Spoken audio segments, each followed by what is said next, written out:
Okay, please be seated, everyone. Get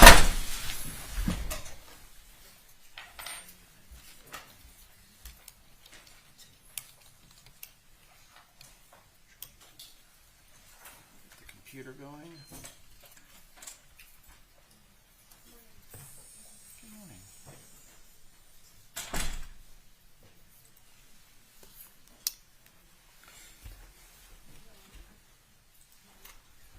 This is case number 2018 CA 5321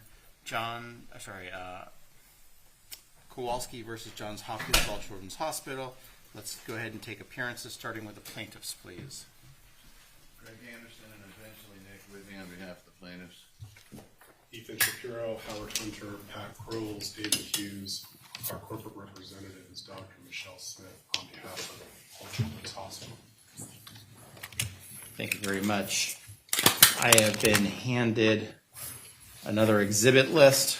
Is it okay to admit those that have the yes by them? I would like that very much, Judge. And I will go through it. Any objection from the defense? No, Your Honor.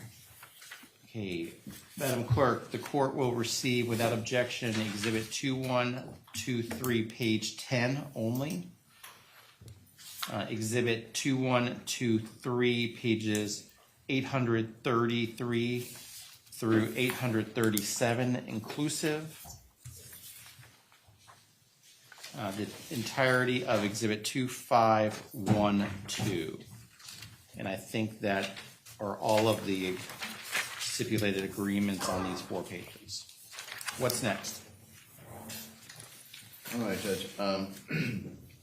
We have for the first witness under 2149, it's on the first page, about 5 down, Johns Hopkins organizational chart be used with one of our witnesses, Joe Corcoran, our management expert.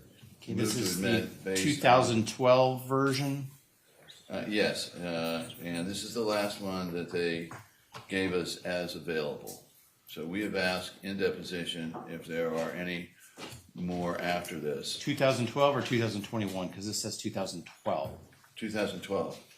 Judge, I'm sorry, I missed Was these. this back when it was All Children's, or is it now Johns Hopkins All Children's? It's now Johns Hopkins All Children's, and it still reflects, I believe, the same organization.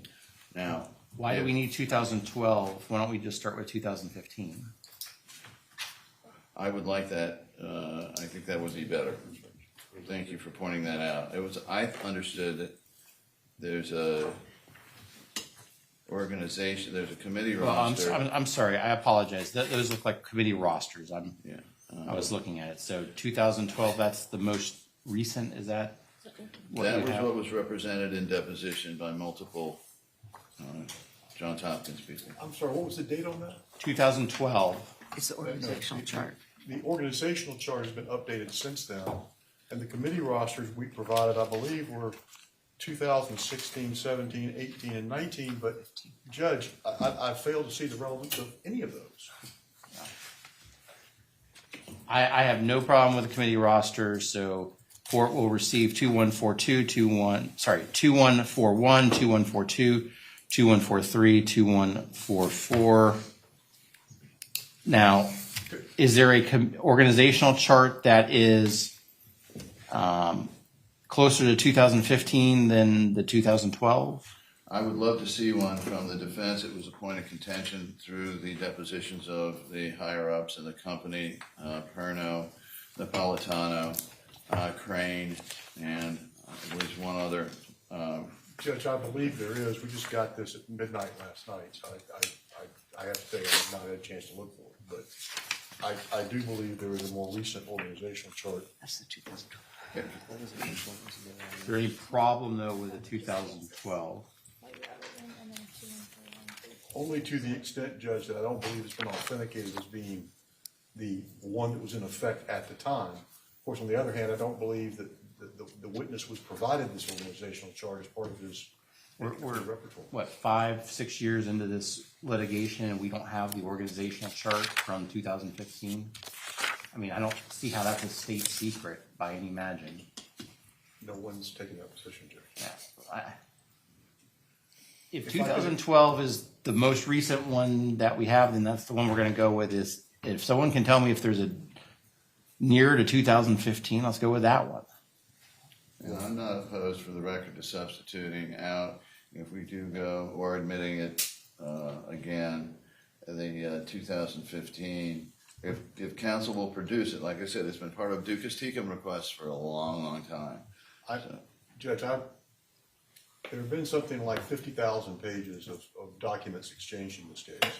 I do not have them committed to memory. And that's fine. But I do not believe this is the most recent that was produced. I know that there was a series of them produced at some point, and I can't tell Your Honor exactly when that was. I can tell you that there were others produced, and I just don't.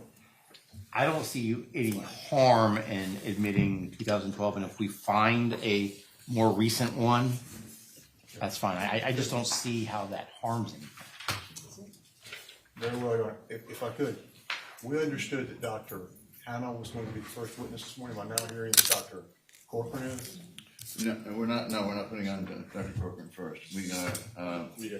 And I should have emailed you, but the decision wasn't made till 11:30 last night. We're not gonna call Dr. Hannah. You don't have to worry about that. But it's not gonna change things because we're still calling Dr. Corcoran, but we're not calling him until the remainder of the people that we talked about are taken care of. So after they spent all evening preparing for a live witness that you told them that was going to be first up, at 11:30 you make the decision and then you don't even bother to tell them? Judge, I mean, how is that? Midnight, it would have been midnight by the time I told them. I did not believe it would be Judge. any good. And Judge, they sent us other things at midnight. They sent us, frankly, this exhibit list at midnight. So, and we get up early and work in the morning for the day's preparation. So that excuse is unacceptable. The exhibit list was sent yesterday. It was pared down. Right, I know, agreed. I'm just saying we were working at midnight, as were you. Just saying. and we had prepared for him as well. But we made a decision based on speaking with Dr. Hannah and in preparation as part of trial tactics that we think that the jury has heard quite enough about ketamine and about CRPS, and calling yet another doctor. What time did you make the decision not to call?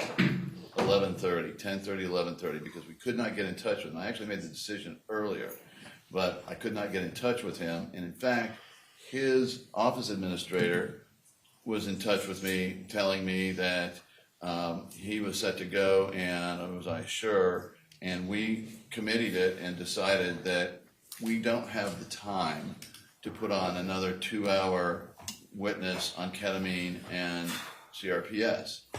And we're down to the nitty gritty here, Judge. We just have to make some tough decisions. And I'm sorry if counsel had prepped on it. They are getting paid to do this stuff, and That has nothing to do with it. I'm It's just the whole point of telling telling the other side at lunchtime who's going to be the next day is so they can prepare. Do you know how wrong that what you just said is? You said you'd even determined it earlier, but hadn't talked to Hannah about it. You didn't even bother to tell them. What's wrong with that? Judge, it was so late, it wouldn't have made any difference in our view. Why call them? And get I'm going out to of take a bed at break. 11:30? I'm going to take a break. I want the two of you to talk about what people are coming. There's got to be a different way of then deciding at 11:30 at night, 10:30 at night, 9:30 at night, not telling the other side. That is just wrong. Cannot happen again. I am so tired of how you're not telling the other side information. It's just wrong. We're going to take a break. All rise, court in recess.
corporate bylaws under 2159.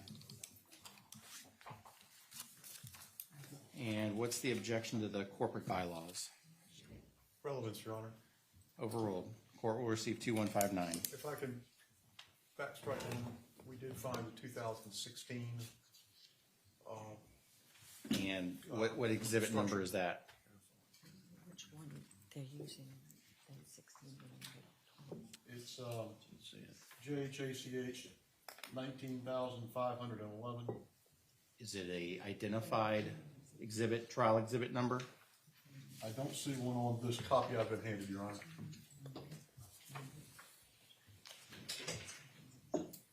Okay, in my Zoom feed, I have a person, I assume is a witness, Regina Schimmel. This is Beata's sister, Your Honor, first witness for us. Okay, Miss, is she the one that needs an interpreter? Yes. Yes, she is. Do I have the interpreter here? Yes, Your Honor. He's, Because I need to tell the witness, I'm going to put the witness into the waiting room. So can someone come down and tell this witness what I'm doing so the witness understands? Yes, Your Honor. Okay. Can we go? Can you just translate this? Good morning, Ms. Schimmel. This is Judge Carroll. Dzień dobry, pani Chmiel, tu jest sędzia Karol. Dzień dobry, witam wszystkich zgromadzonych. Good morning to everyone. Ma'am, I understand you're going to be a witness this morning. Rozumiem, że będzie pani świadkiem dzisiaj rano.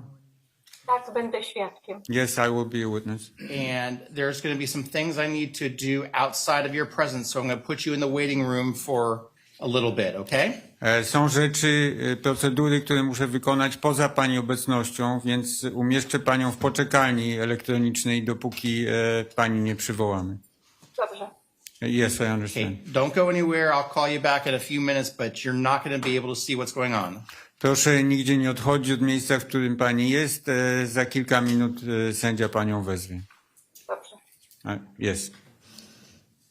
Okay, I've removed that witness and put that witness into the waiting room. Thank you, Mr. Interpreter. Okay, what's, so the 2016 bylaws, or sorry, 2006 org chart isn't identified as a trial exhibit? No, this is the only one we had. We can substitute it. This was produced to plaintiffs 12/23/20 and 4/28/01.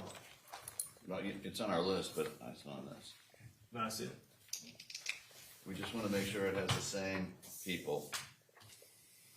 Well, the other organization chart doesn't have the people, it's just got the organization and titles. Just make sure it's the same.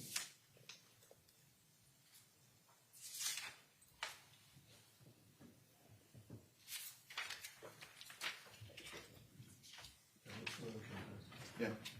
We're fine substituting this, Your Honor. Okay, well, why don't we just put it as the next number in the series? Hand it to the clerk. And tell us what number in the series it is, Madam Clerk. It's 2802. So the court receives 28/2. This one has a little bit of highlighted on it. I don't think it matters. Does it matter to you that there's two things highlighted on there? What's next? Then we have the Johns Hopkins medical record access log for October 8th, 2016. This has to do with the Kathy Beatty and the access to Maya's medical records without authorization from the parents. Is this only access to Maya Kowalski's file? So I don't have to worry about any other patients' HIPAA issues? Correct. Okay, let's go ahead and put it up, please, so I can look at it. The access log in question, Judge, this has come up before, and we had, the issue before was authentication and explanation. The purpose that I understand this is being offered for is to demonstrate that Sally Smith accessed the medical record on or about October 8th, 2016, to which we are prepared to stipulate. This thing, if you, as you'll see when it's up in front of you, has got 9 or 10 different columns with 9 or 10 different explanations. It's not susceptible of ready interpretation without someone who knows what it says. And so we object to their just putting it in without authentication or without explanation or context of what the various columns and information tranches mean. But once again, we're prepared to stipulate that Sally Smith did in fact, pursuant to her status as a staff physician and CPI investigator, access the chart. They don't need to put this in. That's agreed to.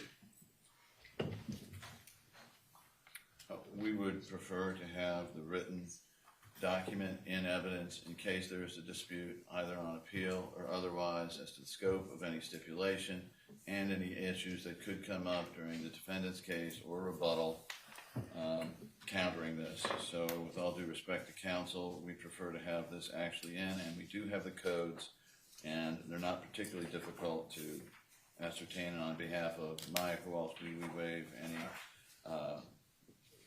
confidentiality for these purposes. Well, there's no authentication issue. I mean, I think the parties have agreed that this is the access log.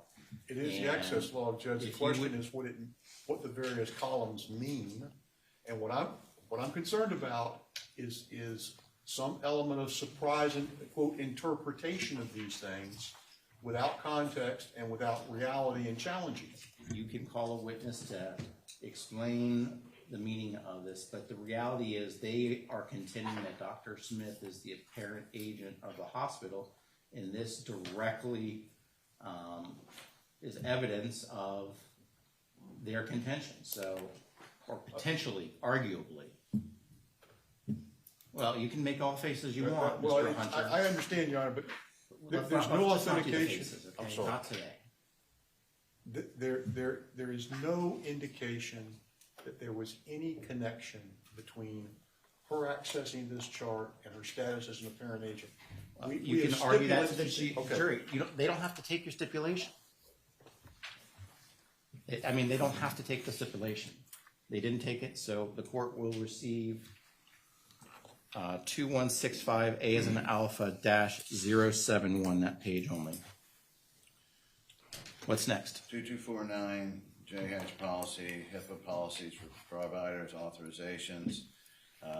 They had raised an objection. I'll let them do it, but it's relevant and material for the same reason as the item before, the exhibit before, in order to interpret 2165A-071, 2249 with the codes and the HIPAA policies would be necessary. Well, there is no cause of action for HIPAA violation in this complaint. I just, That was my concern, Judge. I'm not sure why they're putting in and why that's relevant to the other. I mean, it's all about HIPAA. So, And Your Honor, to the extent there's going to be an argument that there was a HIPAA violation by accessing the chart on 10/8/16, we have a pending motion. Let me about that.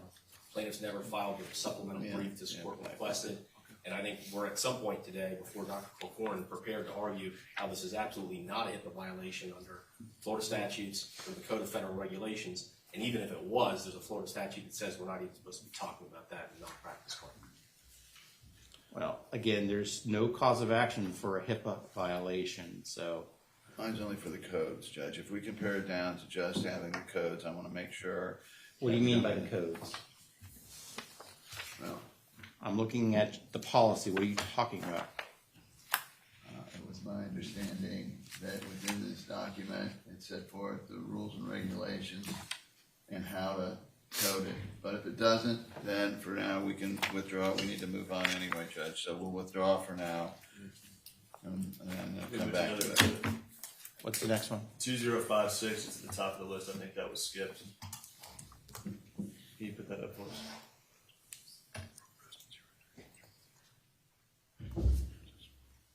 This reflects one of Sally Smith's various roles in the hospital this time. As part of the residency program at Johns Hopkins, goes to our parent agency discussion. Judge, no objection except for the highlighting. Well, okay, this is not our highlighting. This is how it was discovered. I said, Jeff, you said no. Okay, I'm sorry. Excuse me, Your Honor. We do object to the relevance. And who's gonna make it relevant? Is this like a published list? And Yes. yeah, no. Okay. The court's gonna overrule the relevance. I will Okay. receive 2056. And you don't have a version that doesn't have the highlighting on it? No, Your Honor, that's how it was. I mean, we can try to remove it if it's necessary. Well, Judge, highlighting can be removed pretty easily anymore on PDFs. Well, again, it's what the clerk has. The clerk probably has it highlighted. Substituted in then perhaps. You tell me, everyone. We prefer not to do actual, well, we'll do what the court requires, or if they require that highlight be removed, we'll work on that. That one, I mean, out of all the things to worry about in this case, Okay. I don't think this is I one. appreciate that, Judge. All right. Your Honor, This is the art of the possible. Yes. in the interest of time, we'd like to, and I think we're gonna have a lunch discussion, we'd like to move down to the second to last page of the list, exhibit 2277, which begins with the risk management file. And within that, I'd like to move, I guess I'm on the last page now, page 628 and 629. Sorry, what? All right. Because this list isn't in chronological order, so let me just find it. Well, it's, so 2277, and within 2277, there are several hundred pages. So if you go to I got the you. last entry, 628, 629, and this is an internal email at Johns Hopkins regarding Maya's care and treatment. Judge, it's an internal email that refers to Attorney Hunter that talks about the dependency action. Is this the one that I already ruled on, or is this a different email? This is a different one, Your Honor. It's the same issue, Judge. This is all talking about testimony at the dependency hearing.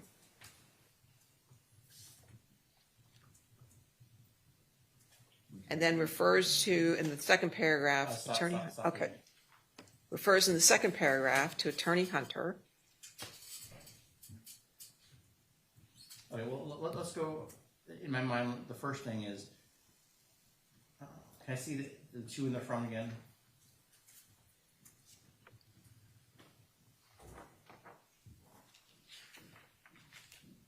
Are any of these individuals, Jackie Crane's, is she the, remind me, she's the nurse or? She's the general counsel. General counsel.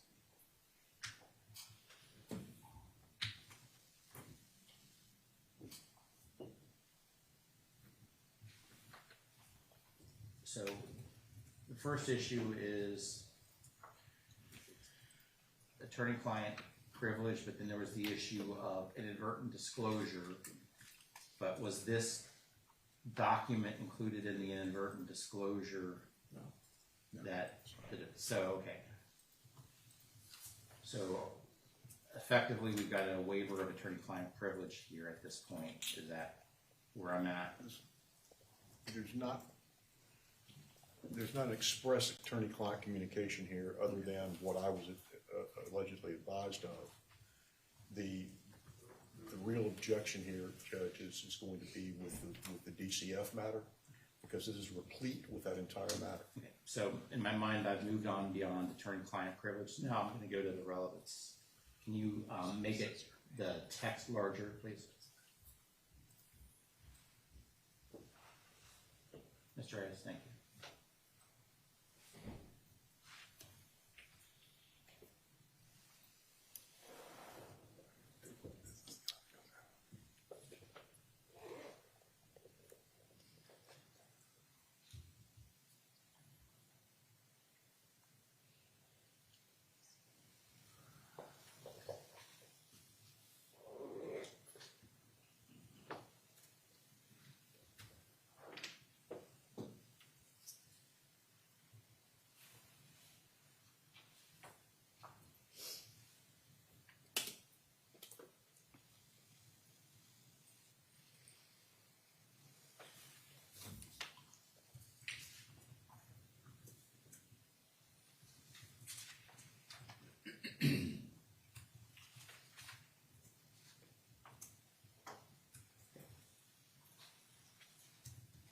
there's going to have to be a couple of redactions in this email. Understood.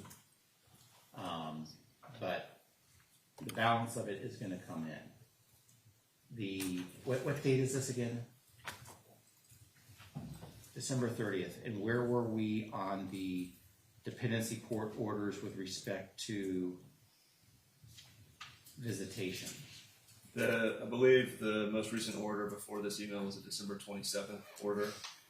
And Well, there's a reference in here about exercising the right to supervise. Was that permitted under that? under that order was the first time, it's my recollection, that the hospital was granted express permission to supervise those calls.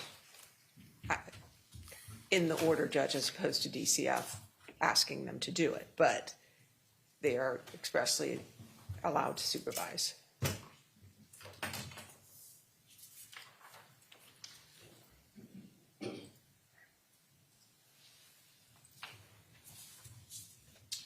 I have the I wording. think the sentence that starts, Maya was not allowed to listen in, that sentence has to come out. All right. The following sentence, the judge didn't let Maya listen in, Yes. needs to come out.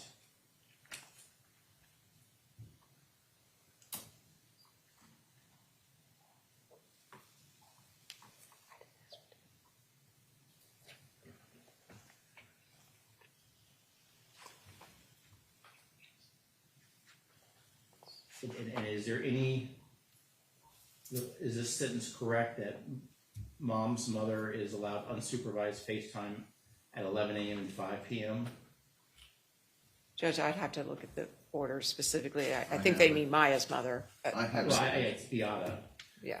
It's a paragraph 2 of the order. Mother shall have and ACH shall permit visit by any electronic device, i.e. iPhone, Skype, FaceTime, or similar method at approximately 11 a.m. and 5 p.m. daily. Such communication may be supervised by a guardian ad litem, the child's case manager, or any member of the hospital staff, but does not have to be. I can read the balance if the court wants. There's a few other points. Why don't we just redact where it says mom's mother through the balance of that paragraph? So the rest of that paragraph, Your Honor, comes out? Yes, and then the following paragraph, let's redact, but leave in, I did advise Dr. Majors to get pictures of the scratches. Okay. And Sorry, Judge. The second wait a second, sentence. the sentence, the third sentence of that paragraph where it says, Howard also agreed, that sentence needs to come out. Understood. But the talking about getting pictures of the scratches and an inquiry to how Maya got them needs to stay in. Your Honor, in the paragraph above that begins, I just got off the phone with the case manager. The second sentence reads, everyone is over this case. Or can we keep that? Yeah, Judge, that's referring to the DCF case. I don't, It's referring to and it, it's but out of perspective if the rest of it's removed. I agree, that sentence without the context of the sentence before or after could be misleading. Understood. So, okay, are we clear on what needs to be redacted? Yeah, we'll put it best then. Okay, so we'll need to get to the clerk a printed copy of it. So ultimately, I will be admitting, and we'll call it A on that I one. will also need the So 628-629A. testimony of Joe Corbin, but that's not.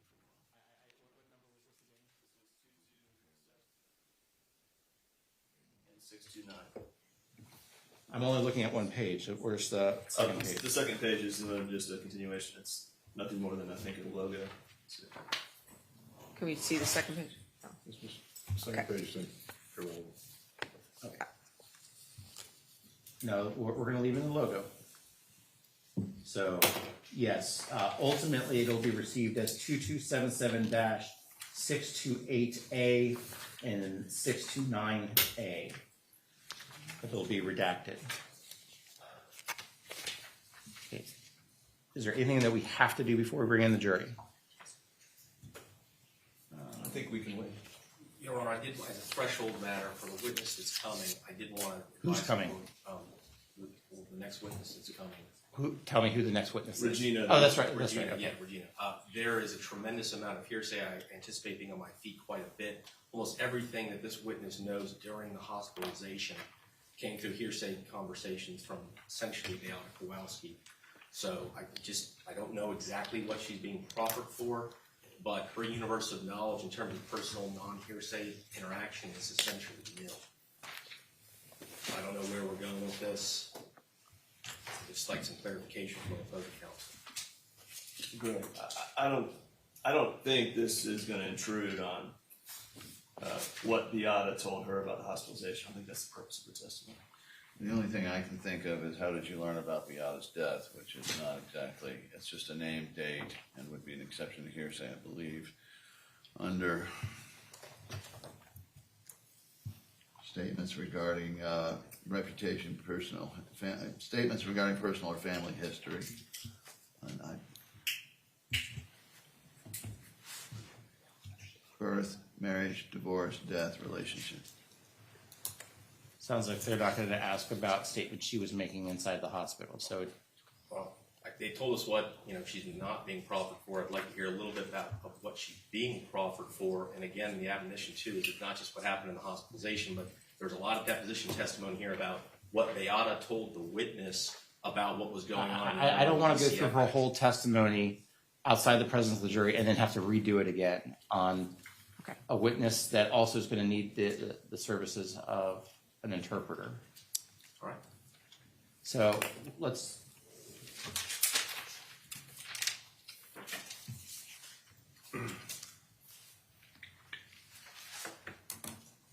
Madam Clerk is asking about 2159. 2159 is in evidence, and we got the 2016 org chart, which is 2802 in evidence, so we don't need 2149. Is that correct?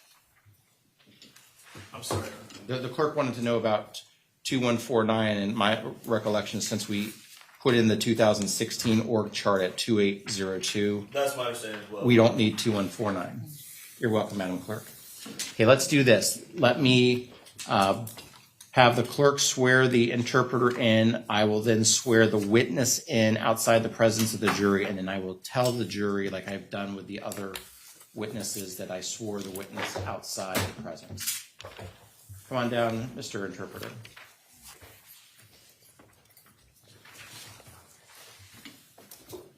Stand here. Debbie Coley. Oh, we don't need a chair. Do you solemnly swear or affirm that you will make a true interpretation of the questions asked and the answers given, and that you will make a true translation into English of any writing which you are required by your duties to decipher the translators? I do. I'm going to bring in the witness. And are you fine standing there, or do you need Yes, to I'm fine. sit down? If you get tired and need to sit down, let us know, and we'll Thank you. make that work for you. All right, I guess I'll stand over here.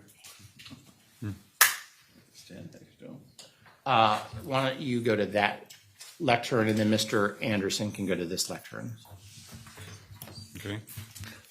Your Honor, I'm just have a better view of the monitor here. Does that matter or not for the?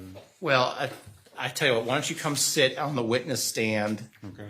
There's a monitor there, and I will. Do you see that? Yeah. Okay. Good morning again, Miss. Is it Chimel? Dzień dobry, pani Chmiel. Dzień dobry, witam. Did I say that properly? In Polish, it's pronounced Chmiel. Camille? Close enough. Well, I'm sorry. I try to get everyone's name right. Chmiel. Chmiel. Chmiel? Yeah. That's perfect. Miss Chmiel? I'm gonna call her Regina. My understanding is you currently are in the Chicago area. Is that correct? Rozumiem, że pani w tej chwili jest w obszarze blisko Chicago. Czy tak jest? Tak, mieszkam w Chicago. Yes, I am in Chicago area. Under our rules, since I am a judge in the state of Florida, Ponieważ ja jestem sędzią w stanie Floryda, I need your permission to administer the oath before you testify. Potrzebuję, żeby pani się zgodziła na dokonanie przysięgi, zanim pani będzie zeznawać. What that means for you is if there was ever an enforcement action or a perjury action, Dla pani to znaczy to, że jeżeli kiedykolwiek ktoś niósłby jakąś akcję o krzywoprzysięstwo against you based on your testimony here today, przeciwko pani na podstawie tego, co pani dzisiaj zeznaje, you are agreeing to personal jurisdiction in Sarasota County, Florida, zgadza się pani na to, żeby taka akcja sądowa, jeżeli by była taka, miała miejsce w Sarasocie, w Florydzie. because even though you were sitting in Chicago, you were actually testifying in Sarasota County, Florida. Dlatego, że mimo to, że pani w tej chwili siedzi w Chicago, to zeznaje pani w Sarasocie na Florydzie. Okej, rozumiem. I understand. With that understanding, do you agree I can administer the oath to you? Rozumiejąc to, co powiedziałem, czy zgadza się pani na przysięgę? Tak, I do. Please raise your right hand. Proszę podnieść prawą rękę. Do you solemnly swear or affirm the testimony you give is the truth? Czy pani przysięga, że wszystko to, co pani powie w zeznaniach, jest prawdą? tak. Jest. Thank you, ma'am. Dziękuję pani. Let's bring in the jury. Your Honor, I'm sorry, did I miss it? I don't remember you swearing in the interpreter. But you did do The it? clerk swore the Oh, interpreter. I'm sorry, my apologies. Okay, let's bring in the jury. Wprowadzeni będą ławnicy.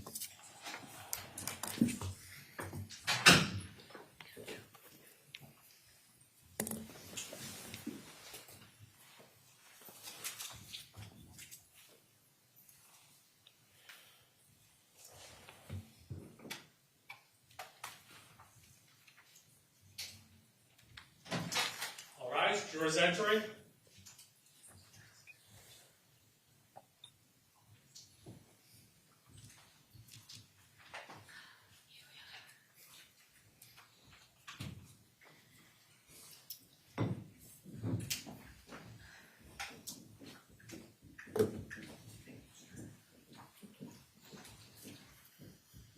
Okay, everyone, please be seated. Wszyscy siadają.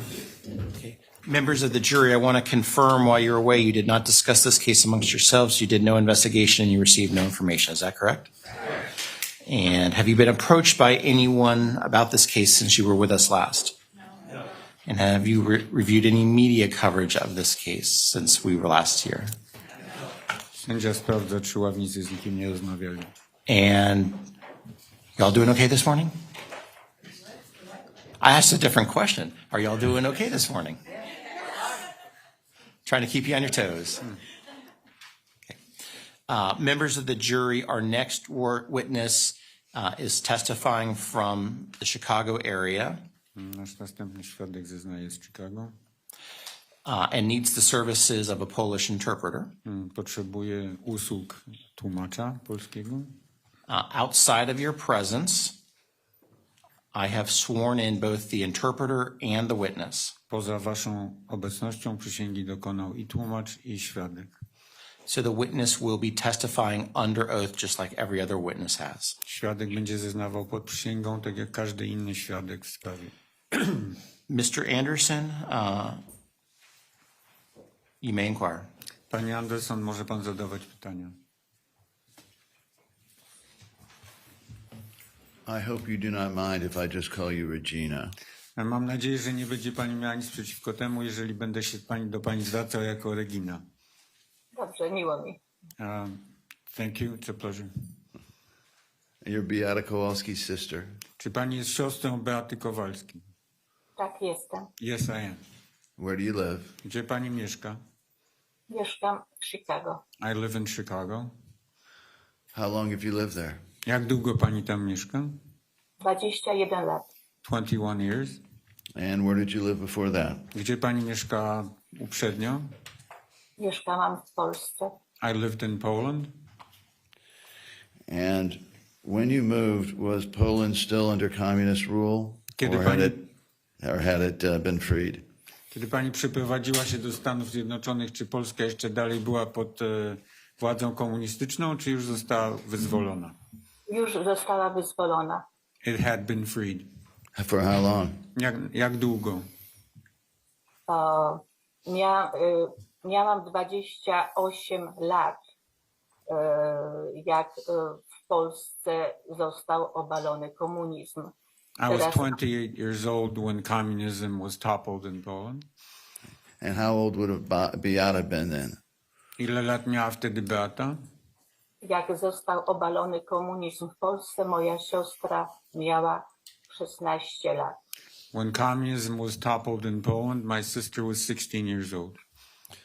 So both you and your sister lived into your teens under communist rule? Więc zarówno pani, jak i pani siostra, będąc nastolatkami, żyły pod władzą komunistyczną. Tak. Yes. And did that shape Beata's view of life from what you saw? Czy to przeżycie w jakiś sposób ukształtowało poglądy Beaty na życie z tego, co pani mogła zobaczyć? Tak. Yes. Nasi rodzice mówili nam, że trzeba walczyć o ważne sprawy. Nasz tata w czasie komunizmu należał do Związku Zawodowego Solidarność 1980.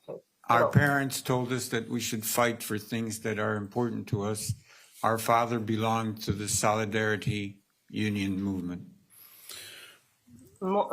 Nasz tata był jednym z liderów tego ruchu, który walczył o prawa ludzi i walczył z komunizmem. Our father was one of the leaders of the movement that fought for human rights and fought against communist rule. Ma'am, are you reading off of something? This is Judge Carroll. Sędzia pyta, czy pani czyta z notatek. Mam notatki i patrzę, żebym po prostu powiedziała dobrze. Mogę korzystać z notatek moich? I made some notes. I just want to make sure that I'm saying what I'm saying correctly. Am I allowed to use these notes? Well, let's turn over your notes and not use them. If you need to use them, let us know beforehand, okay? Sędzia prosi, żeby pani odwróciła notatki do góry nogami, nie używała ich. Jeżeli pani będzie je potrzebowała, proszę o tym powiadomić sędziego. Yes, Your Honor. Not to get into too much of a history lesson, but was the solidarity movement under Lech Walesa the beginning of the fall of communism in Nie Eastern chcemy Europe? tutaj wchodzić w lekcję historii, ale chciałem pani zadać pytanie, czy ruch Solidarności pod kierownictwem Wałęsy był jedną z przyczyn upadku komunizmu. Interpreter, hold on a second. Sustain. So, Tell her not to answer that question.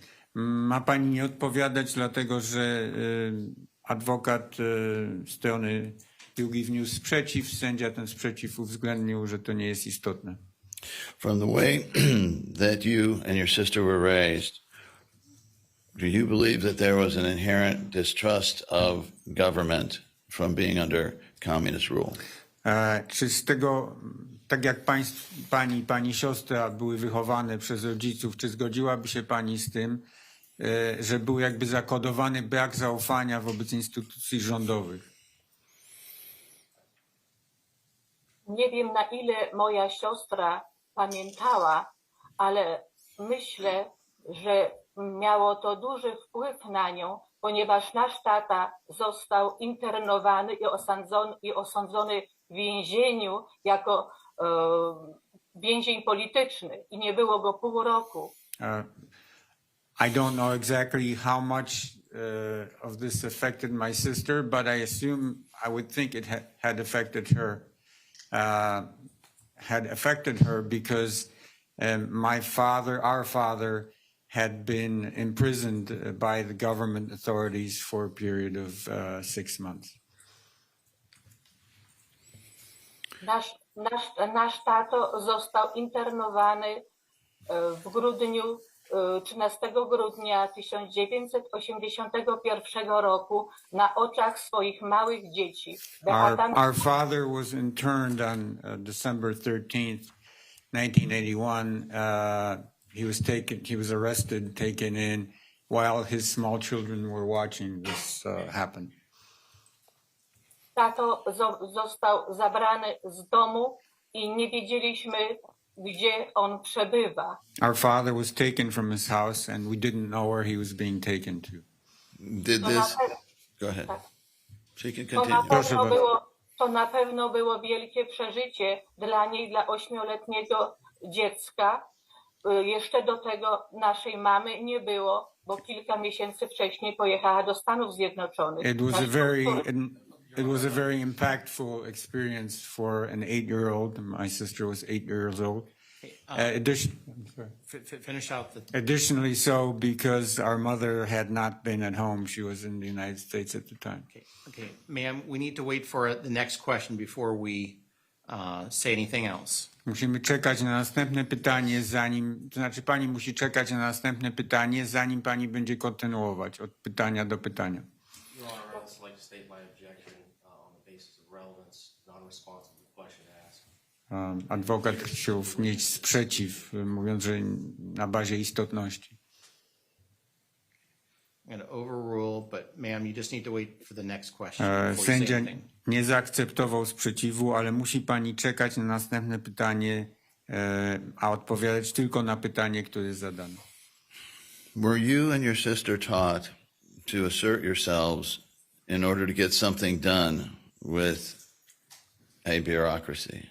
Czy panią i pani siostrę uczono tego, żeby być asertywnym, żeby być pewnym siebie w konfrontacji z biurokracją, żeby po prostu domagać się swego? Overruled, she can answer. Może pani odpowiedzieć. Myślę, że tak. Rodzice nam wpajali to zawsze, że trzeba walczyć o swoje i stawiali nasi rodzice na edukację nas. Chcieli, żebyśmy I believe wykształcili. so. Our parents always taught us to stick up for ourselves and to educate ourselves as best we could. So, was the Roman Catholic religion important in your family? Czy wiara rzymskokatolicka, religia była ważna w rodzinie pani? Tak, była bardzo ważna i jest. Yes, it was and still is very important.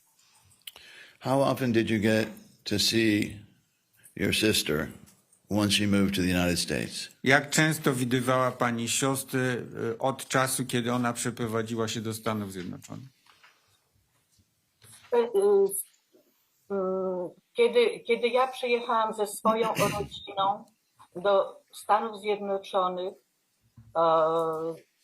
Beata wyszła za mąż i założyła swoją rodzinę i spotykaliśmy się bardzo często. After I had moved to the United States, Beata had married. She had her own family, and we met very frequently.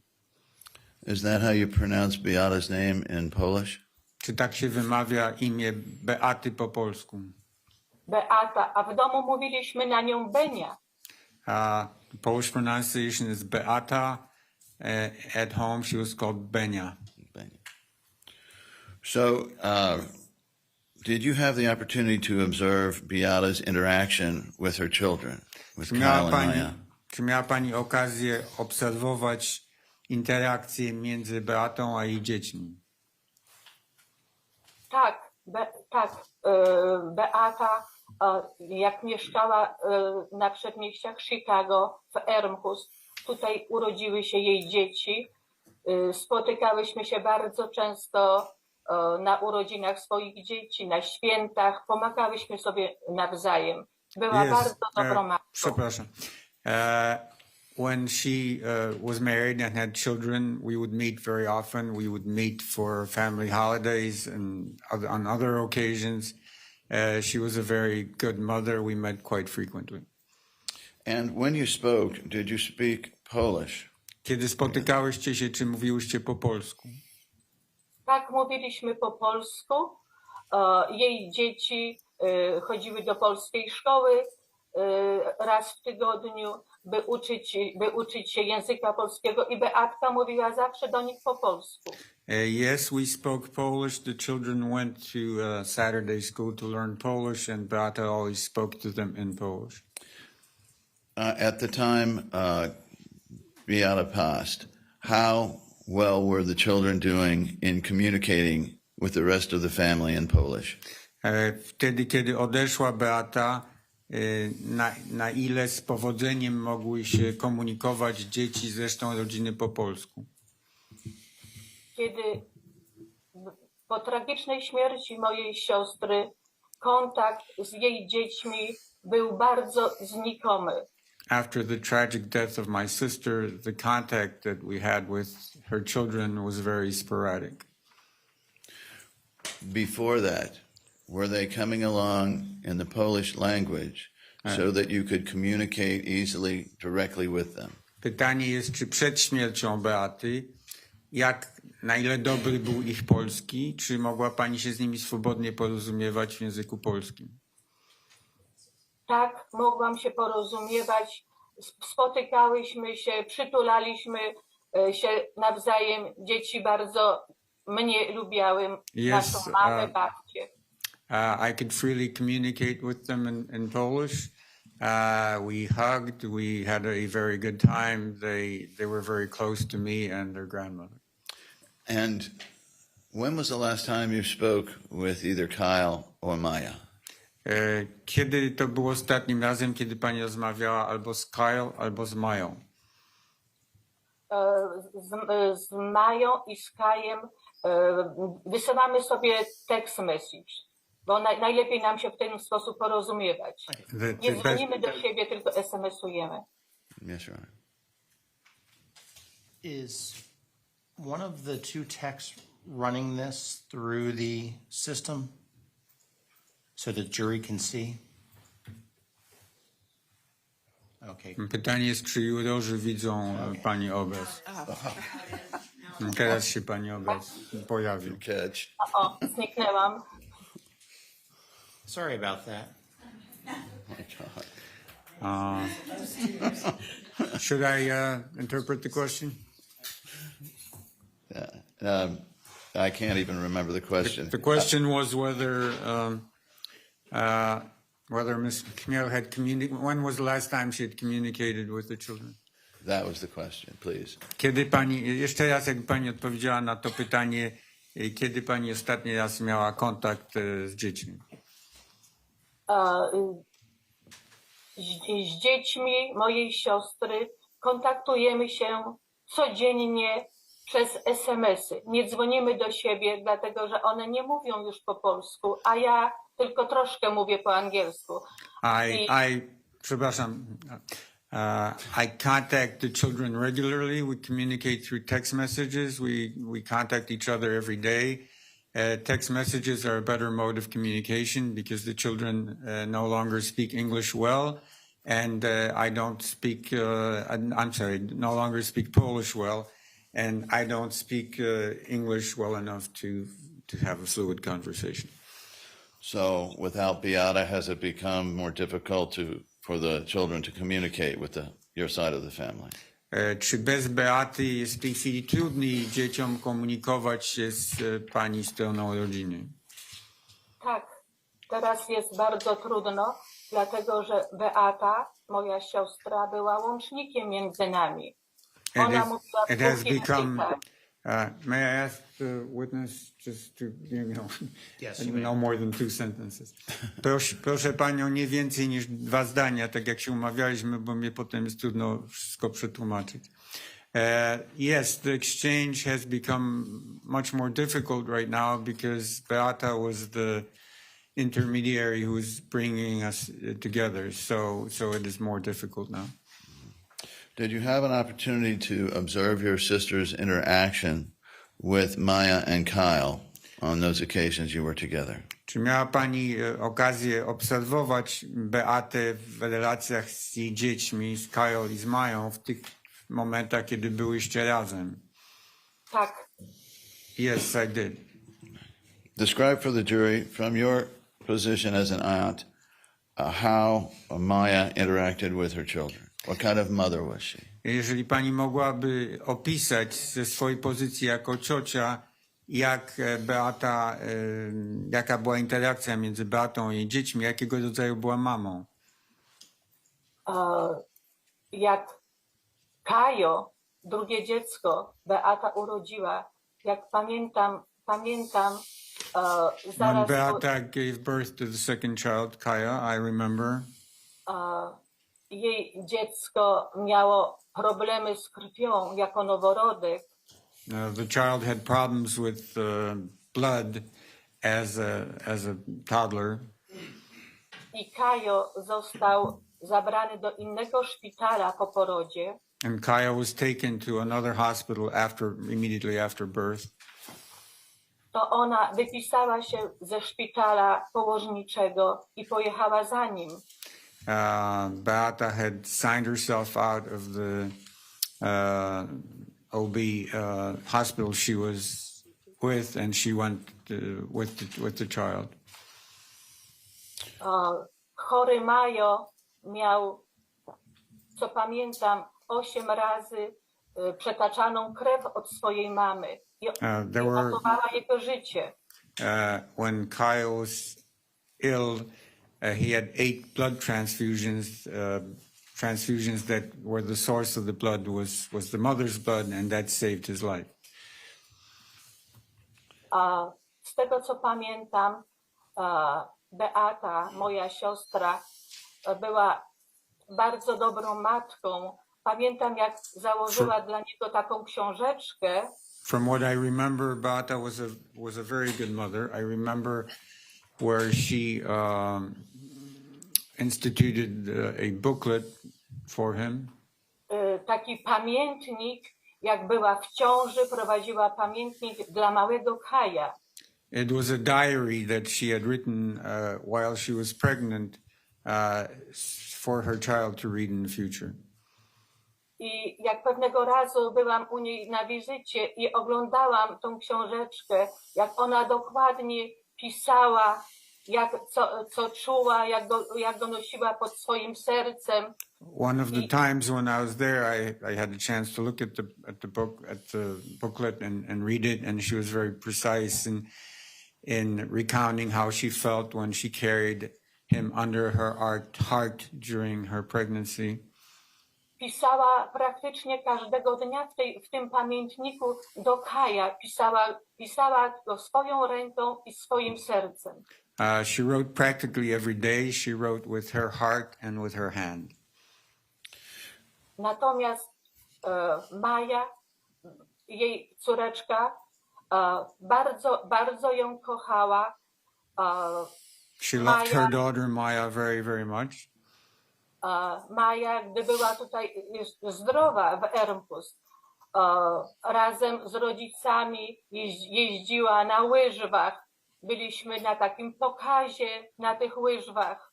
When Maya was healthy, she would go with her parents to go ice skating. We went to see ice skating shows. Słuchaliśmy jej nagrań, ponieważ Maja pięknie grała na pianinie. And Maya played the piano very, very well, wonderfully. So we would listen to recordings of her playing the piano. Kiedy Maja z rodziną przeprowadziła się na Florydę do Venice. When Maya with her family had moved to Florida, to Venice. I wkrótce, myślę, że tak 2 lata. And within, I think, was 2 years. Maja zachorowała. Maya became sick. I Beata informowała nas i opowiadała o wszystkim, o jej zmaganiach z tą chorobą. Beata informed us about all the details. She told us about all of Maya's struggles in fighting the ailment. Ma'am, you need to wait for the next question. Proszę poczekać na następne pytanie. From what you saw, understanding most parents hopefully have a strong parental instinct. Did Beata have a particularly strong parental protective instinct towards her children? Z tego, co pani Because of widziała, what she'd been through. I'm going to check the foundation. The relevance. Going to overrule that. You can translate. Mogę przetłumaczyć, sędzia pozwolił. Pytanie było takie, że zakładając, że większość rodziców ma instynkt opiekuńczy wobec swoich dzieci, czy powiedziałaby pani, że Beata miała wyjątkowo silny instynkt opiekuńczy wobec swoich dzieci? Beata była zwykłą mamą, tak jak wszystkie dobre mamy. Beata was a normal mother, just like any other good mother.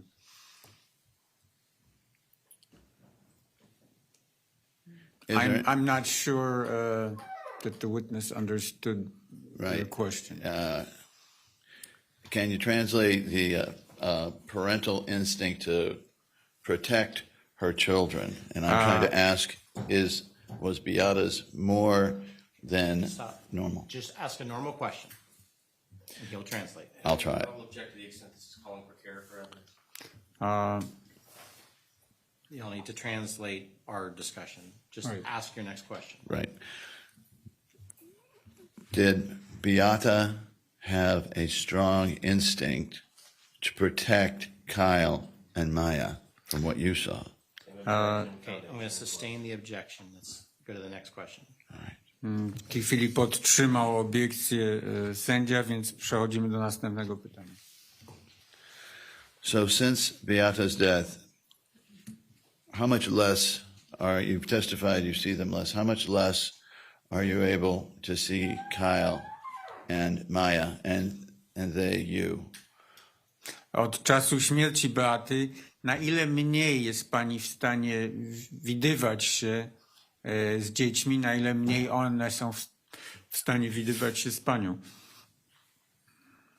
Po śmierci Beaty widziałam dzieci 2 razy. After Beata's death, I had seen the children on 2 occasions. Razem z moją rodziną, z moją mamą, która je wychowywała. Mama moja do tej pory bardzo rozpacza, że nie widzi swoich wnuków, którymi się opiekowała. When I had seen them, I was in the company of my mother, their grandmother, who raised them, who also raised them, and she is despondent about the fact that she can't see them more. Brings up a good point. Now, who is in the United States from your side of the family that the children would be able to interact with? Kto jest w tej chwili od pani strony rodziny w Stanach Zjednoczonych, tak żeby dzieci mogły mieć jakby interakcję, widzieć się z tymi osobami, które są w Stanach Zjednoczonych? My tu mieszkamy wszyscy. Jest moja druga siostra Elżbieta, jest mój brat Piotr, Momencik. We all live here. There's my sister Elżbieta, my brother Piotr. Proszę. Jest siostrzenica Klaudia There's my niece Claudia i moje dzieci, a mam ich 5. and my children, and I have 5 children. Wszyscy czekamy na wizyty Mai i Kaja. We all eagerly await Maya's and Kyle's visits. Any cousins around their age? Czy Maya and Kyle's? Czy są kuzyni mniej więcej w ich wieku? Maja i Kyle. Moje dzieci są dużo starsi. Mój syn jest ojcem chrzestnym Kaja. My children are quite a bit older. My son is Kyle's godfather. And so now has that contact with your side of the family been reduced now that it's been a few years since Beata's passing? Pytanie jest, czy od śmierci Beaty ten kontakt został zmniejszony? Bardzo został zmniejszony. It has been reduced to a great degree. Po śmierci Beaty rodzina się rozsypała. Wszyscy po prostu nie mogą sobie z tym poradzić. After Beata's death, the family fell apart. We can't cope with the situation. Is there any doubt in your mind that Beata would give her life for her children? Czy ma pani jakiekolwiek wątpliwości, że Beata oddałaby swoje życie za dzieci? Objection, relevance, foundation. Establish the foundation. Calls for character evidence as well. Sustained. Nie mogę tego, znaczy sędzia nie pozwala na odpowiedzi na to pytanie. And do you hope for more communication with Maya and Kyle in the future? Czy ma pani nadzieję na to, że będzie pani miała więcej kontaktu z Kyle i z Mają w przyszłości? Mam nadzieję, że się będziemy spotykać. Może I'm już hopeful that we will wkrótce. be able to meet. Proszę dalej. Może już wkrótce przyjadą do nas na wesele. Mojego syna. Hopefully, maybe they will come to visit us soon for the wedding. Your witness. Thank you, Regina. Dziękuję. Mr. Hughes, your turn. Teraz będzie adwokat obrony zadawał pani pytania. May it please the court. Good morning, ma'am. Thank you for coming in. I'm sorry for your loss. Dzień dobry pani, dziękuję za to, że się pani pojawiła. Jest mi przykro z powodu straty, jaką pani doznała.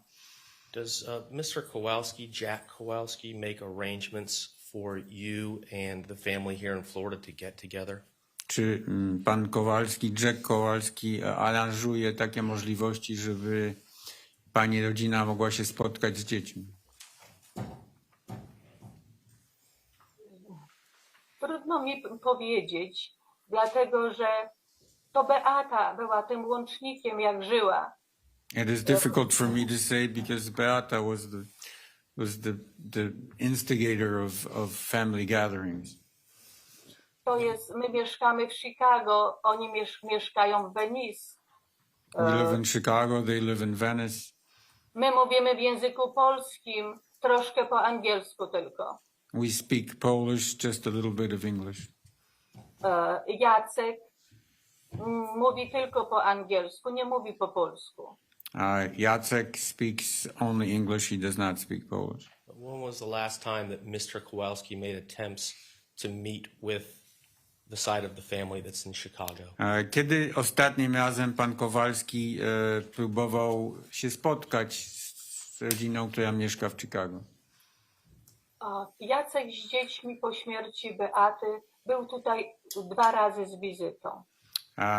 After Beata's death, Jacek and the children were here in Chicago twice. I don't have any other questions. Thank you, ma'am. Nie mam więcej pytań, dziękuję.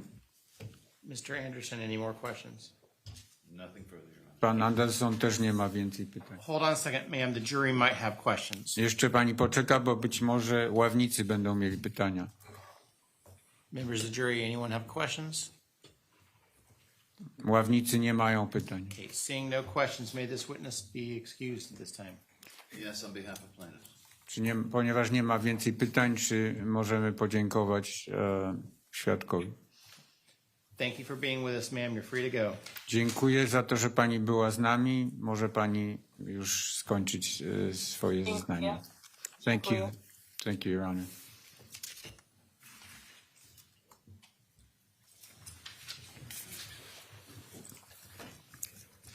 Thank you, sir. You can sit Thank down. you, Your Honor. And your next witness. Laura Vose by deposition. Judge, can we approach briefly? Sure.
And this one's on video as well? This deposition's on video? Yes, Your Yes, Honor. Your Honor.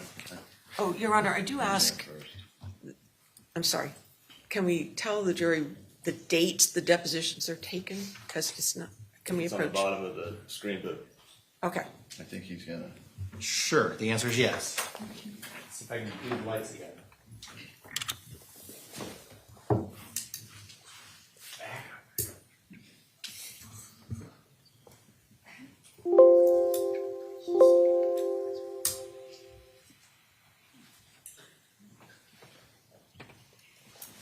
Is that too much light over there? Tell me. I'll keep adjusting it.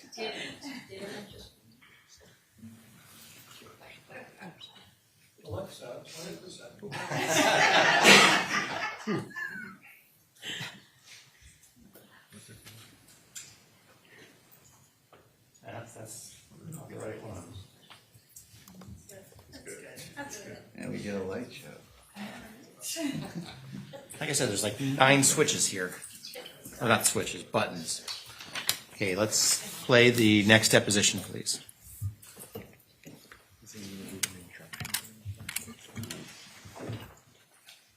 Natalie, do you know how to do the lights? No. Okay. Judge, should we do an instruction? Or, this may be our first, is this our first demo? no. Oh, sorry. I'll just tell you the instruction anyway. As a reminder, depositions were done under oath prior to you coming here. You're to treat them just like all the other evidence in this case.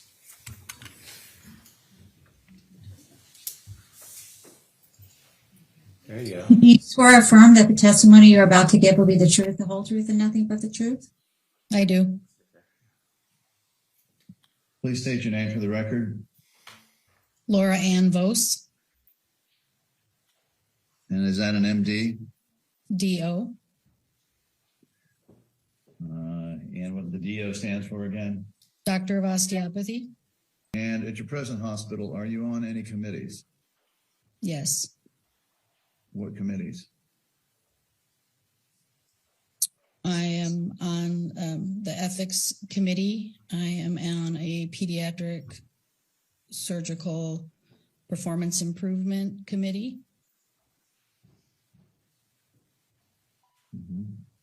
Okay. Dr. Vos, we are, as I said, in follow-up to your last deposition, I think your only deposition in this case, which was taken Thursday, November 14th at 2019. Do you remember giving that deposition? Yes. And have you had the opportunity to read that deposition in the interim? Yes. Right. Did you mark out any changes or corrections on an errata sheet?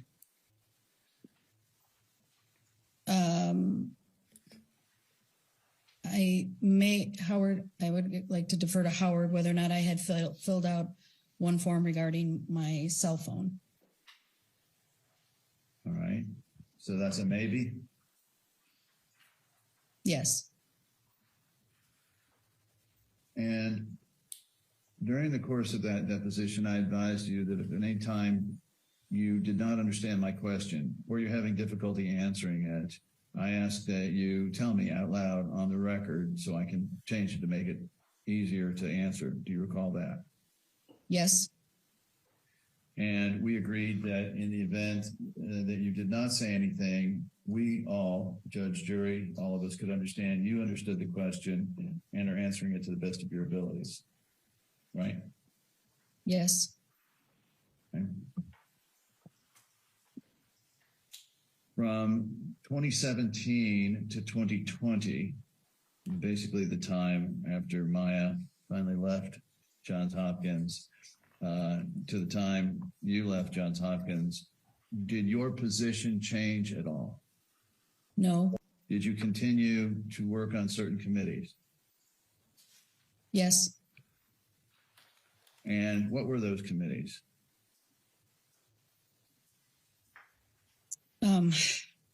Not having the list in front of me. Best you can do. their ethics committee. There was a PICU committee. There, I would have to actually pull up my CV to be able to tell you all of the committees that I was on at that time. Okay. Well, the reason I was asking you is that you said in the first text, I think we're going to talk about, you've been busy with an ethics consult. So I take it that as of the time that Beata Kowalski committed suicide, you were on that ethics committee? Yes. The cell phone that we're talking about here, I wanted to read just the last 4 digits. I didn't want to put the whole thing in the record. That's the one that is 9979.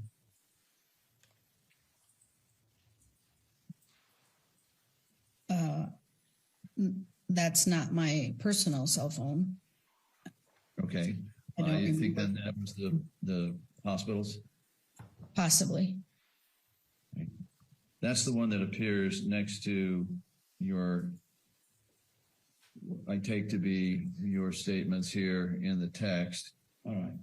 And what number did you send the texts from? And just for clarification, it is the text that began to be discussed today, learned today that ketamine girl's mom committed suicide yesterday. And all I'm trying to establish is whose phone was that, yours or the hospital's? That one was mine. So one of the statements in this is I've been busy with an ethics consult, so I haven't done anything about order sets yet. I wanted to find out more about the ethics committee. Was this something where you had calls to, I guess, intervene or to analyze ethical issues? Yes. And so what did you do? Not particularly for this one, but in general, when you got a call? We would take in the information from whoever requested a consult, review the record, talk to all of the parties involved. Then we would convene a subgroup of the committee to have people come and present and to review the records, and involved parties were then excused, and the committee then would discuss recommendations. And then who else? If there was an outcome, if there was a decision, a recommendation, who did you make a recommendation to? We would write a formal consult and put it in the chart. What human being within the hospital, if you had to report to management, who would you report to? We would fall under the medical executive committee. We also had administrative management that we reported to as well. So, for example, Joe Perno would have been aware of the ethics committee activities. What was the test to determine whether the ethics committee should consider a case?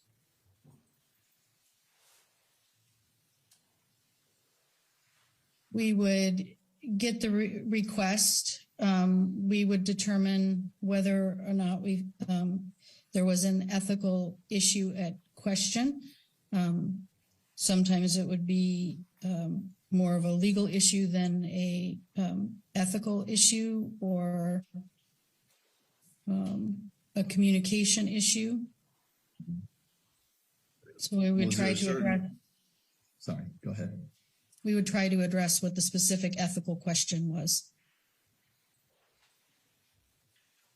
To make the cut, so to speak, for committee review, was there any guidelines? Were there any guidelines for you? In other words, I'm assuming you didn't take up matters involving just a disagreement among nurses or social workers or anything like that.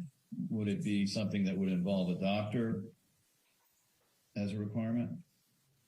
It would not necessarily have to involve a doctor. It could be anyone was allowed to place a consult or request something to be reviewed. So it could be inter-service related or patient-physician related. All right. After the time that you learned that Beata Kowalski had committed suicide, was there an ethics committee convened to review what happened? No, Why not?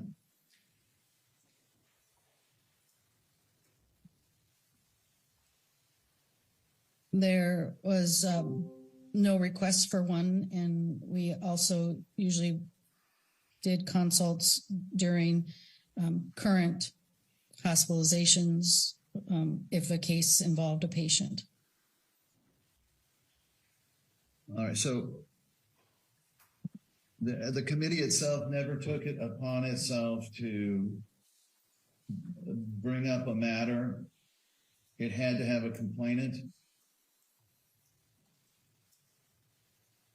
We did not bring up this case. Let me try this. How could you decide if something was ethical or unethical if the ethics committee never took it up? Again, there was no request. If there had been a request to look at it, then it would have been looked at.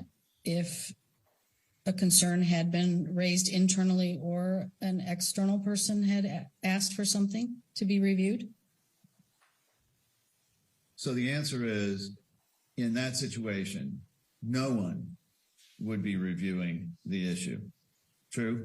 It would be reviewed if someone had requested a review. Okay.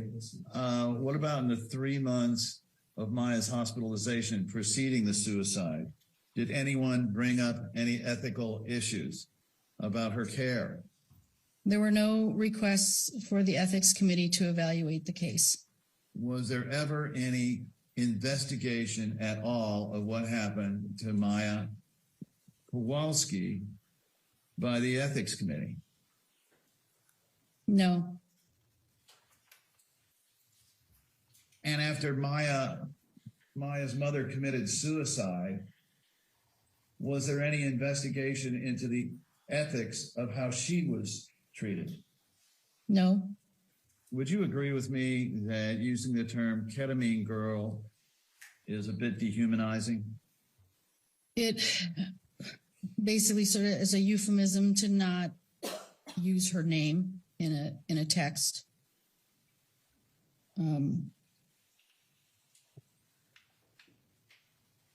Okay, well, you're not answering my question. In retrospect, wouldn't you say that the term ketamine girl is a bit dehumanizing? I probably could have used a better choice, but I was trying not to use her name. I'm not aware of that. No. Can you say, as you sit here today, that you didn't refer to her as Maya in different conversations to other doctors? On the phone, that is. I'm not aware one way or the other with 100% certainty. How many ketamine girls were there at All Children's at this time? Well, I had used that as a euphemism because it was unique, kind of given her history, and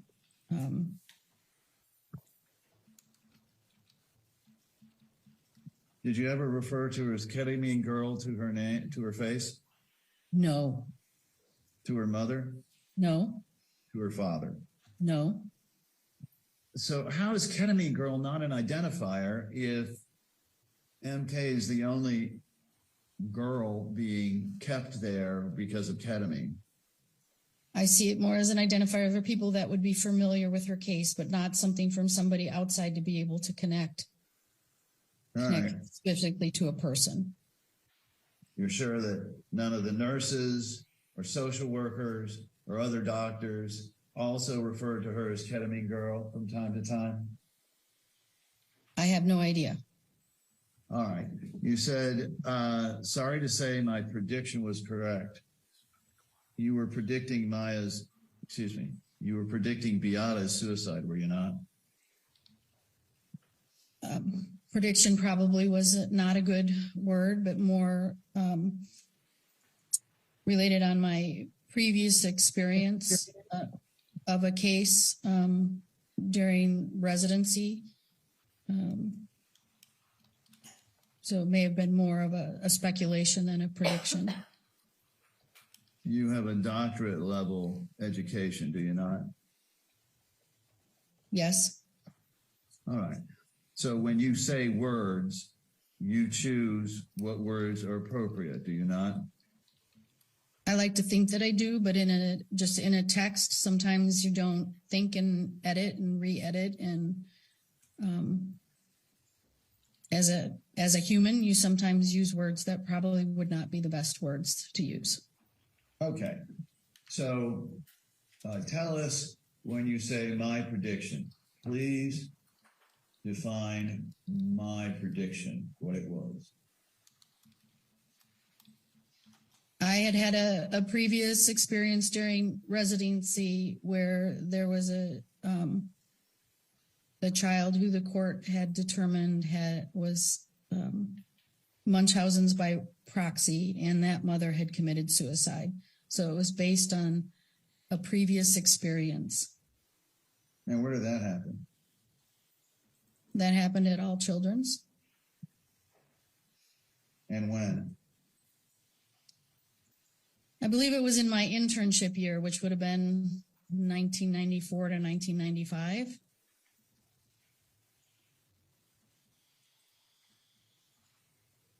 And tell me what the facts were, without mentioning names, obviously, that you believe caused that mother to commit suicide. I don't have the details. I know as a resident, I believe I might have seen that child one time in the emergency room, and then there was an investigation and she had committed suicide, and that's basically all of the details that I know of that case. Who were you predicting this to? Who was the recipient of this prediction? Some of it was my own thoughts, and I believe they had maybe a passing conversation after caring for Maya with a coworker just saying that I had a previous experience, and that's what had happened.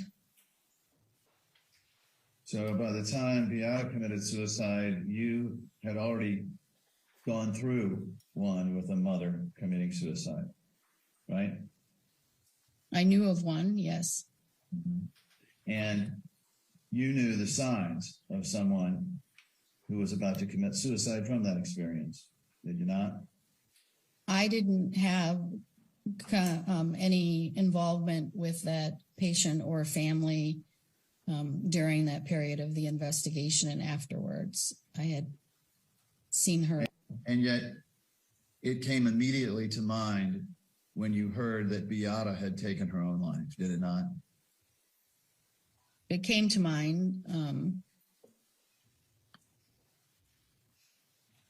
All right. And then there is a response, or is this you? I know we did the right thing, but this is really effed up. I feel bad. Is that you, or is that Dr. Tepa Sanchez? That's Dr. Tepa. And did you share her concerns that this was effed up? I shared my concern that I felt bad about the situation. All right. So you felt bad. And then you expressed this by saying, don't know all the details, but I think the courts and the psychiatrists finally called it what it was. I had another mother do the same thing. We definitely did the right thing for the child. All right, taking this last sentence, we definitely did the right thing for the child.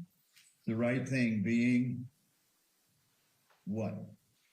That I believe that as a group and an organization that we advocated for Maya, raised concerns, and allowed the process to continue for the appropriate people to look into what was going on in the hopes of having a good medical outcome for Maya.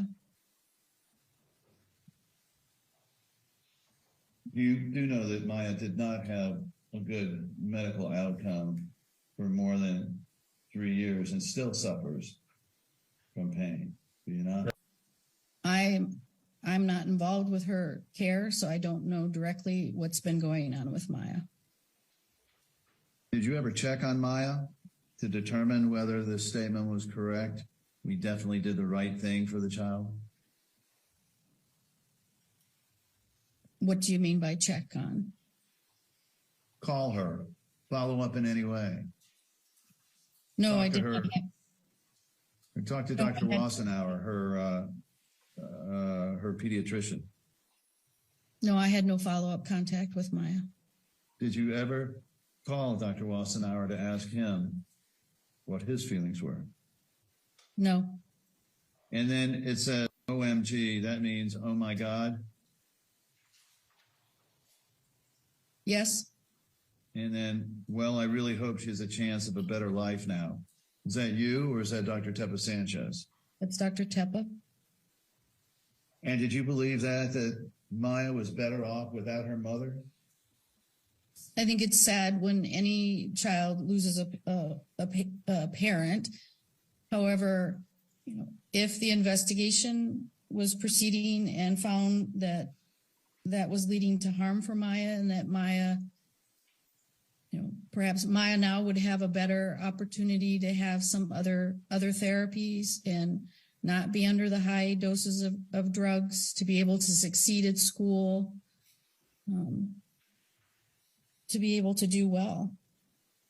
So you actually believed that Beata Kowalski was doing something harmful to her daughter? I think that the process of evaluation was underway, and that is that we allowed the system to work, and the people that were appropriate to make those investigations and determinations were involved. All right. And then it says, well, I really hope she has a better life now. That's, again, Dr. Tepa Sanchez. Yes. Do you have any remorse to this day, evidenced by anything in these text messages?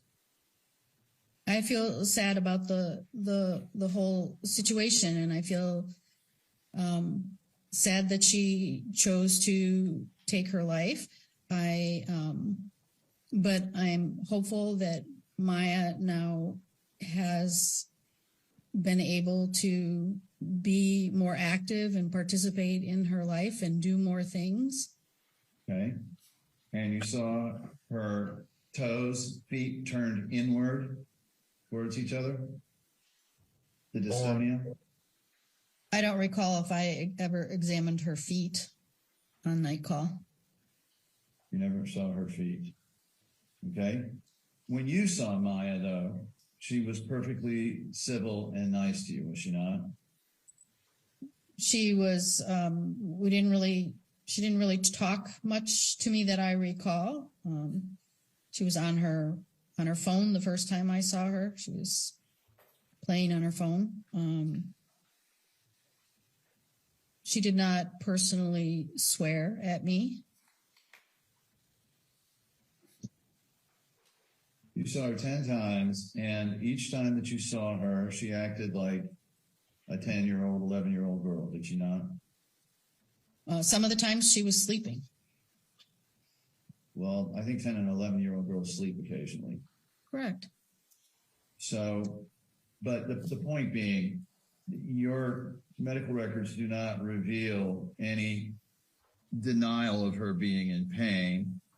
So when you say, let's me see what she does with pain tonight before doing CT, you realized that there was, I don't want to call it a threat, but a possibility that that performing a CT could cause her some discomfort, aggravate the pain, in other words. True? Yes, there was a potential for that. So you were the chairman of the ethics committee at this time in 2017, were you not? Yes. Still to this day, there has been no retrospective on what happened. Okay, Up to the point that I was at All Children's, there's not been an investigation. I cannot testify to what has happened since I left. Does that complete the plan of the deposition? Yes, sir. Okay, members of the jury, I think this is a good time for a morning break. Do not discuss this case amongst yourselves. Do not do any investigation and receive no information. All rise.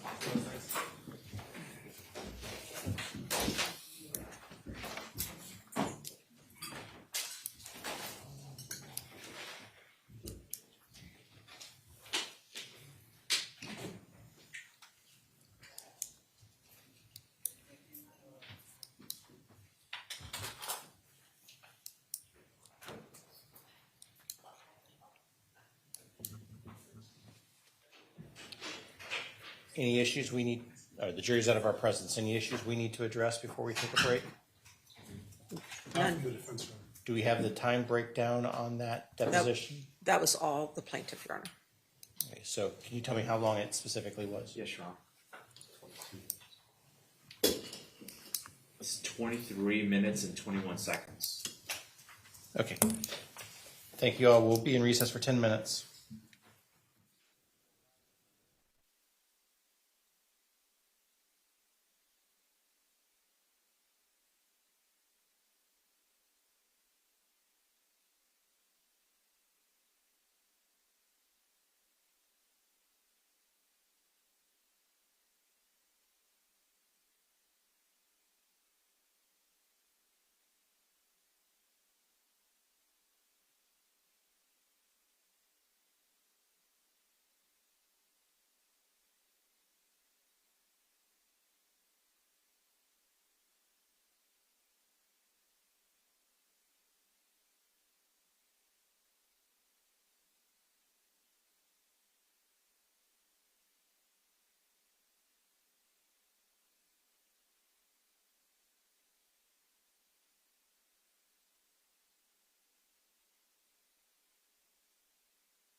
Are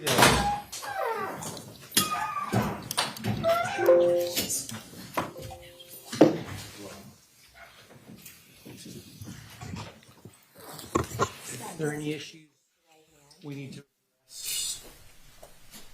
From a client's point of view, I think so. Definitely so, Your Honor. How long's this next deposition?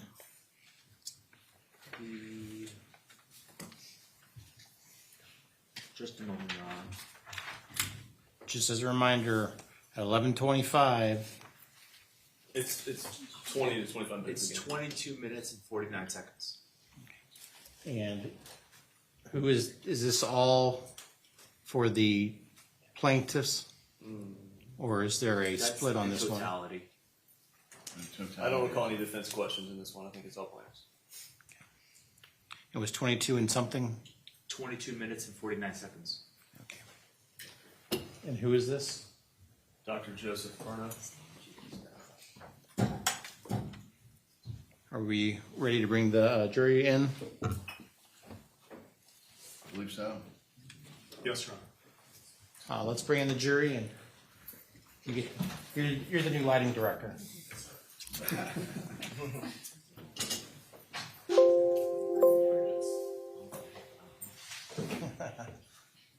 Good luck.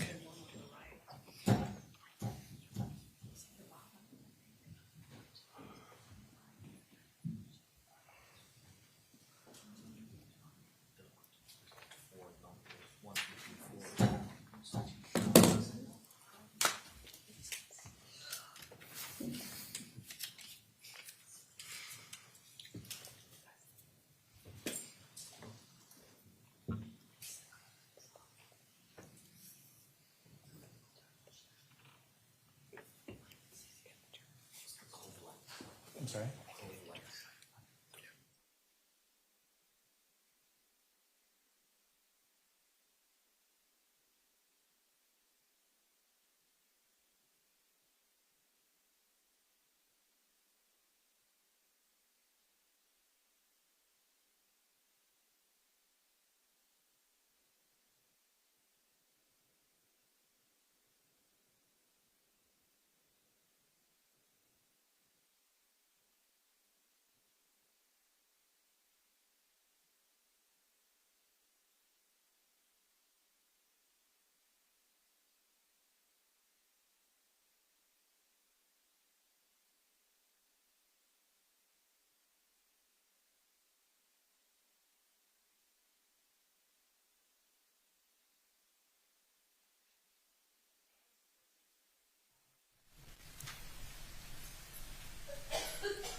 Okay, please be seated, everyone. Members of the jury, I want to confirm while you're away, you did not discuss this case amongst yourselves, you did no investigation and received no information. Is that all correct? Correct. And has anyone approached you about this case since you were last with us? Correct. And have you seen any media coverage in the last 20 minutes? Okay. Plaintiff, let's call your next witness. Dr. Joseph Furno by deposition. We're going to try to do the lights again.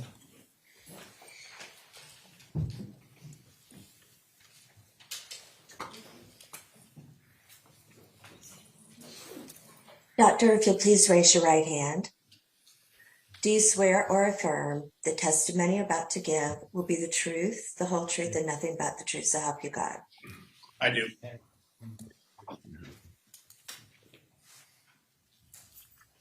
Morning, doctor. Please Morning. state your name for the record. Joseph Perno, P-E-R-N-O. And you are a medical doctor? Correct. And where do you work? Johns Hopkins All Children's Hospital. And when did you start there? 2003. Prior to the acquisition of All Children's Hospital by Johns Hopkins? Correct. And that occurred in? 2010 or 11. All right. Is it true that you never actually sat on the risk management committee? I don't recall attending in 2016 or 2017. So you weren't there, at least as far as you can remember. As far as I could remember, I was named a member of the committee as chief of staff, but as chief of staff as a volunteer position, I was still working a full clinical load and couldn't attend every meeting I was invited to. So as chief of staff, how did you keep up with what was going on there? Well, as chief of staff, you get invited to every single meeting in the hospital. You pick and choose the ones that are important for the role of the medical staff to attend, and I don't recall ever attending the risk management committee. But since you were chief of staff, you had, I am assuming, because you're here, some control or management of the risk management committee? No, I had no role other than to attend and listen what's going on. Well, how was that information then communicated to you of what happened or what was going to happen? Is anything the medical staff needed to know about? I'm the liaison to the medical staff. They would communicate with me if there's something that was significant for the medical staff to know. Well, I understand that, but how about agendas and decisions and topics and referrals up and that type of information? How were you kept abreast of that? Again, I would only be notified if there was something pertinent that came out of a meeting that they needed addressed with the medical staff. If not, it would And how would they do that? probably in a one-on-one meeting. I don't recall anything coming up, but that would be the typical way. Either the VPMA or the president of the hospital would update me. So let me get this straight. Did you ever see any agendas for the risk management meetings? Any of them? Not that I recall. If I was on the committee, they were probably sent to me, but I don't recall ever seeing them. Do you recall ever seeing any one of them, an agenda for a risk management meeting? Not during that time.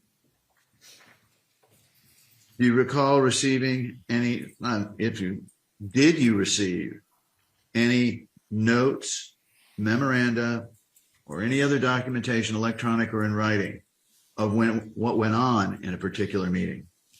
Okay, I honestly do not recall.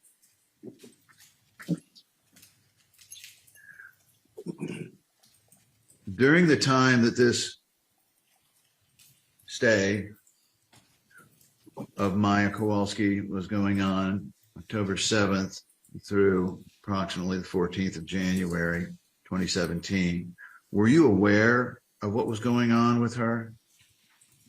I was, and I think we discussed at a previous deposition, I became aware when there was a question about bringing in an outside physician to the organization.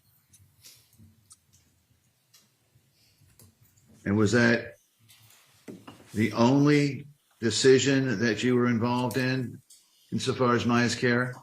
Correct. So insofar as being able to answer questions of what went on, what was reviewed, what decisions were made, what recommendations were made at a risk management meeting, you wouldn't know. Correct?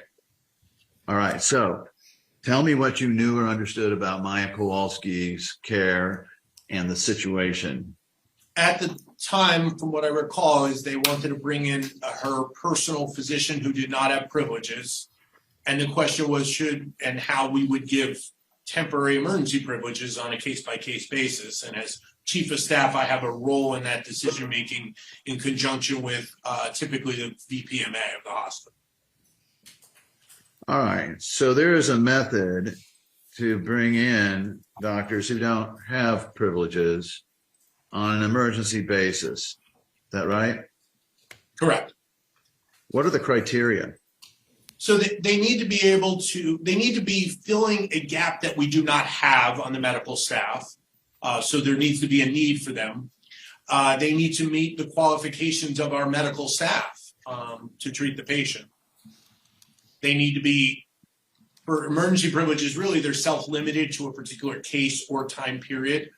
I don't have it all in front of me, but it's pretty spelled out by Joint Commission, but those are the main crux of it.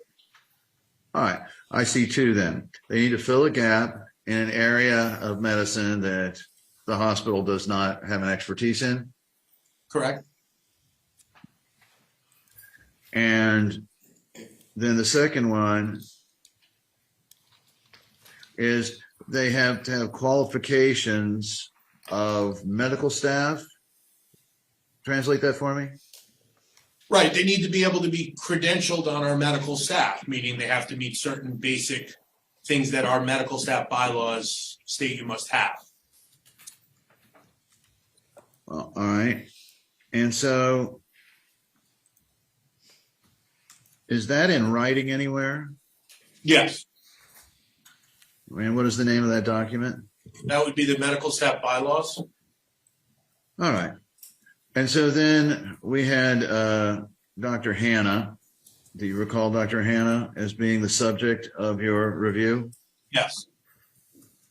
Let's just assume for the purposes of this question, through other testimony and circumstances, that the hospital was informed that Dr. Hannah could and would be examining Maya Kowalski. What effect would that have on the credentialing process? I believe it would have no effect. We would still follow our process as a medical staff. It's our job to make sure that people are qualified to treat children, so we would follow the same process. Again, I think it's speculative. I don't recall that we did that, but he could, and if I'm understanding you, visit the patient as a visitor and converse with her, so long as he doesn't physically examine her or treat her, right? yeah, he could visit her as a friend or a colleague, sure. So if he was turned down at the front desk after applying, or excuse me, even though he didn't apply, but just coming in to see Maya, that would be wrong, would it not? I don't have any control over security and their policies. We would follow our normal visitor policies at the time, so I can't speak to that. Well, the patient's rights include to talk with another doctor or specialist at your own request and expense. It would appear then that the patient has a right to speak with another doctor at least. Is that true? He would be visiting in a role of a friend, not as a physician, because he's not credentialed. Okay. Well, so you're saying that to talk with another doctor or specialist at your own request and expense, it has to be on the phone? In the hospital, you must be credentialed to act as a physician. So he could talk to his patient over the phone. He could get emergency privileges and treat her as a physician. But in the building, he needs to be a credentialed part of the medical staff to care for any patient. Were you aware that there was litigation going on involving Maya Kowalski? Not at that time. That is a shelter hearing, shelter proceeding. I probably knew that she was a shelter hearing, but I probably knew. All right.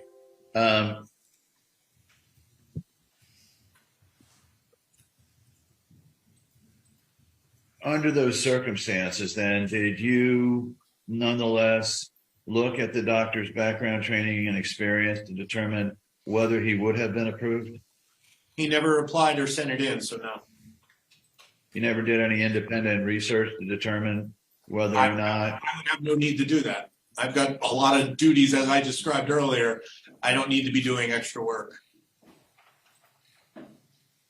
And as we've established, you can't say whether you were advised or not about that. True? Is that true? Yeah.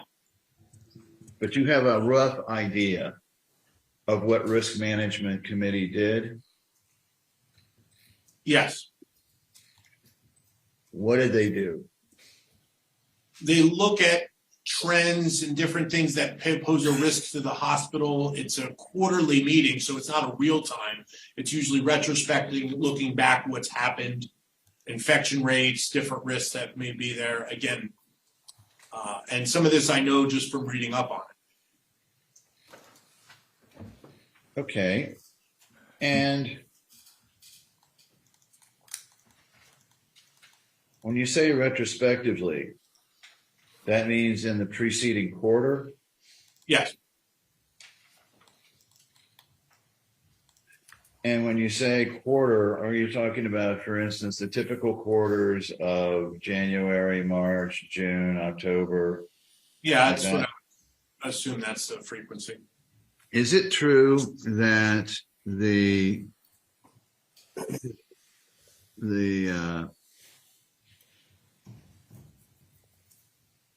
board, based on the recommendation of the MEC, can allow someone onto the hospital to make an examination on an emergency basis without submitting their application for privileges? That is exactly what I was referring to when I talk about emergency privileges. There's a shortened process where we do the basic checks for quality and safety. And yes, it is a recommendation. All medical staff decisions are finalized by the board. But yes, that's the emergency privileging process you're describing. Sorry, I gotta make a note. Who was there to review what was happening to Maya Kowalski in real time? So there's no need for a review in real time if the care is going well.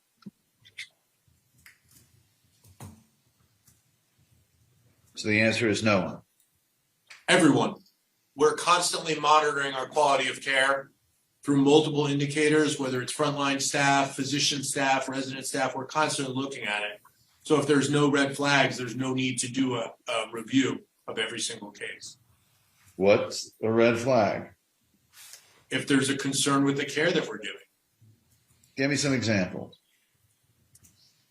If there's a concern for inappropriate medication use, prolonged stay in the hospital, discharging too soon, inappropriate floor, meaning need a higher level of care, something along those lines. There's some generalities of things we're always keeping an eye on. All right, let me ask you about some different things and ask you whether they would meet the threshold for the risk management committee, and we'll work through the other ones. A patient such as Maya Kowalski being kept by the hospital against her and her parents' will for 7 days. Would that reach the threshold of something that would be reviewed by risk management?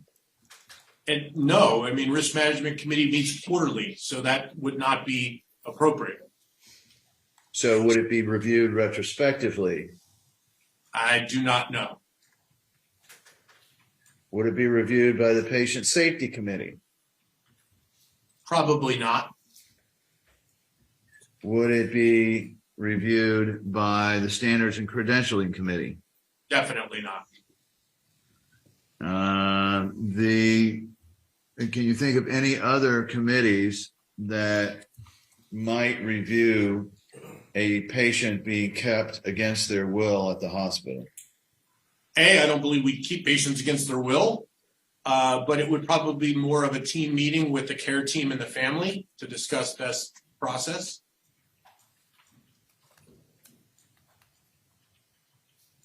All right. The patient being prohibited from seeing her priest, would that meet the threshold for the risk management committee? Again, the risk management committee doesn't function in real-time decisions. It's a quarterly meeting. Well, then who at the hospital checks to make sure that the floor staff, the doctors actually involved, are doing the right thing? So we have risk managers who are involved on a day-to-day basis that will interact with the staff as necessary. We have social workers for scenarios that you're kind of leading towards that would work together with the care team to make sure we're giving the highest quality care. What if it's the social worker who's actually doing the things that are highly questionable, if not illegal? We have physicians, we have risk managers would be involved, and I would like to say our social workers don't perform illegal activities. Who makes the decisions or oversees decisions about compliance with court orders? I would say that's probably our risk management department. So in terms of, let's just say, there are facts in the record that Maya Kowalski's priest was prohibited from seeing her in the hospital. You would agree that that violates Maya Kowalski's rights? I wouldn't necessarily agree to that, and I don't know why the priest was denied, but I wouldn't agree to that.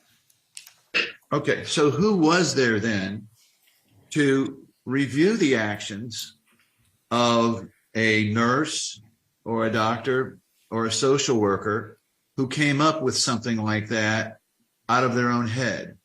Who was the next level to check to see whether that was appropriate standard of care? It would be probably a team decision between the caregivers, the social work, the nursing staff, and again, likely risk management in this scenario. And who's the superior to risk management? I don't know. I would guess our legal counsel, but I don't know. I'm not in that. And who does your legal counsel report to? At that time, it was the president.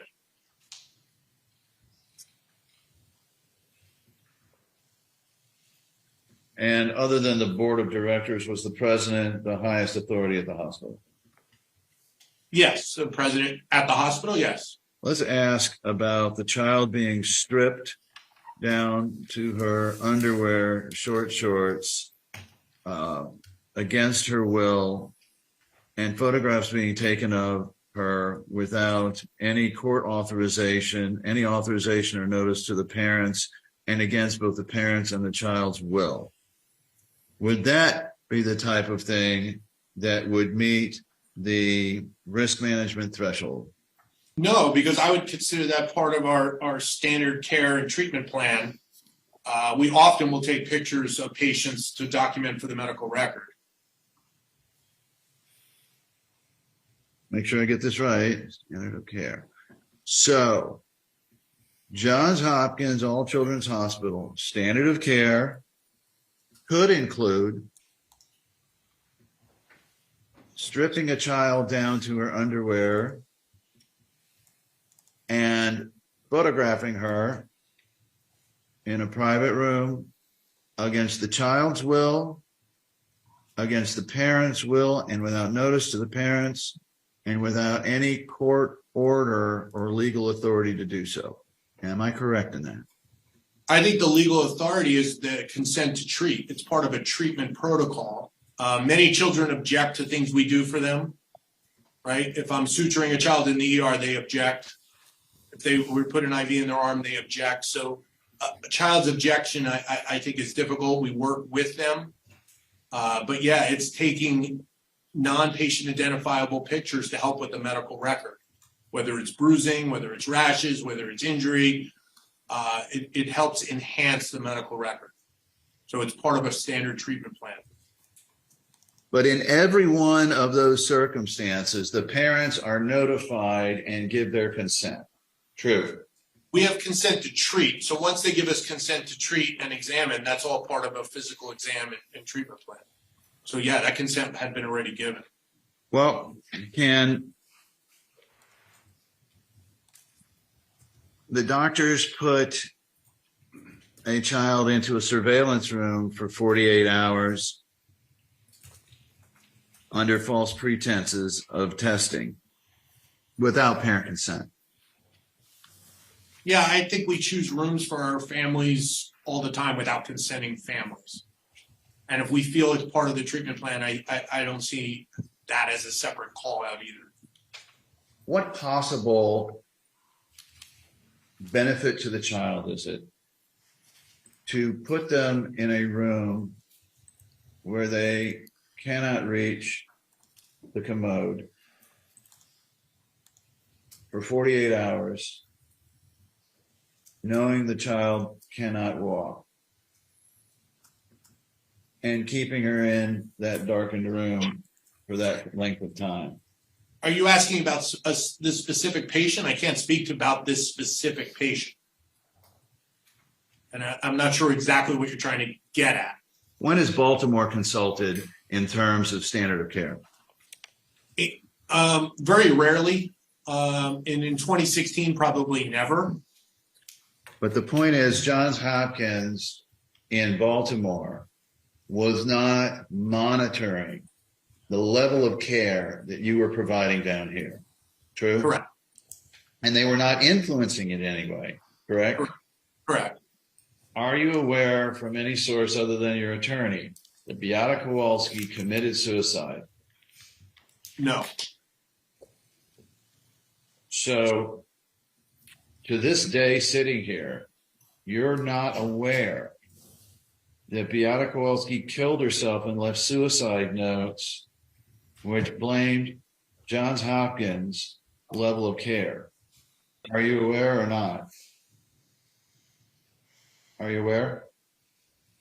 I have no knowledge from outside sources. Okay.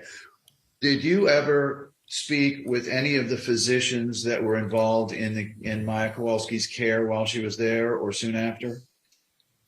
Just in regards to what we discussed with the potentially bringing in an outside physician. Okay. So in that limited conversation, then I take it that you never learned that there were texts back and forth predicting Beata's suicide, right? I have no knowledge of that. And you would agree with me, though, that if a Johns Hopkins physician is aware that a patient or visiting parent is a suicide risk, that is something that risk management should consider. Yes.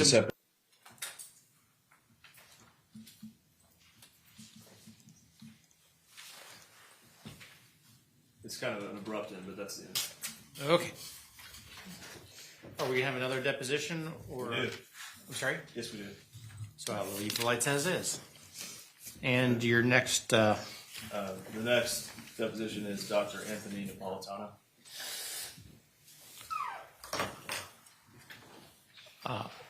hold on one second. I'm sorry? If there's a question, go ahead and write it out.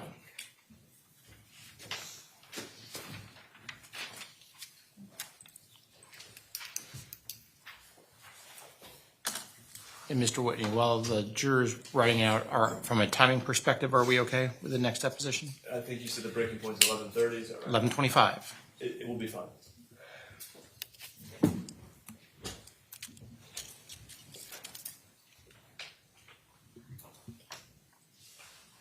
Doctor, would you raise your hand for me, please? Hold on a second. So they have some questions.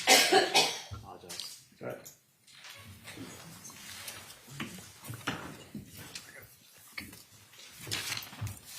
Looks like there are a lot more of these. Are there other questions? I'm sorry.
Okay, members of the jury, one of your number had a couple of questions. Obviously, with a deposition, I don't have a live witness here that can answer that, but as you've seen, the attorneys are very aware of the questions that were raised, and I suspect they will address it in due course. And let's proceed with the playing of. Hey, is the lights okay? Do we need to dim it down some more? Okay, thank you. Let's proceed. Doctor, would you raise your right hand for me, please? Do you swear firm testimony you're about to give the truth, whole truth, nothing but the truth, so help you God? I do. Please state your name for the record. Anthony Napolitano. Dr. Napolitano, do you understand that you are appearing pursuant to a directive by the court that the defendants produce someone with knowledge regarding the Risk Management Committee operations and issues regarding the chain of command and control? Yes. And have you ever served on the Risk Management Committee? Yes. What years?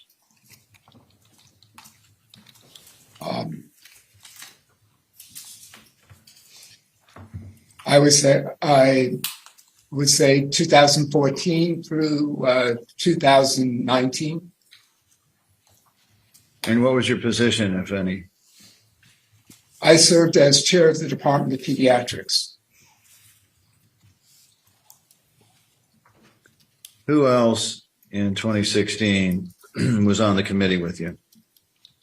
It would be the chair of the Department of Surgery and members of the risk management team. You're real soft. Can you speak up a little bit on this? Sure. It would be Dr. Columbani, the chair of pediatric surgery, and members of the risk management team. And who is that at that time? I don't remember all the names. It would be Jackie Crane would be the name I remember. And she was the general counsel?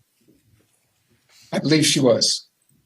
Can you tell this jury, from the best of your memory, whether the Risk Management Committee of Johns Hopkins All Children's Hospital ever took corrective action in any way about Maya Kowalski's considerations and situation?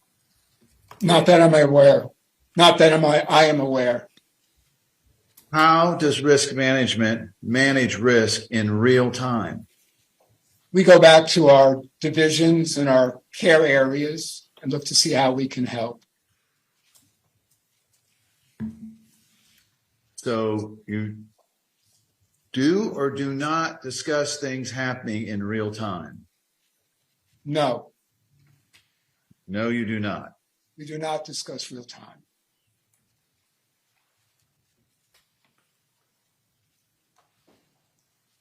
So if a physician or a group of younger physicians makes a mistake, to the best of your knowledge, there's no one at the hospital that is there to correct them in real time.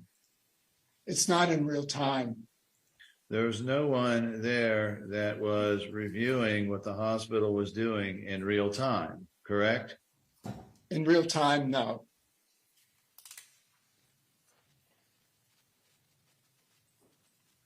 So, for instance, if you had a social worker who was acting inappropriately towards a child patient, there was no mechanism by which risk management would intervene and try to stop that behavior. True? No. Did you know anything about, Doctor, did you know anything about what happened with Maya Kowalski? I read about it. I read the article about 2 weeks ago. But before that, as a member of the Risk Management Committee, you'd heard nothing? I had heard nothing about the case.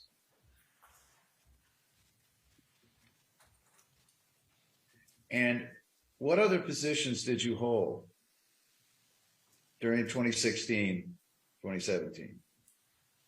What other committees and things were you on? The Department of Medicine. What was your position? I was chair of the Department of Medicine, pediatric medicine. And in that capacity, you didn't hear anything about Maya Kowalski? No. All right, what else were you on? What other committees and organizations were you on? I would sit on medical executive committee. And as a member of the medical executive committee, you didn't hear anything about Maya Kowalski? No. To the best of your knowledge, did anyone from the quality department, such as a vice president of quality, report to the medical executive committee about Maya Kowalski? No. Do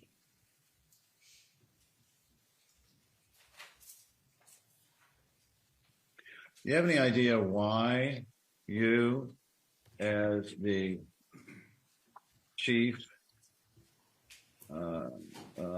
Department of Medicine chair, would not know about a child being kept at the hospital for this long, or 3 months, involving court orders and an eventual suicide of the mother? The care is managed at the division level. Managed at the what? The care is managed at the division or the treating doctor level with their care. It doesn't come up to me. I would not hear day-to-day operations or care like this.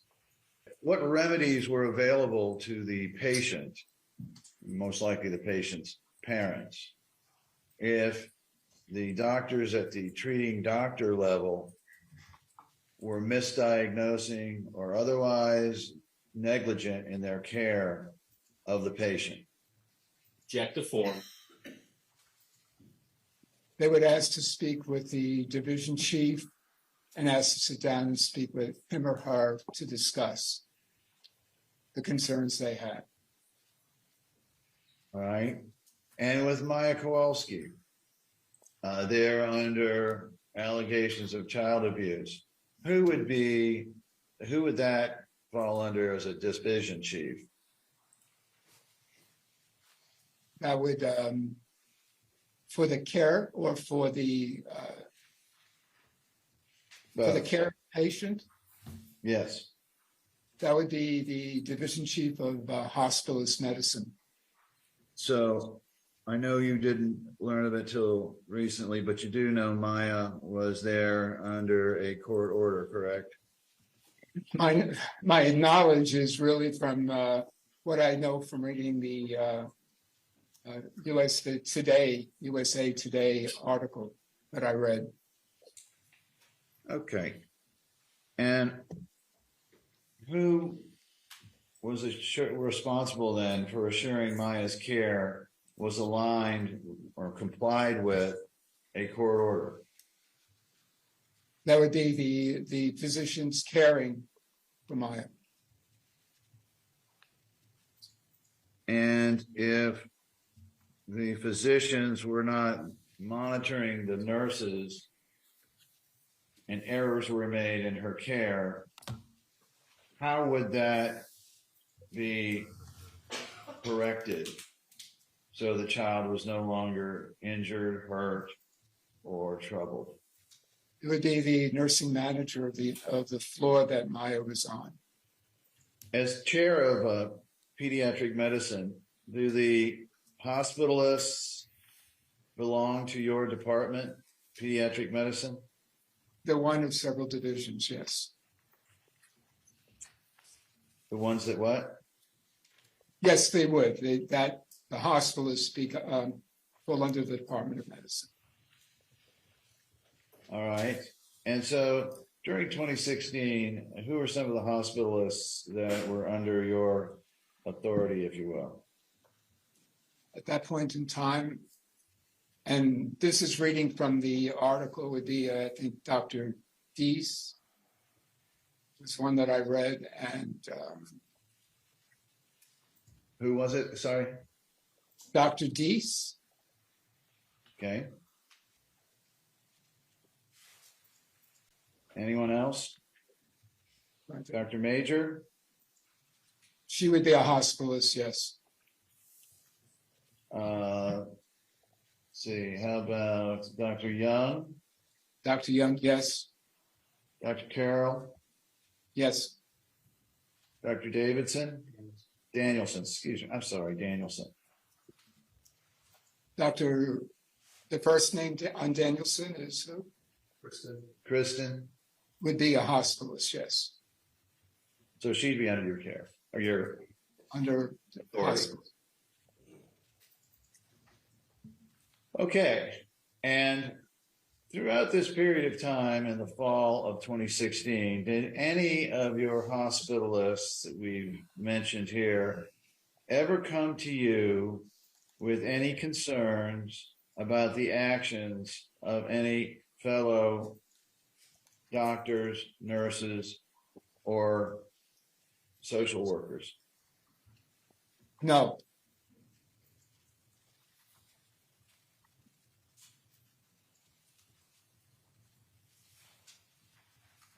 If they had come to you and said, the patient's complaining that she's being tortured every time she has to do this type of physical therapy, what would be the procedure? That's an example. What would be the procedure then once you received that report? I would speak to the division chief to understand what was happening, ask for a report on what's happening. Well, who is the division chief for that? What division are we talking about? The hospitalist. Well, who was the division chief in 2016 while all this was going down? I don't remember. I have to go back. We'd have to go back and look. To the best of your knowledge, has Johns Hopkins All Children's Hospital done anything to change the way it operates since Beata Kowalski's death, Maya's stay there? No.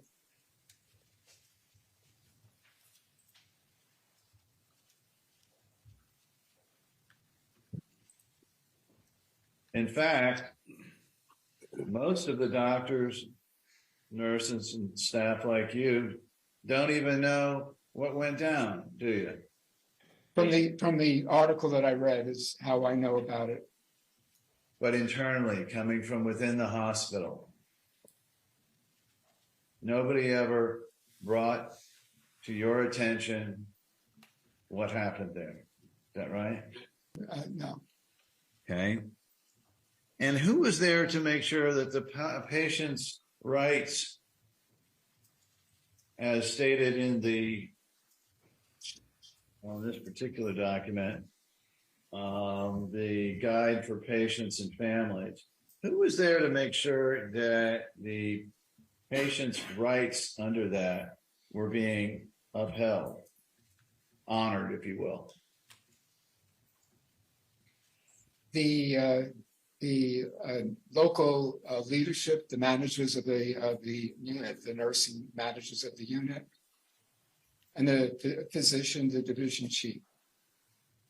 Well, you just testified now that you don't treat adults. Who there is qualified to diagnose a parent as having a mental illness? We don't have adult providers at the hospital, so we really do not manage adult care. I take it the answer to your question is there isn't anyone there that is qualified to diagnose adult psychiatric issues. Yes. And that was true in 2016, correct? Yes.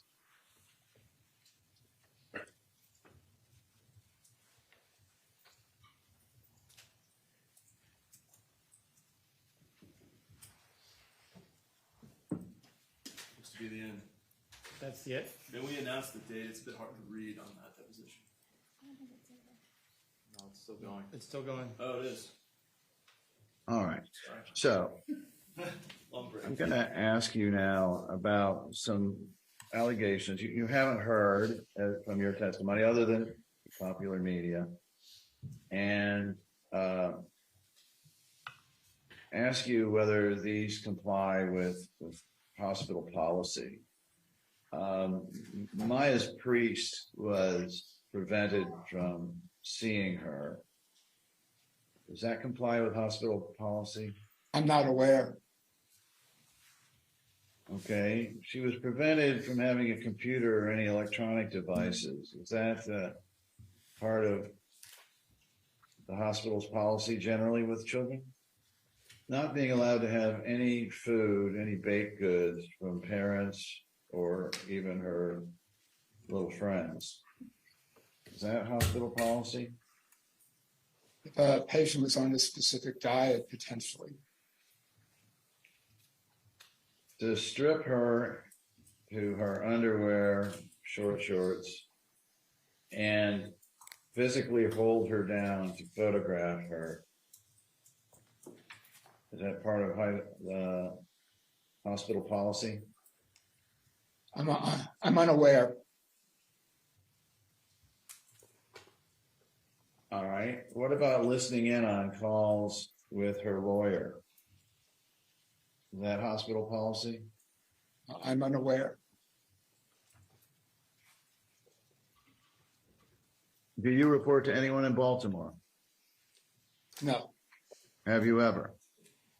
no, Is it true that the hospital, All Children's, continue to operate with essentially the same staff and same procedures and same level of care after Johns Hopkins bought it as before Johns Hopkins bought it? yes, If there is a truly egregious event at the hospital, and I assume there has to have been some over your tenure, what is the most direct line to the president? I'd go to the president of Johns Hopkins Old Children's. Okay. Do all department heads have access directly to the president? At that point in time, in Yes. 2016? Yes. Yes, Okay. So what divisions are part of your department? at that time. Sure. So it would be the cardiology, hematology, oncology, critical care, hospitalist medicine, genetics, infectious disease, neurology, rheumatology. Well, if you had, then you would have had control over all of the doctors we mentioned from one department or the other, would you not? I'd have a good deal on the medical side. All right. And then how often would you have a meeting in 2016 with the heads of the departments? We try to meet monthly.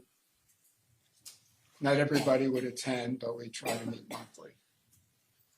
And in terms of the discussions, do you recall any discussions, even in the general terms, about a child that was being held by court order in the hospital for a long period of time? No, that would not come up in the division meeting. How many times have you ever heard of a child being kept at your hospital for over 3 months against their will? I'm not aware of that. And so still, if that in fact is true, that was the circumstance, Maya was being held for over 3 months against her will and her parents' will at the hospital, that was not a significant enough event for any of the department heads to bring up? No. I see. So it doesn't really matter if the child feels that they're a prisoner, the patients feel the child is a prisoner. You're going to stick to your, what did you call it, methods of care? Yes.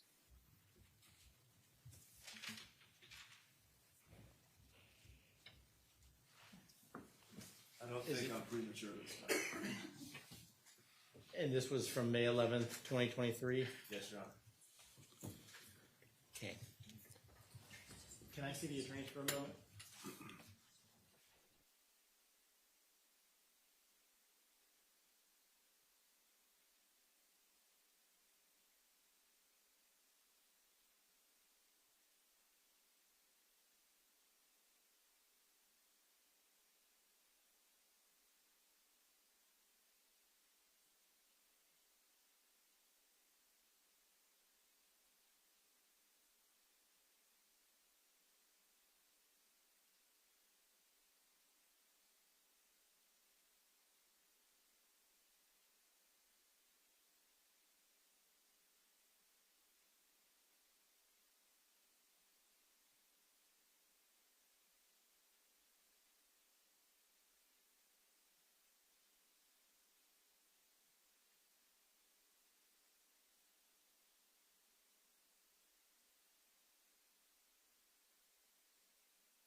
We're going to go ahead and take lunch now.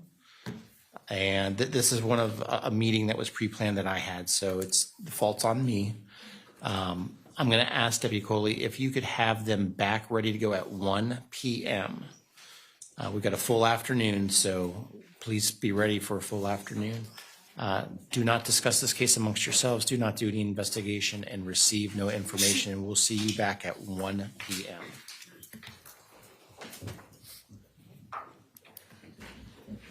All right, so that's exiting.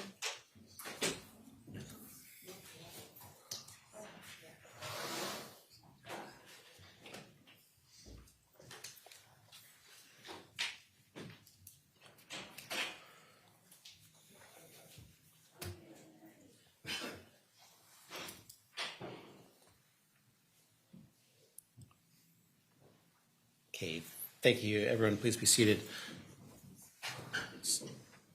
So everyone knows we will be back at 12:15. Now, I do have another 12 or 13 minutes if you want to just start, or do you want to just take lunch now? Judge. I'm happy to do that. Yeah, because I've got about 12 or 13 minutes. And the time on that last deposition, Your Honor, was 19 minutes and 34 seconds. That was just the one without Dr. Perno. I don't think I'm sorry? Did they give the time on Dr. Perno? I didn't think so. It was 22 and like 40 something seconds. Yes. Okay. And the one before that was 23 and 21 Okay. seconds. Sorry. So I've got my list. We'll just start and then we'll pick it back up at 12:15. You do have one motion you'd like to have heard before the afternoon witness, Your Honor. You want to go ahead and do that one right now? Me, Judge. Maybe longer than 10 minutes. If it's going to be longer than 10 minutes, we probably. Okay. Well, what's the motion? It's motion to limit or exclude Dr. Corcoran's testimony. Oh, we haven't seen that. Got filed 2 days ago. Well, perhaps they can look at it over lunch and then be ready to talk about it. So I guess it's back to you, Mr. Whitney, about exhibits. Thank you. I'm going to start on the back page of the exhibit list we provided. And again, this is under the risk management file, which is exhibit 2277. And I'd like to focus on pages 630 to 631. You can pull up 2277 to 631.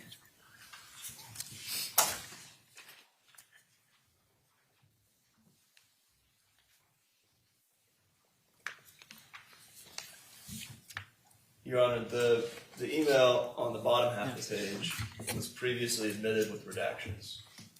Oh, yeah. But we would, so we could redact the entirety of that from this email if necessary. But we would like to admit the top email from New Year's Eve with redactions, of course.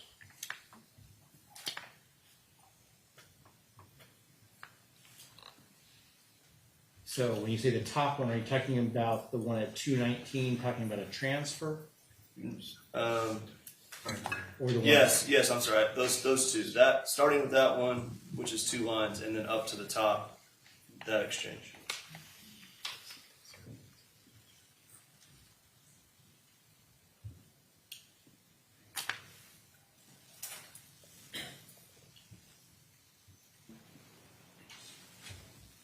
Judge it. Sorry, I'll wait for court to stop reading.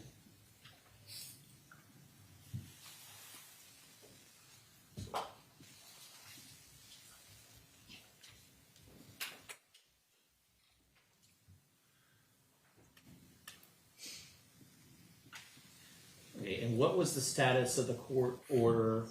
It said, if I remember correctly, at this time it allowed Johns Hopkins to supervise the call specifically. That's correct. Within its.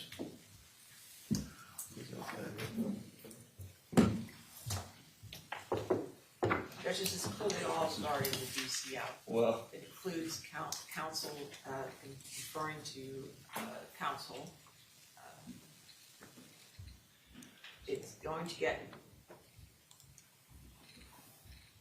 further entrenched into the DCF hearings. Your Honor, the relevance of this email is that Johns Hopkins has repeatedly taken the position that they were doing everything they could to transfer this child out of there. And that's the nature of the 2 lines at 2:19 p.m. It has nothing to do with, it's a medical transfer, it has nothing to do with a court order. And the top email, the first line of that email reveals the type of attitude that was being expressed to other facilities about the potential transfer. So it's relevant and necessary for us to push back on the idea that they were doing what they could to accept transfer. Anything else, Ms. Cross? I just disagree with their aspersions and characterization of the email. They're trying to interpret, and presuming they're going to try to interpret for the court, what it means is not yet once they get wind of issues with the family. I mean, that's having to do with the dependency court. This is what we're going to do now. The bottom email, the one at 6:12 p.m., either you need to redact it in its entirety or redact it consistent with how we previously redacted the predecessor email. Understood. the one at 219 that starts with thanks for the update, that entirety, those two sentences, or those three sentences will be unredacted. Those will come in. I'm without sorry, I'm not redaction. following. Oh, there, okay. And up at the top, the first line, which is three sentences, that will remain in. And the remainder redacted. Well,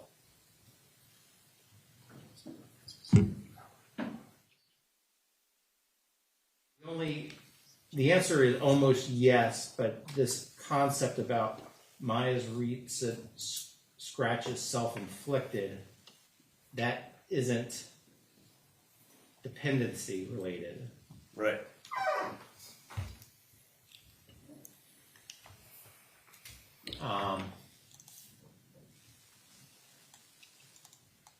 I think the sentence, plus we are exercising our right to listen in on the calls the best we can due to Maya's recent scratches self-inflicted, can stay in, because we're going to have an instruction that tells them as of this date that there was authority for Johns Hopkins to supervise the calls. May I read that sentence to you, Judge? Mother shall have an, I'm sorry, I didn't, may I? It's just a sentence. Number 2 of the order. No, it's the sentence, plus we are exercising our right to listen in on the calls the best we can due to Maya's recent scratches self-inflicted. That sentence would remain in.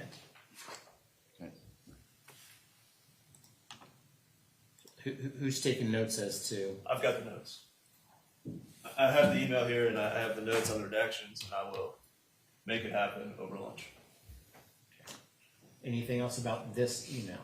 I'm not, did you redact the rest? I wasn't Okay, sure.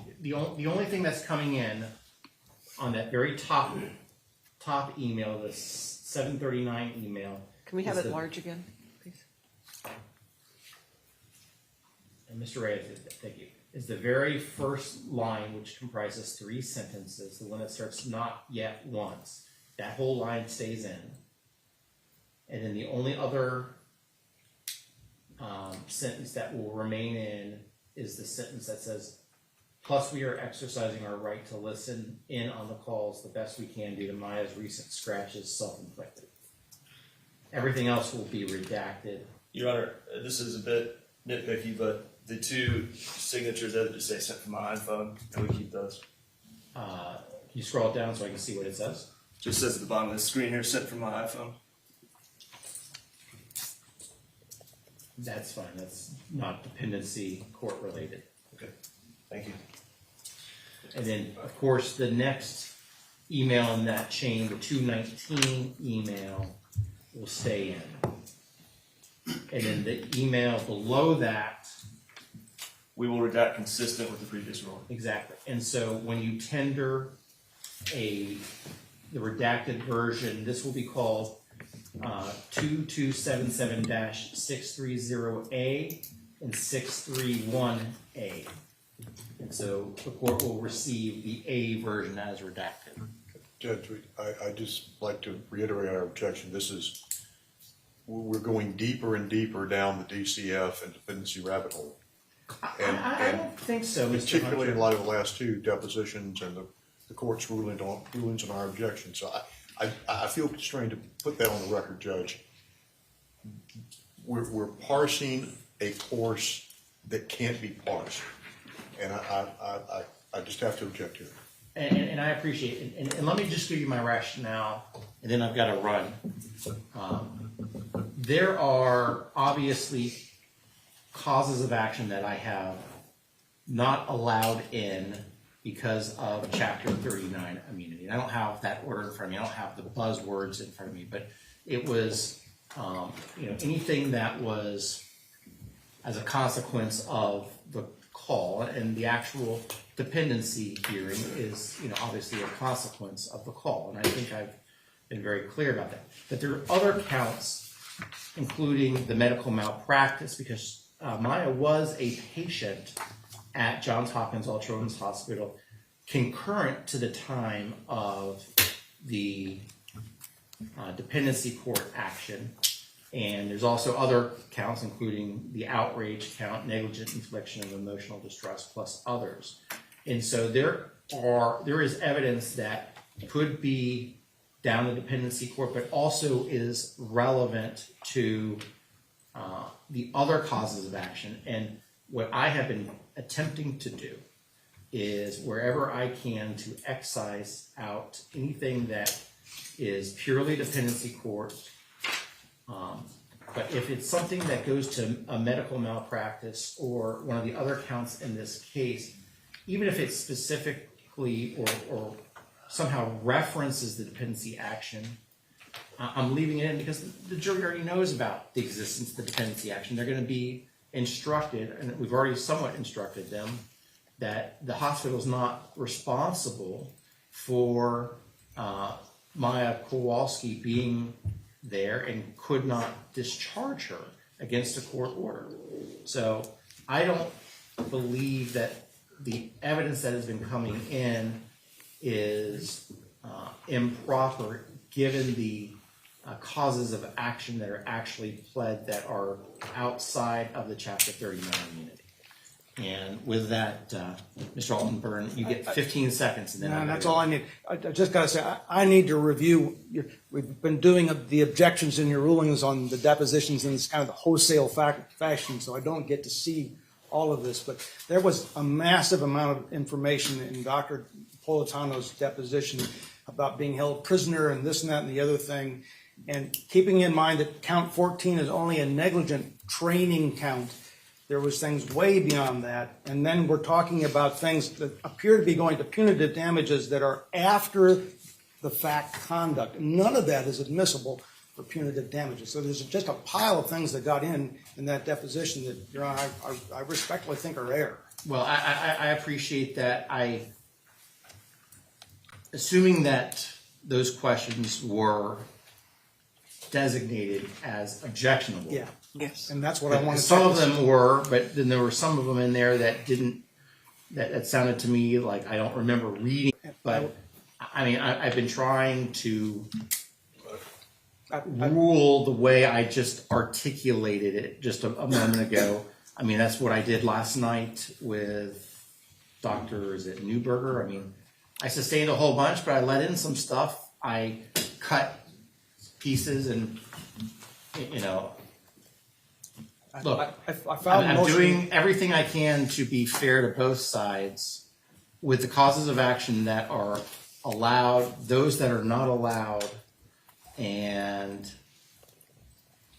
that's the way I'm going to continue to roll on it. Certainly before Dr. Corcoran's testimony, I filed a motion, I think on Sunday, trying to limit some things as to relevance because of these things, and we haven't really been able to hear that. Well, I think that's what Mr. Hunter said, and I said that we were going to need to do it, and I really need to, Yes, I know. Yes, to go. Judge Moreland is on time all the time. Bye now. All rise for the recess.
going to address, folks. Judge, it'd be the motion to limit Dr. Corcoran's testimony that we made reference to before the break. And at some point again, Judge, if you've had the chance to review it, the Williams motion, you have to find out about those. Well, Mr. Hunter has the floor right now. Thank you, Your Honor. May it please the court. We've made a motion to limit or exclude the testimony of Dr. Joseph Corcoran. The basis of the motion, the main thrust of the motion is exclusion, and it is based on section 766.102, paren 7 Florida statutes.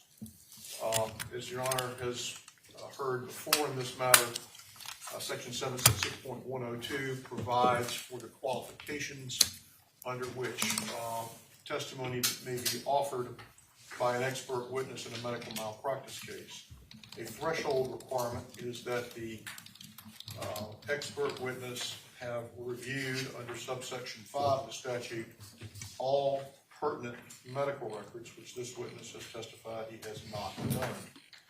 Above and beyond that, however, and more importantly, the thrust of this motion, under section 766.102, paren 7, anyone who is testifying in a medical negligence action against a hospital or healthcare facility may give expert testimony on the appropriate standard of care or other non-clinical issues administratively if he has substantial knowledge by virtue of his or her training or experience concerning the standard of care among hospitals of the same type as the healthcare facility or hospital whose acts or omissions are the subject of the testimony and which are located in the same or similar medical communities. Now, I paraphrased the statute there, Judge, but the thrust of the statute is that the threshold substantively for the competence of an expert to testify on administrative and non-clinical matters against a hospital is the question of whether they have substantial knowledge and experience in the same type of hospital. This witness has never practiced in a children's hospital outside of medical school over 30 years ago. He has never been a CMO of a children's hospital. His experience as a CMO or senior executive official in a hospital setting comes as a result of having served as a CMO, chief medical officer, in a general hospital, not a children's hospital, a general hospital of a different type in a different medical community than All Children's Hospital in St. Petersburg. He's in the room there, Your Honor. Can we ask the doctor to excuse? Dr. Corcoran, if you could wait outside, please.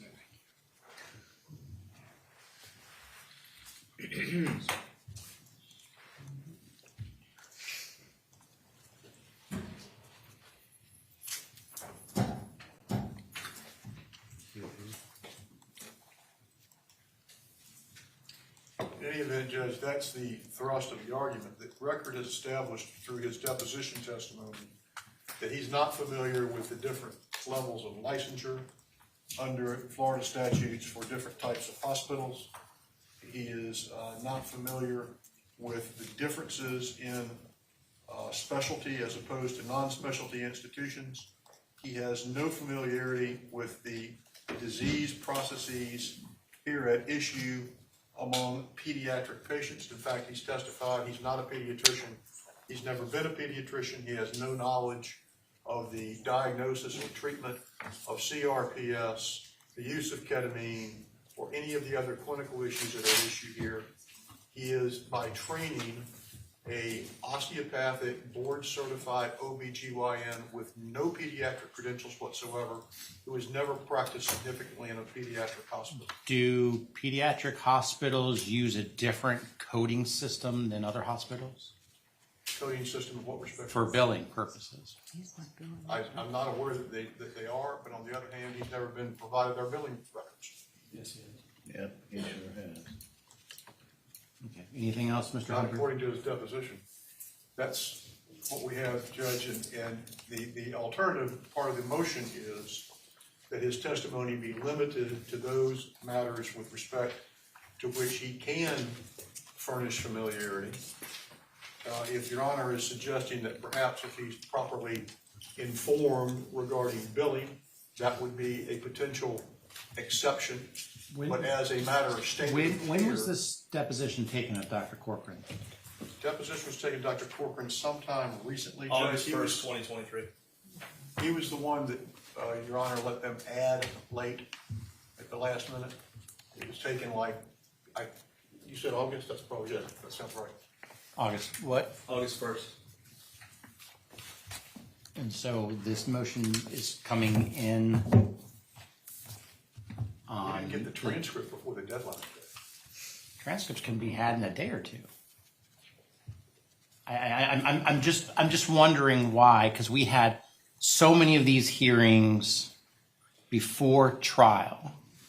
Why, when we are with lots of people here and people ready to go to testify, that we're having this conversation now as opposed to, the day or the week before trial even started? Why wasn't it filed by then? Judge, we thought we would file it at a point where we had a complete picture of what he had reviewed, and we had the opportunity to put it together. And The deposition was on August 1st. I'm sorry? I said if the deposition was on August 1st, why wait 2 months to file the motion? The reality is you want me to make a decision, which these motions take a lot longer than the snap amount of time that I'm being given on this. Judge, in years past, we would make this motion after voir diring the witness at the time on the witness stand.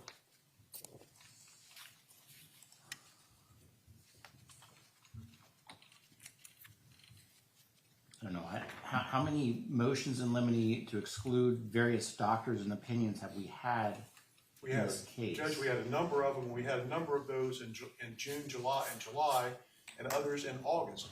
This doctor got deposed late. He never got a report to us till very late.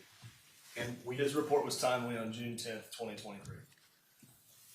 I'm going to hear from your side in a moment.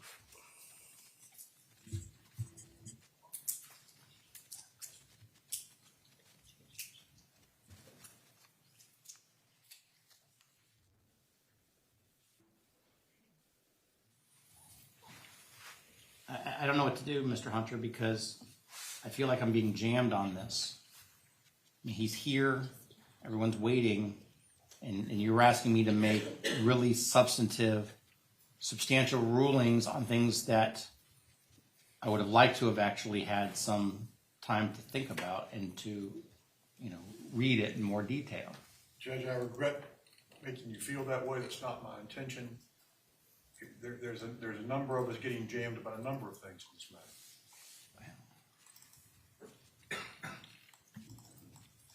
Mr. Whitney, what's on your side?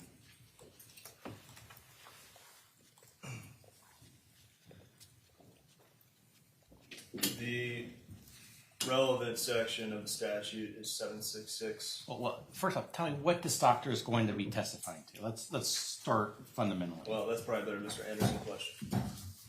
He is a hospital administration expert, Your Honor. He has analyzed the rules, procedures, routines, forms, releases, and the internal documents of Johns Hopkins All Children's Hospital.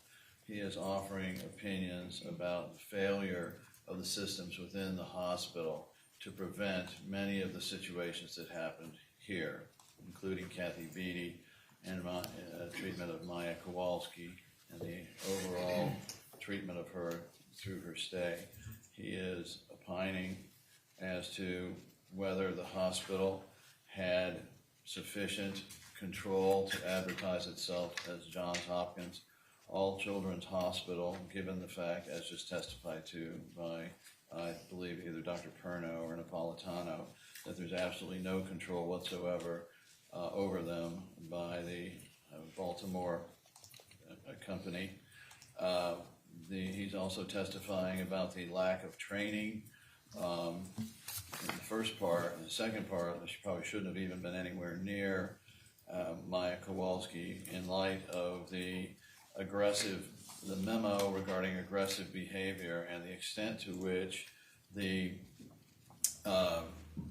aggressive behavior was known and how unusual it is for the type of report that was filed against Ms. Beatty to be in a hospital, and the fact of threats of physical violence by one employee upon another are a very grave allegation in a hospital, particularly a pediatric hospital. He will testify, and thus that Ms. Beatty should have been sent back if they wanted to keep her for significant training, which they failed to do, or she should have been released, or at the very least she should not have been put in to be whatever you want to call her towards Maya Kowalski with very little control. He's going to testify to what you heard from Dr. Perno and Dr. Napolitano, the fact that there was absolutely no real-time review or risk management of events as they happened or within close proximity of them happening sufficient to put a halt to things that were ongoing. He will testify to this was a fox guarding the hen house situation because of the way that Johns Hopkins has set up its monitoring system such that you had people who worked together all the time, if not totally, were counted on to report about each other in the event there was any violation of Johns Hopkins internal rules. He'll testify concerning the internal policies and procedures of Johns Hopkins All Children's Hospital. Instances include their elopement routine, their 2 or 3, their minor leaving AMA routine, their failure to express the patient and family rights and comply with them in the handling of the Kowalskis. That is a summary of his testimony, and it is set forth not only in his deposition, but in his report. I'll find the date of the report. It was filed timely, as co-counsel has stated, but he filed that, and he also filed, the court may recall, an affidavit, I believe, in support of punitive damages, in which he went over many of these points, I think almost all of these points, and that affidavit is April 12th, 2023, prior to one of the final motions on that. So the defense has had an opportunity to receive a report, an affidavit, and depose him extensively, at which point he covered these issues. All of the things he's testifying to are in evidence.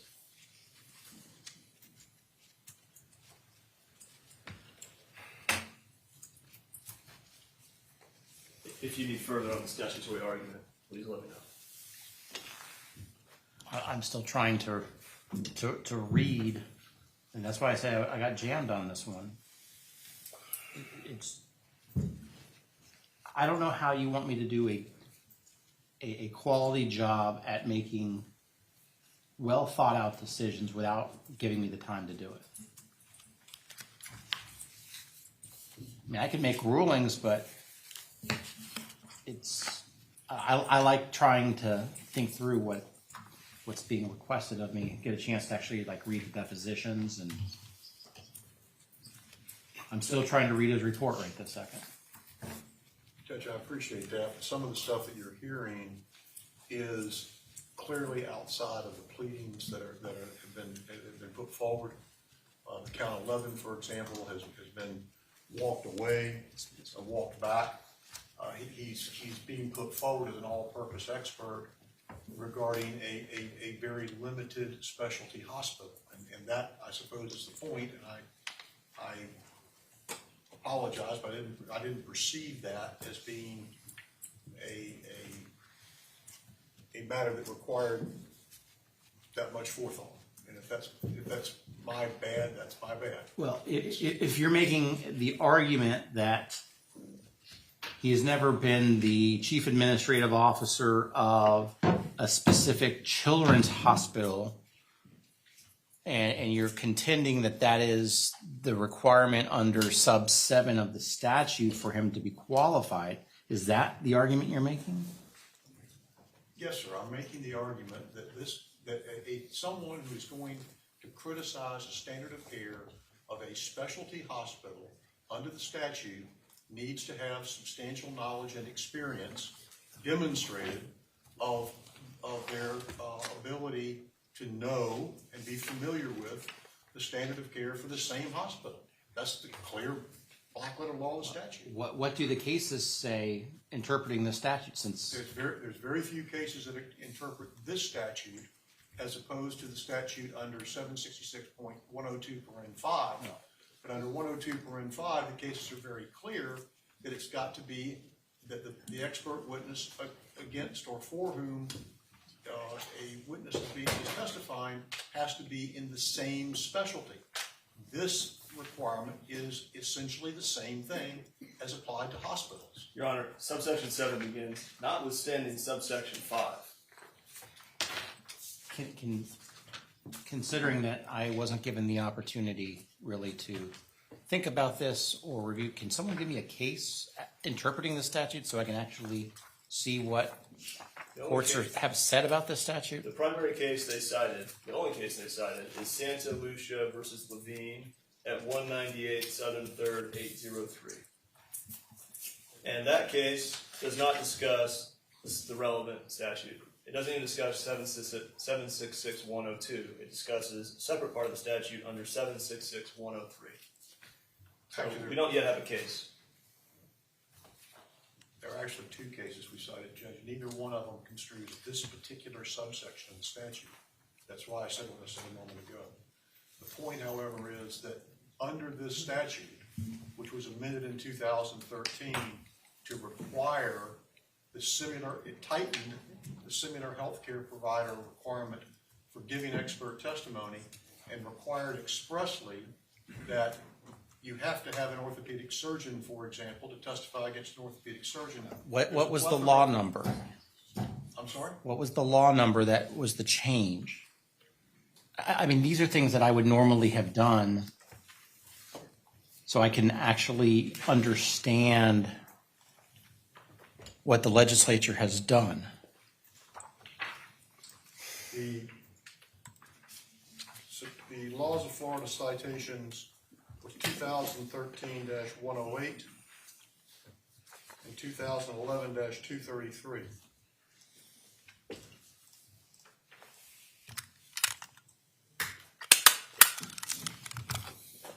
And I believe the latter one in 2013 is the one that tightened the similar healthcare provider provisions, subsection 5. Your Honor, if I may.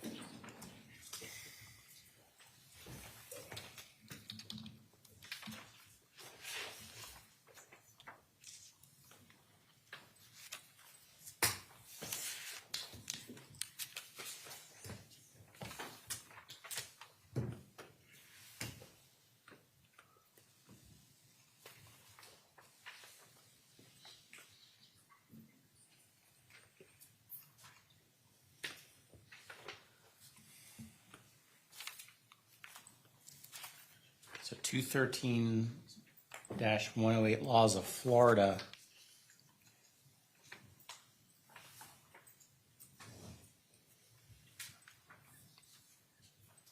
Doesn't say what you said it says, so what's the next one?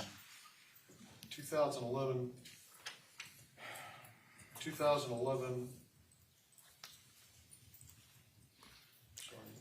I don't know what to do, Mr. Hunter.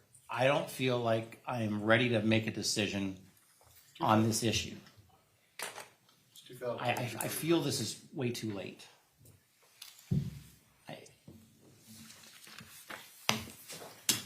I mean, if just looking at the statute, what you're saying is because he has never been a pediatric hospital administrator, he is not eligible to qualify under the statute.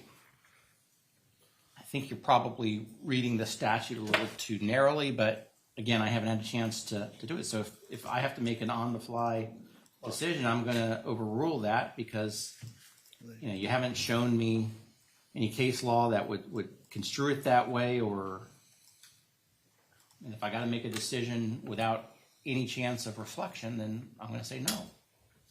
Judge, I would simply point out to you that the plain language of the statute requires substantial knowledge and experience with respect to the same type of hospital. That's the purpose of the statute, as obvious on its face. That's the objection we were making. Well, I don't believe the word "same" is in the statute. I'm sorry? No.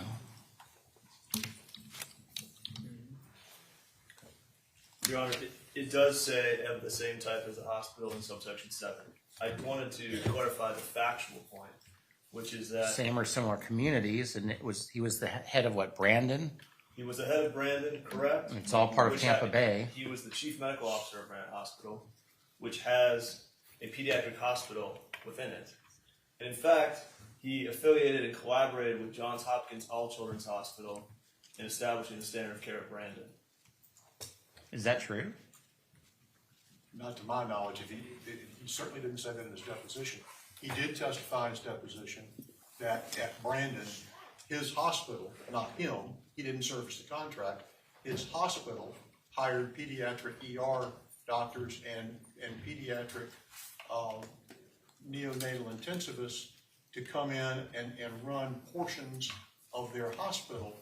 But he also said that he had nothing to do with either making or servicing those contracts. So I don't construe that as assisting them in making the standard of care. If Your Honor will look at the statute, it's a matter of his having knowledge and experience in the same type of hospital and in a similar community. It's a two-pronged test. Now, the similar community is wishy-washy here, but the same type of hospital is clear. I'm sorry? It says or, right? Not and, it says or. It says the substance testimony and which are located in the same or similar communities at the time of the alleged act giving rise to the cause of action. And if you're suggesting that Hillsborough County and Pinellas County are not the same or substantially the same. No, sir, I'm not suggesting that. I'm saying that what I'm suggesting is that the same type of hospital is the primary standard here. And he has not demonstrated that level of knowledge. So you agree it's the same community? Yes, sir. Okay, so you're only talking about Same type of hospital. And Judge, with all due respect, this objection would be perfectly appropriate at the time he offered the opinion. Except that the court set a prior deadline.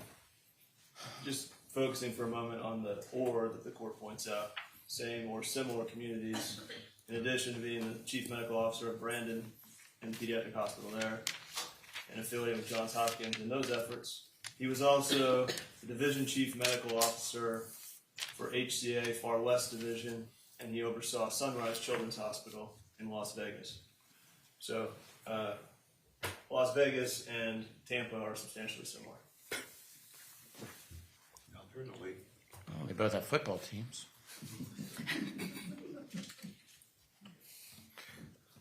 Both had John Gruden as a coach. I would suggest to you that they're the similarity then, Your Honor. No,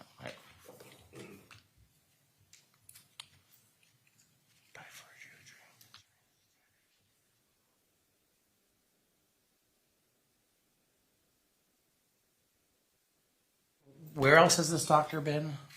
Remind me. Hospital Corporation of America. Yeah, he's been an executive with HCA Hospital Corporation of America. In that role that I just mentioned, he was the division chief medical officer. I think he'll say he oversaw 10 hospitals in that role, and the one I mentioned was Sunrise Children's Hospital.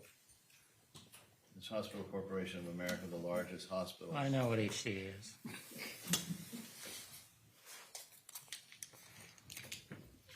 Mr. Hunter, what I'm hearing is, from a factual standpoint, he may qualify even under your definition. That's about the best I can give you right now, given that I wasn't given time to prepare for this. Mr. Altenberg? Yeah, if I may, beyond his qualifications, I'm going to be instructing my trial guys to object a lot because of the scope of the pleadings. There is no risk management claim under 766.166 expressly in count 8. Nothing in there alleged a management thing. It was diagnosis and having a treatment plan is what's in count 8. In count 14, the smorgasbord is now down to a negligent training claim only. And it only references 766.166 in paragraph, I believe it's 170, to say it's sort of like this. And so I was listening to opinions that might have been appropriate when count 11 was in, but count 11 was voluntarily dismissed. So anything about the training or the not the training, but the background on Miss Beatty and whether she was disciplined in the past is not relevant to this. Your Honor, as you're aware, we Excuse me. Yeah, let Mr. Altenberg finish, I thought please. he was done. But at any rate, we need to keep this within the scope of the pleadings. And it sounded from what I heard, numerous things were going beyond anything that is left at count 14, and there's no risk management claim pled in count 8, except by incorporating that which is in count 14. Are you done? Yes. Hold on a second.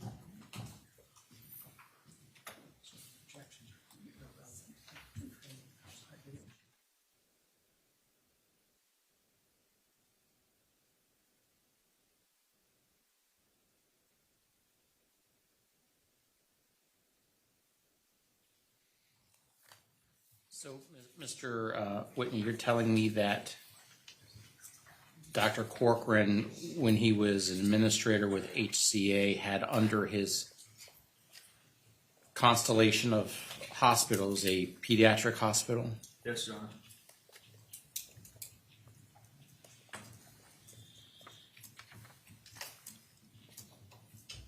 And as CMO of Granite Regional Pediatric Hospital within it.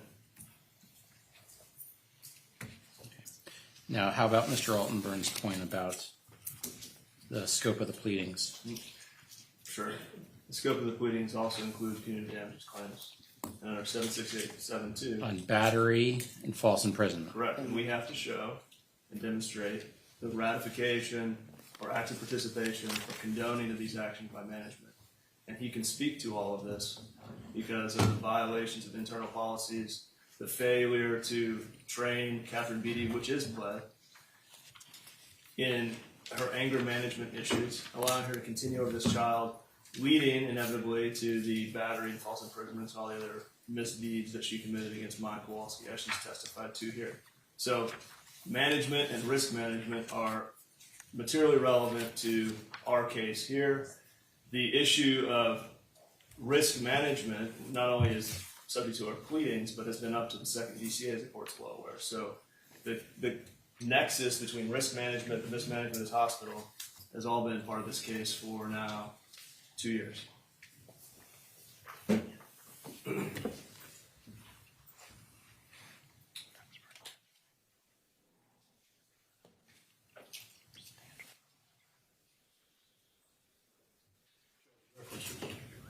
Hold on a second, please.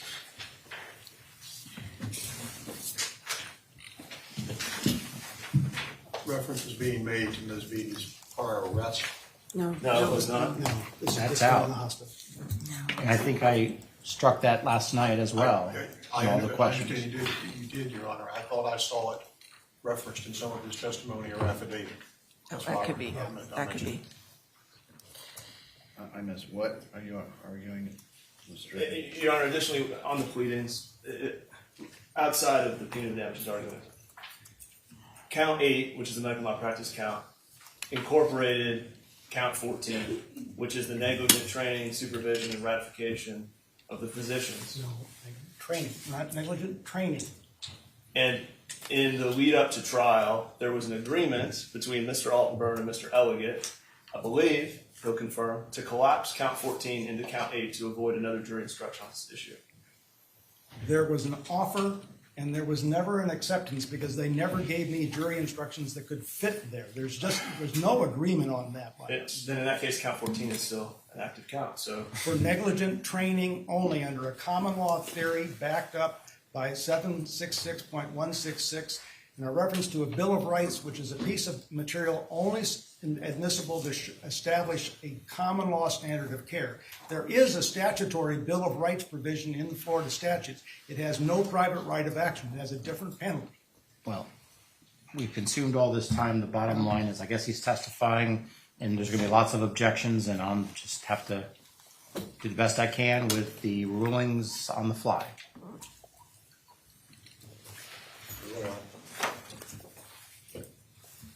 Are there any other motions that are going to be very substantive like this that I need to know about so I can be ready for them? Don't believe so, Your Honor. Thank you. from the plaintiffs, there will be. Well, let's get them We will. quickly because We will.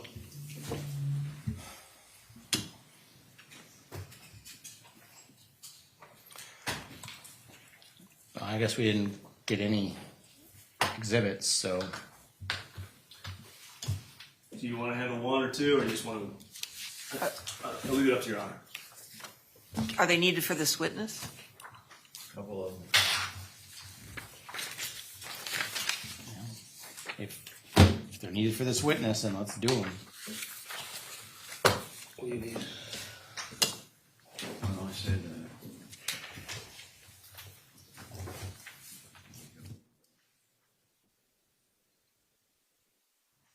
Mr. Whitney, which one or ones are we talking about? Just a moment, Your Honor, just if we could. I'm sorry? If we just have a moment to decide which one Mr. Anderson would like for this witness. We don't argue with things that are either already in evidence or we don't need from this witness.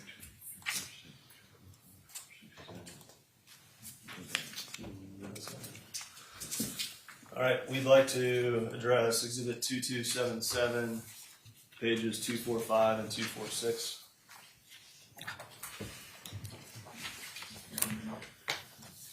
Let's put it up.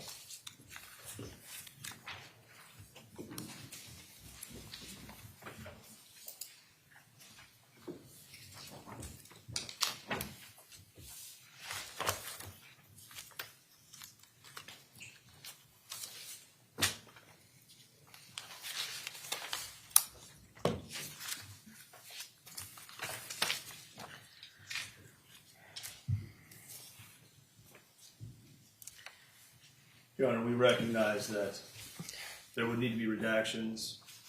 I would focus the court on paragraph number 3 in Ms. Salisbury's email regarding billing. Judge, this is the DCF attorney writing an attorney for the hospital regarding DCF matters and things that she's concerned about. I think it's the Kowalski's attorney. Yes, I'm sorry, the Kowalski's attorney writing the hospital in the DCF hearing.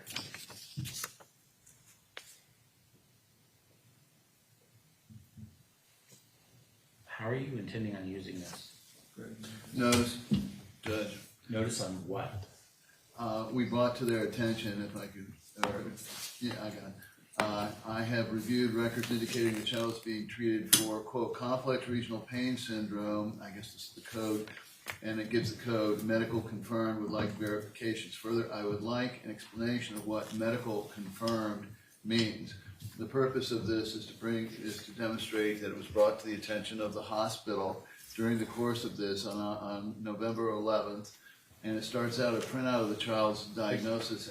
My recollection is the hospital agrees it was billing under the CRPS. I don't think that's an issue in the case. No, it's not an issue in the case anymore, but the timing of it is when they were notified of it and whether they continued to do it. Okay. What does that have to do with anything? Well, I think it would go to our fraud count regarding the billing as to whether there would be the required clear and convincing standard on it, that it was brought to their attention. They knew what the problem was. They chose midway through her stay to continue to bill for CRPS. It's to one of the lawyers here. We were hoping to fix that was simply to delete names and just make it to The defendant. unfair prejudice of this exhibit outweighs any probative value, even if I were to figure out a way to splice it to only get to that small paragraph. I understand the court. That's out.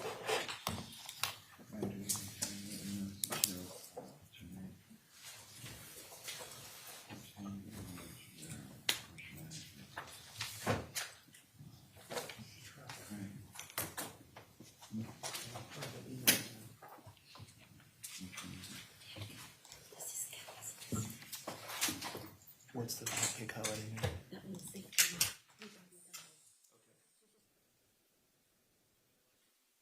2277. No, I'm sorry. 2123, pages 833 to 837. That's already in. That's submitted. That's already in. My apologies.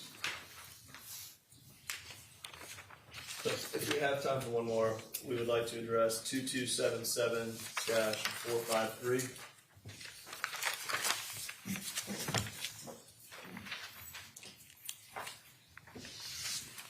So 5-3. Yes. Put it up. What is this? That's exactly the point, Judge. It's undated notes that somebody's going to have to interpret. Nobody's going to testify as to who wrote the notes, what they mean. If somebody picked up my notes from today, they would have to interpret them and try to figure out what the heck they meant. We can withdraw on that. It's from the risk management file at the hospital. Didn't Mr. Anderson just say he will withdraw? Well, Yeah, he did. Okay, then let's go to the next one. There was one of these that had Ms. Crane's note on it, and that's what I would have thought this one was. Nursing notes pull out. Nursing notes pull out. Do we need it for this witness? Okay. Yeah, I don't think we need it for this witness. Does anyone need to take a break before we start? We've been here for 40 minutes, or does anyone want to take a break, or you want to get going?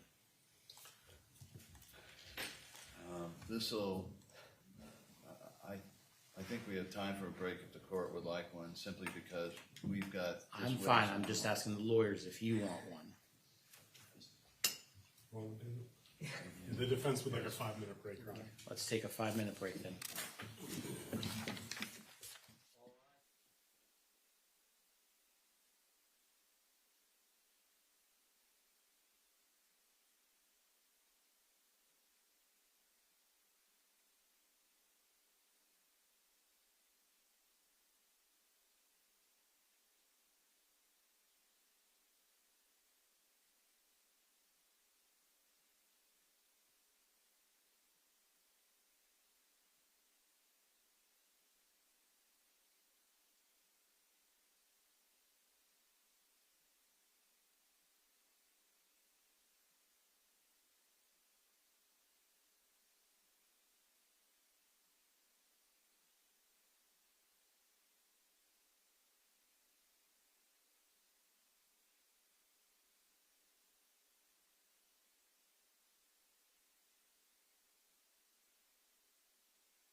Please be seated, everybody. Okay, before we bring the jury in, what witnesses are we going to have tomorrow? Plaintiffs. Depending on the length of this testimony, we may have to push our next witness in tomorrow, which would be Jessica Blackrick. We also have Deborah Salisbury and Brian Gillis may testify tomorrow. We have a rather long deposition, relatively, of Dr. Eli Newberger and deposition excerpts of Dr. Sally Smith. And if we can get to it, the Kowalskis will begin their damages testimony. If I may inquire, I can't foresee what Ms. Salisbury or the other attorney, and I've forgotten his name, could possibly testify to in this action that's not going to invade what went on at DCF. So if we could get a proffer from the plaintiff so I know what to prepare for. Especially with Ms. Salisbury. So what's Ms. Salisbury going to testify to? I wish I had my notes in front of me. I know she's been instructed not to get into anything involving the DCF matter, but she was involved in sending warnings to the hospital about certain behaviors. And so, again, it goes to the notice to the hospital that Kathy Beatty was acting out as against Maya Kowalski. I wish I had my notes here. And she can also speak to the factual scenario of the Morris transfer that we've heard a lot about. Yes, that's right. I'm sorry. Well, the first area of inquiry I would think would be entirely both duplicative and potentially privileged if she's going to come in and say, as the attorney for one of the Kowalskis, I was sending warnings. Well, it's not your privilege to be concerned about. Sorry, go ahead, Mr. Williams. It's not only that, Judge. These matters were squarely in front of Judge Hayworth in the dependency action. She was dealing with Judge Hayworth in the dependency action, and the matters that are being alluded to were brought to Judge Hayworth's attention in that dependency action and dealt with at that time. So this is a matter, once again, of us going into matters that were before the dependency court that are not only duplicative of what we've heard already, but also were before Judge Hayworth and subject to his jurisdiction at the time. Well, obviously, if it's talking about the dependency court, I'll shut it down, just like I've been on everything else. We have big red lettered things. Don't ask this. Don't get into this on our desk. But, I mean, if there's a notice that's separate and apart from what was transpiring within the dependency court, perhaps that is relevant. Maybe it's cumulative, maybe not. I don't, until I hear it, I won't know. And who is the other gentleman that they're having coming in for? Brian Gillis. He would be similar. Was he the attorney for DCF? He was an attorney for DCF at the time. And what is he going to be testifying to? Again, Judge, off the top of my head, you remember Mr. Gillis? One issue would be the issue that arose with Catherine Beatty's email that we tried to have admitted and the factual assertion that there was a delegation. The email you sustained? Yes, sustained it with the additional instruction that the defense could try to prove up a delegation. I think it's also important to note that I do not believe Mr. Gillis was actually working on the Kowalski dependency case, and he is currently Deborah Salisbury's practice partner. Was he the DCF attorney at the time? I would defer to Mr. Whitney on that. My understanding was he may have worked for DCF, but he was not staffing the Kowalski case. This is the point, Judge. We have no information that suggests that he has any involvement in this case, except to the extent that he used to work for DCF back then, but had no knowledge or involvement in this case. So when he's been injected in the case before, it's been offering opinions about what DCF should have done or what should have been done in this situation, like a de facto expert of some sort, but yet he's never been listed as such, and he has no personal knowledge of events here that we're aware of. Are we calling him for the dependency action? Because you know that's not happening. I know that is not happening. So What is he being called to say? Without my notes, I can't tell you specifically, but I will reevaluate whether we can call him and take any risk with it. Honestly, Judge, I've been concentrating, trying to get ready for this witness and get things going and dealing with their motion. Have we turned over the exhibits that we're going to use tomorrow? Yes, Kelly Perry takes care of that. Can we check and ensure Kelly Perry is? Yes, they were sent at 12:01. Anything else, Mr. Hunter? Well, two other matters. One is, I really would like to hear some explication of what we're doing with Mr. Gillis, because otherwise, we're floundering around all night trying to figure out what this guy's gonna say with no indication of what he in fact is going to be proffered for, and just wasting a lot of time. And then the second thing is, did I hear Jessica Stevens on the list for tomorrow? Jessica Blackrick. Jessica Blackrick. She is with the Guardian Ad Litem program, but we don't know what she's being proffered for, and if it's a Williams rule situation, we're going to have. It's not Williams. It's not Williams rule. Okay. So for those two witnesses, why don't we have a discussion after the jury leaves, before the lawyers leave, so we know this way somebody, if your law partner can scan your notes and send them to you.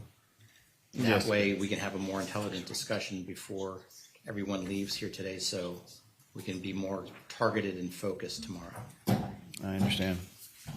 Oh, one other thing for the record, Judge. When I said withdraw to 453, that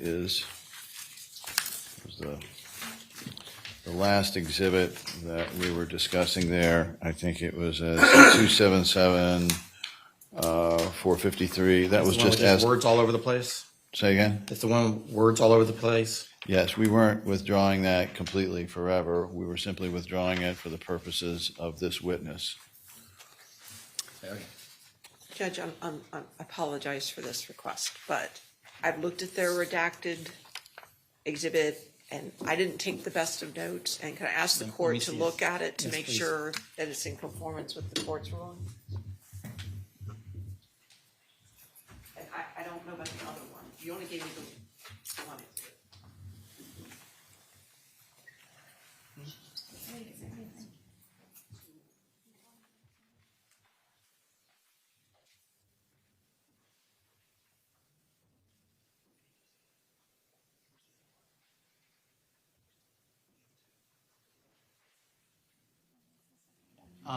The top two are fine. The bottom one, and just so the transcript's clear, I'm looking at 2277-630A and 631A. The bottom one looks like what I said this morning, but without being able to compare it to the one I actually ruled on. But it looks what. Would you like me to publish the other one? I mean, if you could pull up the other one, but I think so I can see the underlying. But I think this is what I said. Would you like to see 628, 629, or the other ones? If I can see the original without the A, the 628 without the A. Got it. Just a moment. But Ms. Crows, this does look. I wasn't suggesting it wasn't, Judge. I just wasn't clear and didn't want it going in. Just a moment.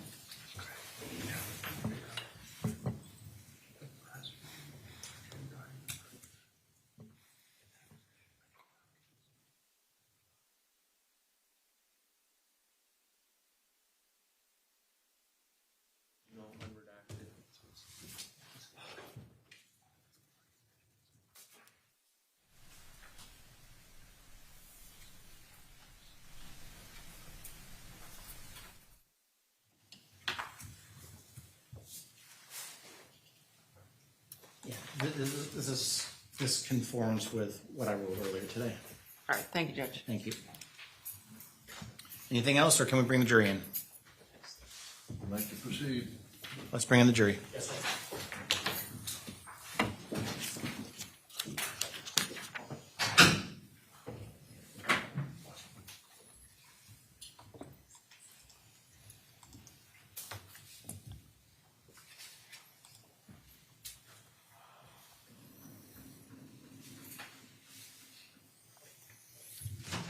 All rise. Jury's entry.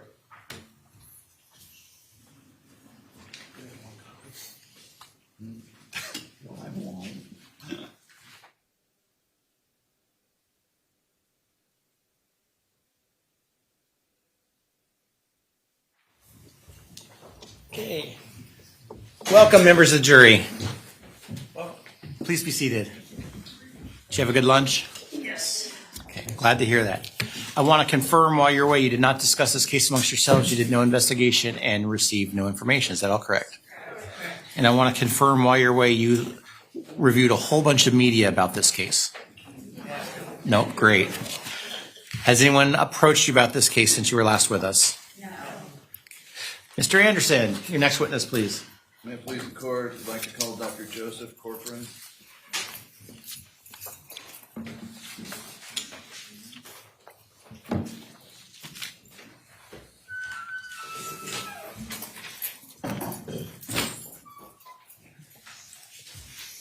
Stand here, face the clerk and raise your hand. Do you solemnly swear or affirm the testimony you're about to give will be the truth, the whole truth, and nothing but the truth? I do.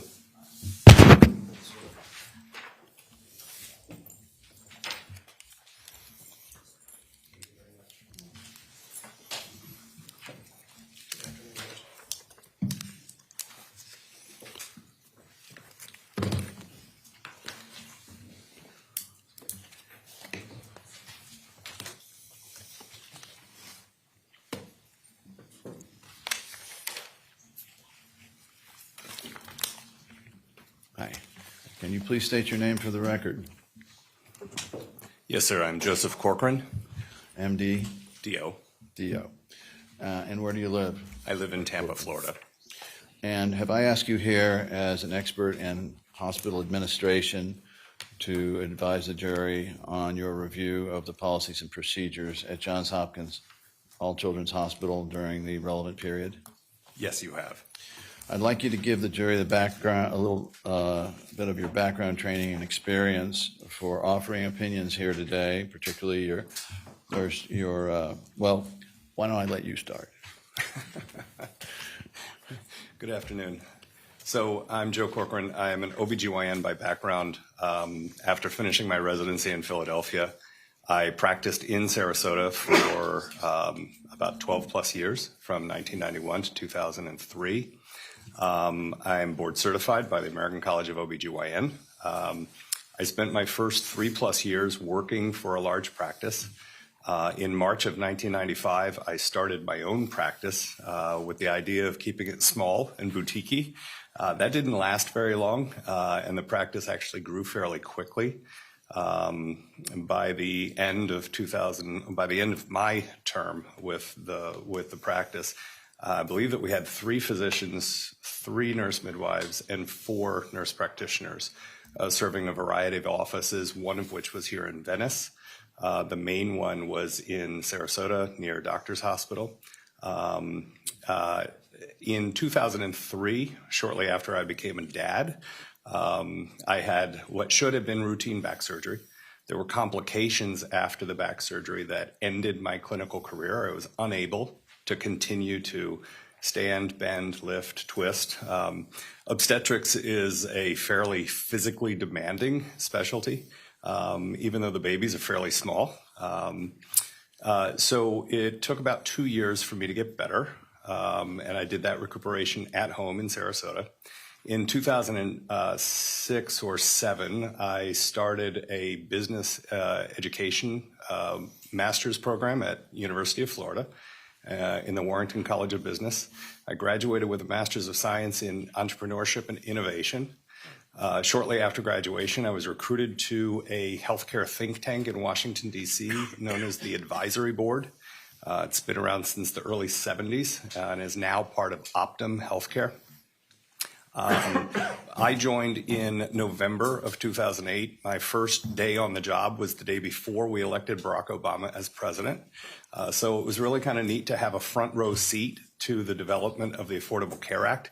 I had nothing to do with the legislation. We actually helped hospitals and large medical groups know how to change in this new paradigm. I was with the advisory board through the beginning of 2013.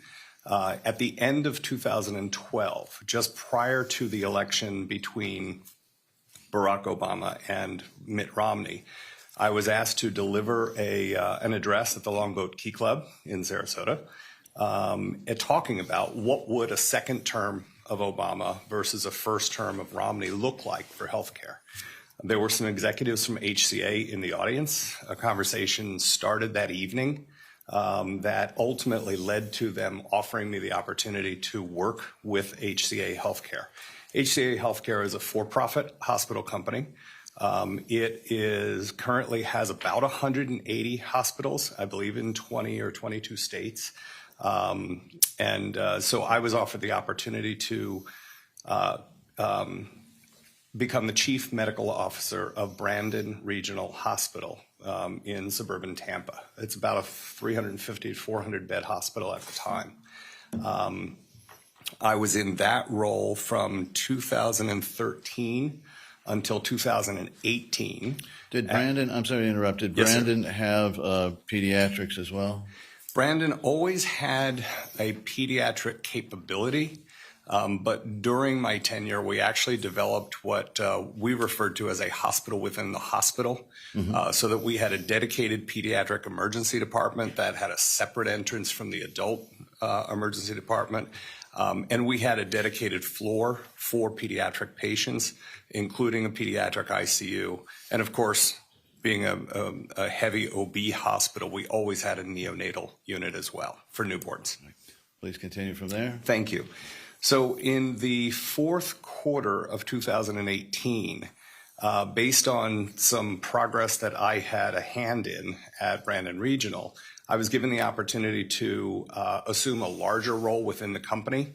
And for better or for worse, that included a move out west. I became the division chief medical officer for the Far West Division, which has responsibility for about 35 cares of site total, but 5 acute care hospitals in the state of California, 3 acute care hospitals in Las Vegas, Nevada, including Sunrise Hospital, which is about 800 beds today. If I'm not mistaken, the Sunrise Children's Hospital, which again has a separate entrance and a separate emergency department, accounts for 206 of those beds. I was in that role for about 3 years, including when the nation learned about COVID. One of our hospitals in the Silicon Valley actually had patient number 2 in the whole country. So we were kind of winging it. We were figuring it out. And a lot of what we did in managing the early cases in California and some in Nevada actually set the foundation for how the rest of the company managed COVID across as it spread from the West Coast. I was in that role for about 3 years. I left the role because, quite simply, it came down to a job that I loved and a family that I adored. My wife and my 2 kids were never able to move out west, so I was commuting about 2,000 miles, 5 hours by air. My kids are my world, so that became unsustainable. So at the end of 2021, I moved back east.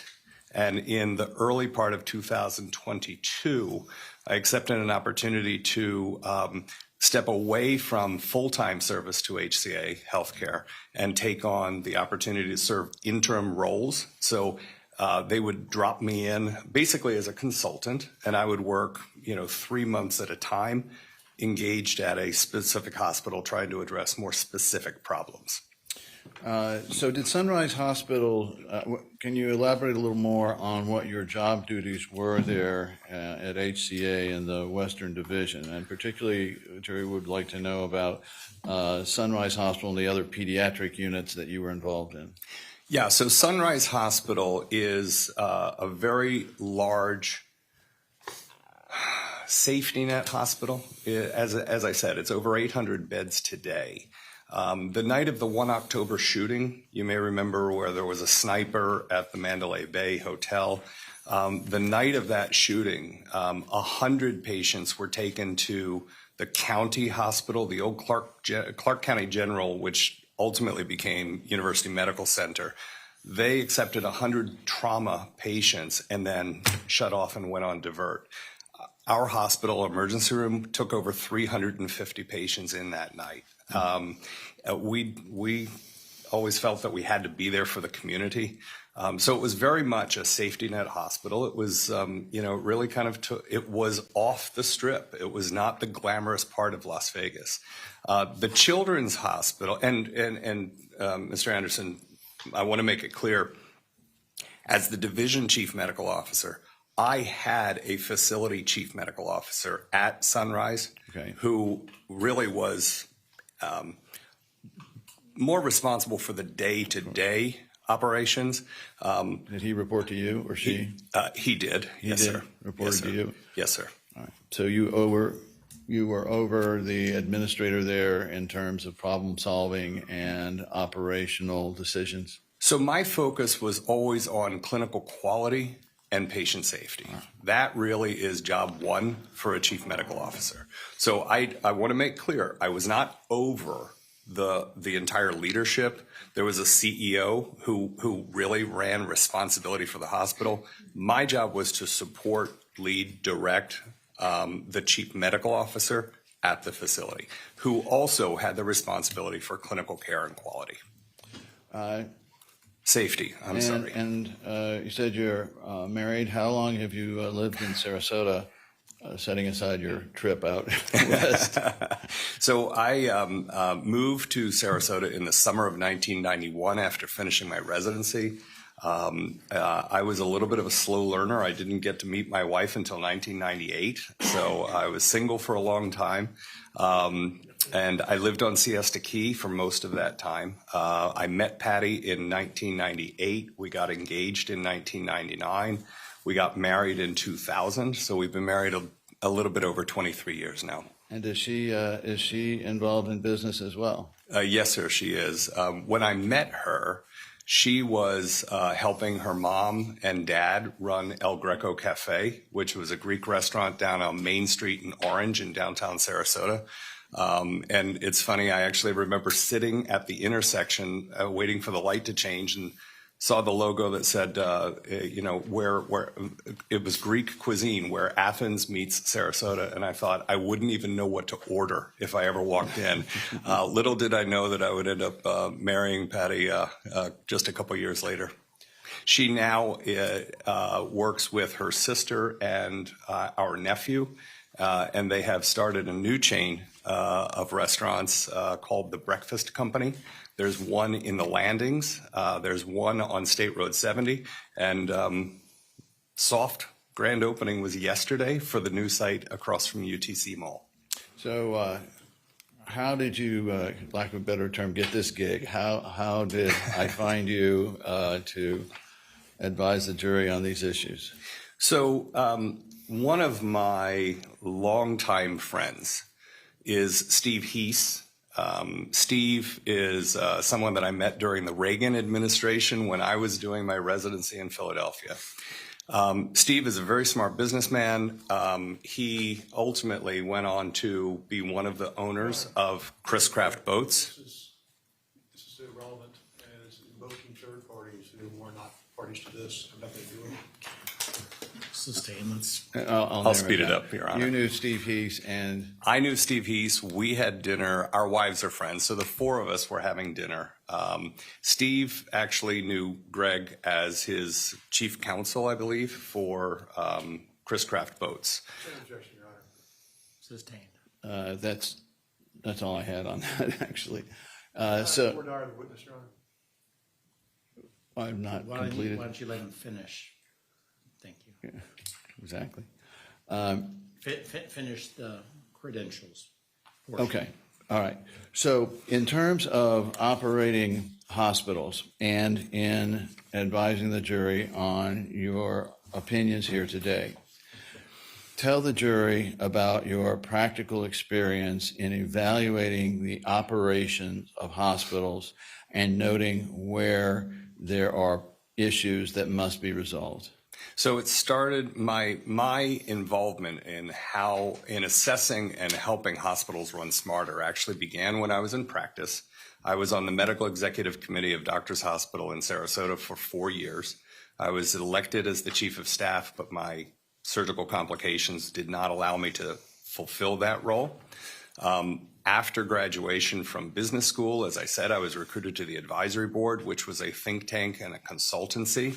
So my roles involved going to health systems, hospitals, and large medical groups, giving them business insights about how to work in this new Affordable Care Act paradigm primarily.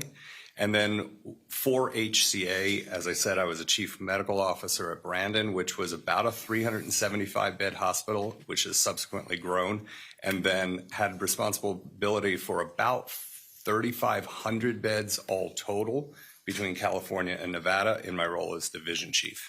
And can you explain how HR, if you will, played a role, whether you were either directly involved or over and making decisions in terms of the HR departments in these different hospitals? So I didn't have any direct responsibility for the HR department, but I did have leadership responsibility or executive accountability for the medical staff office, and that was a responsibility that I shared with my CEO.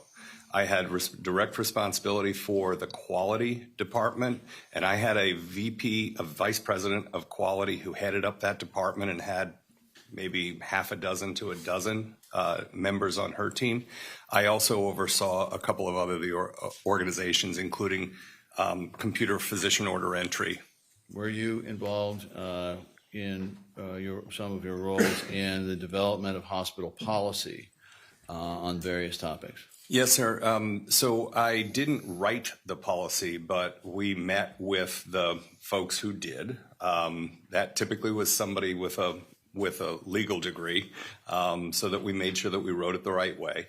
But yes, I was involved in those conversations as they applied to clinical quality and patient safety primarily. And some of the different policies and procedures that we will discuss here today, have you been directly involved or overseen the direct involvement in the development and management of those policies?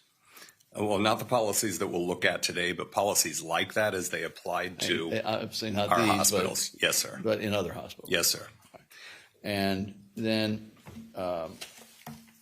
in terms of your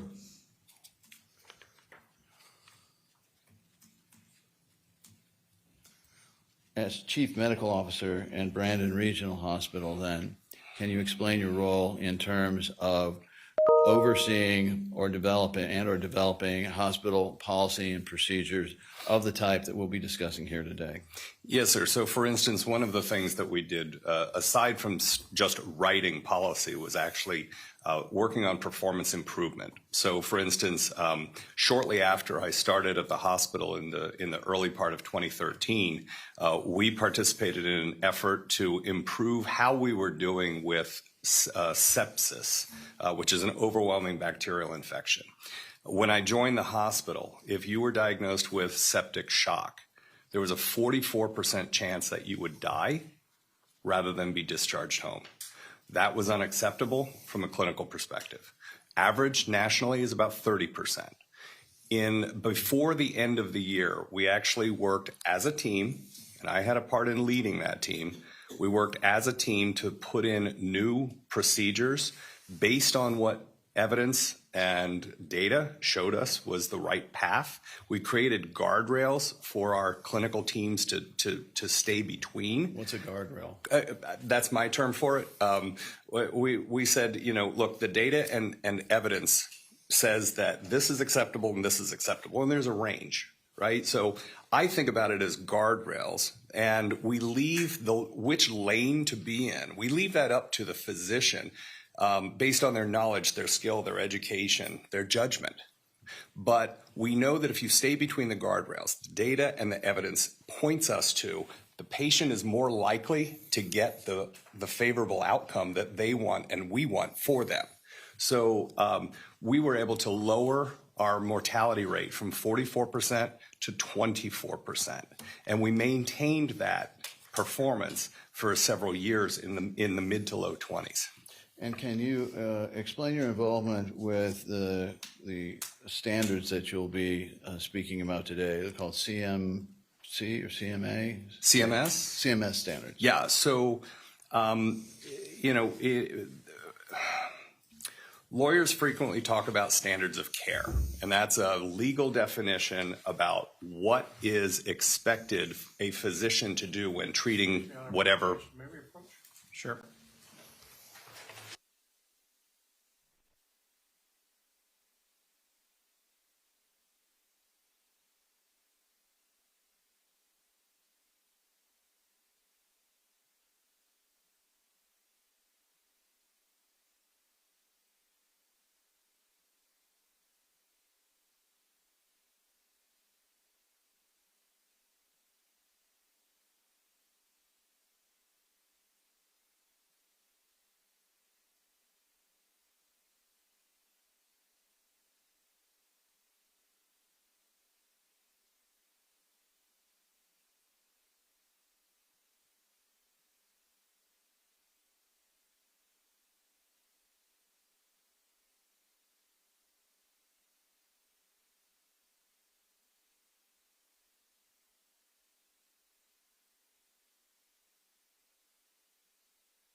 Continue, Mr. Anderson. And insofar as the CMA standards, based on the court's ruling, I want to ensure that we just stay involved with your knowledge of the development of them, any participation you had. Sure, and it's CMS, CMS. Center for Medicare and Medicaid Services, which is the federal organization that oversees Medicare and Medicaid spending. So I had nothing to do with developing the CMS standards, but these really are there's a book referred to as, titled CMS Conditions of Participation. And these are the standards that every hospital is held to if they want to participate. Yeah, I know. Sustained. Yeah. We can't go into the operation of them, just your background in terms of actually learning about them, using them, developing them. Understood. Thank you. So the CMS standards were what I, as a practicing physician, and a physician medical staff leader was held accountable to. The standards were also what I was held accountable to as a chief medical officer, to make sure that my hospital was meeting those standards.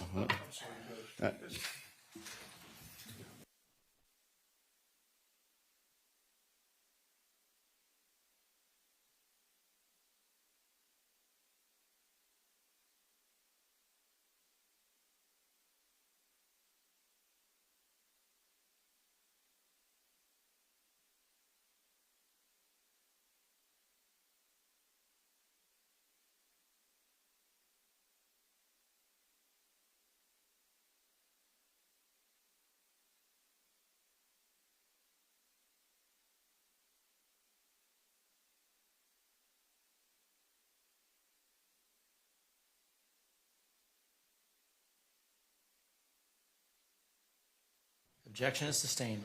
I'm sorry. So, for the purposes of this testimony, let's stay away from the CMS standards and simply go with your background, training, and experience on this. Yes, sir. So, what did you review in connection with offering opinions here today?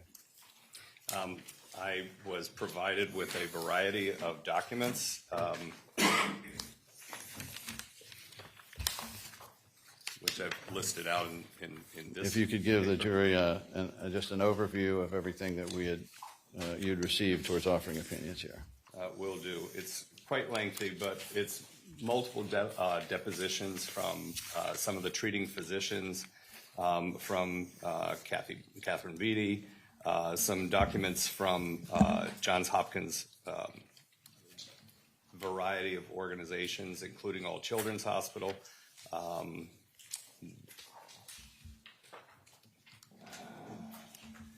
Some policies and procedures from All Children's Hospital, the medical staff rules and regulations dated February 2016, depositions of Dr. Napolitano and Perno,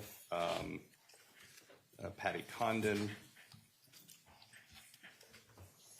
Jackie Crane, organizational structure, org charts for Johns Hopkins All Children's Hospital, reports from various experts. Okay. And what was your assignment here? So you asked me to be a part of this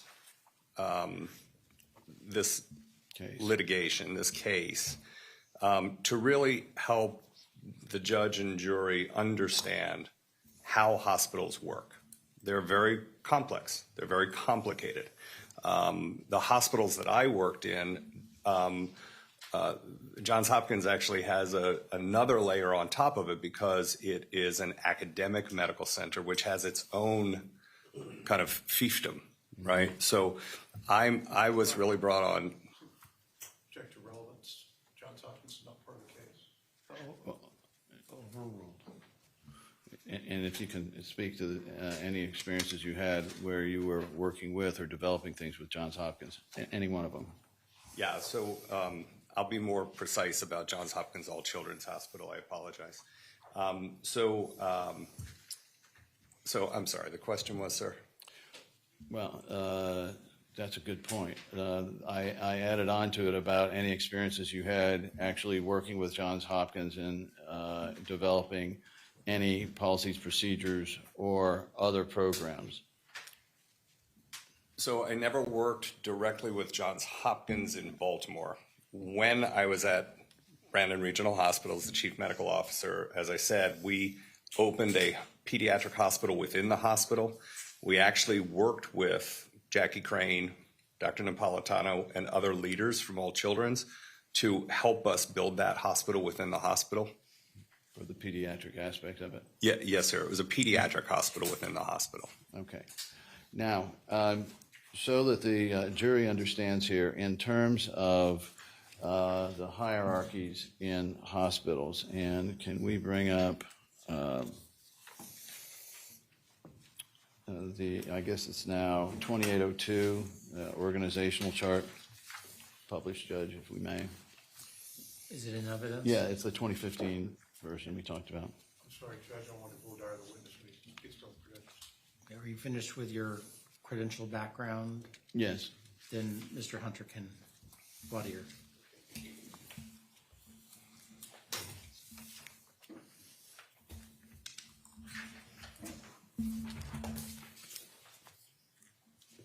Good afternoon. Good afternoon, sir.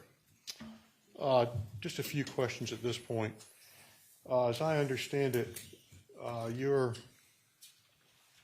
first billet, if you will, as a hospital executive was at Brandon Regional Hospital? Yes, sir. My first hospital-based leadership position. Yes, sir. And before that, and to the present day, you had not practiced in a children's hospital outside of medical school, correct? As an obstetrician gynecologist, yes, I have not practiced medicine at a children's hospital, and I apologize for not being more clear before. Not a problem. And you haven't worked in a children's hospital since medical school? That's not entirely true because, again, Brandon Regional had the children's hospital within the bigger hospital, and Sunrise Hospital has Sunrise Children's Hospital. Okay, well, let's compare and contrast for a moment. Okay, Brandon Regional Hospital is a general hospital, correct? that is correct. Is it licensed as such by the state of Florida? Sir, I'm not aware of the license. You don't have any idea what the licensure classifications are? That's outside my wheelhouse as a Would CMO. you have any reason to doubt that it is licensed as a Class 1 general community hospital? That's outside of my wheelhouse. I wouldn't even be able to comment You on don't have it. any idea? No idea. Okay. We can agree that it takes adult patients. It does. That's primarily what it does, correct? It does. And it does adult surgery. It does. And the hospital within a hospital is just one floor of a general hospital, correct? When I was there, it was limited to one floor. Yes, sir. And that wasn't there when you started. It was something y'all developed. That's correct. Okay. It has nearly 400 beds. Correct. It's in a community as a community hospital, correct? Yes, sir. Doesn't have a reputation for referrals far outside as a tertiary care institution. Actually, it does a lot of intake for some of the specialty work that it does, particularly in neurosurgery and other services that aren't maintained at most community hospitals. And they're adult services. Yes, sir, but we also took in transfers of newborns. Okay. So if you had problems with a newborn, you transferred it, correct? Well, we kept most of them at the hospital. But if you had a complicated newborn, you transferred it to a children's hospital, correct? For the most part, yes, sir. Okay. Now, do you have any idea what the number of beds that All Children's has? I believe it's in the neighborhood of 240, 250. What is their licensure, do you know? I have no idea, sir. Do you know what the acuity level of the beds at All Children's are? I do not. Do you know how many NICU beds they have? I do not. Do you have any idea how many PICU beds they've got? I do not. To talk about your hospital in Las Vegas, you never worked in that hospital, did you? I was in the hospital on a weekly basis, but I never had an office in that hospital. You didn't have day-to-day responsibilities for being the CMO of that hospital, correct? That is correct. I was that CMO's boss. Okay. And you were over the top of him and didn't have command of the executive team, did you? Not command, no, sir. Okay. So you were not directly responsible for operations in that hospital.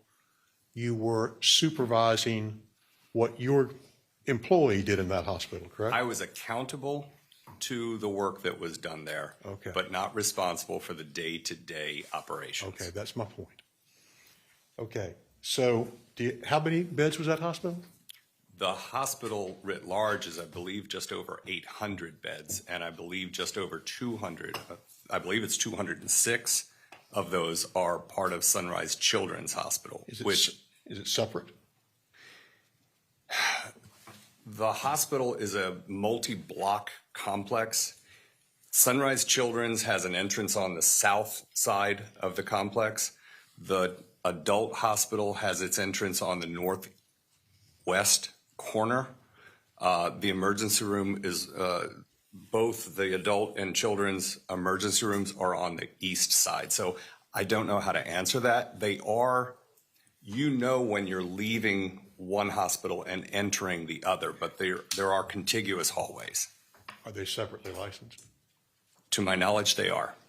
And how are the licenses classified, do you know? Again, that's above my pay grade. Okay. What is the acuity level of the beds at the Children's Hospital? So the Children's Hospital actually has every conceivable level of service, not level of service, every conceivable clinical service, including open heart. They have a very active open heart program. They have neurosurgical, pediatric open heart, pediatric neurosurgical. Sunrise Children's is the tertiary care hospital for the state of Nevada. Okay. And your responsibility was overseeing the CMO of that hospital? My responsibility, my accountability to my bosses in Nashville was to make sure that that hospital was running. I relied on my chief medical officer as my right hand for making sure that that happened. But at the end of the day, if something went afoul, I had to answer to it. And when were you working with those folks? Began in the fourth quarter of 2018, and I finished in the fourth quarter of 2021 for 3 years. So those 3 years, but during the time that this incident took place, you were at Brandon Hospital, correct? That's correct. And at the time this incident took place, you had not worked in a pediatric hospital in 30 years, correct? Again, that goes back to my clinical career. Yes, sir. Yes, sir. But Might not be 30, but more than 15. Going back to medical school?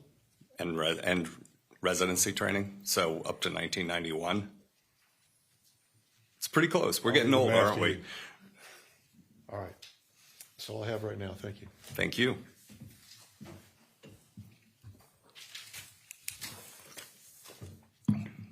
Okay, now, if we could bring up, I think what I was doing here is having, okay, this isn't confusing at all, is it? All right. Let me represent to you, and for the record, this is Johns Hopkins All Children's Hospital. Well, actually, it's identified by exhibit. Where is it? I gotta get set up here again, Judge.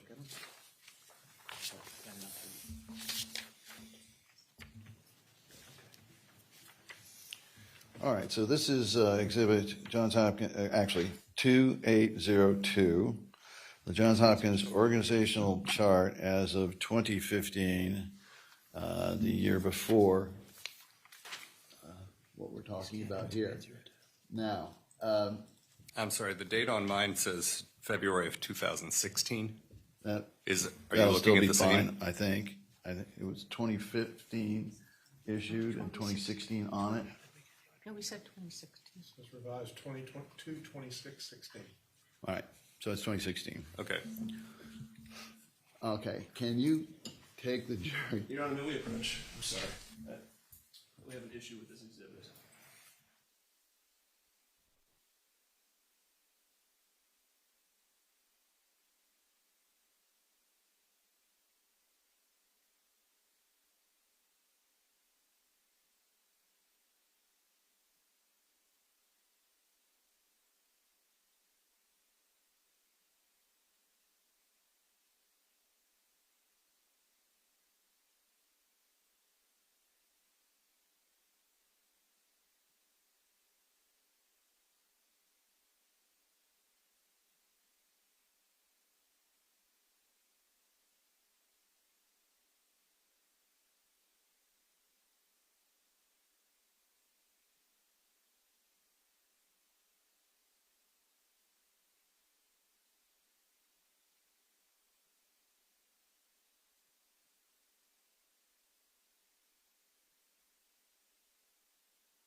We're just trying to keep all our paper in a row here, so sorry about that. But I think we've figured it all out.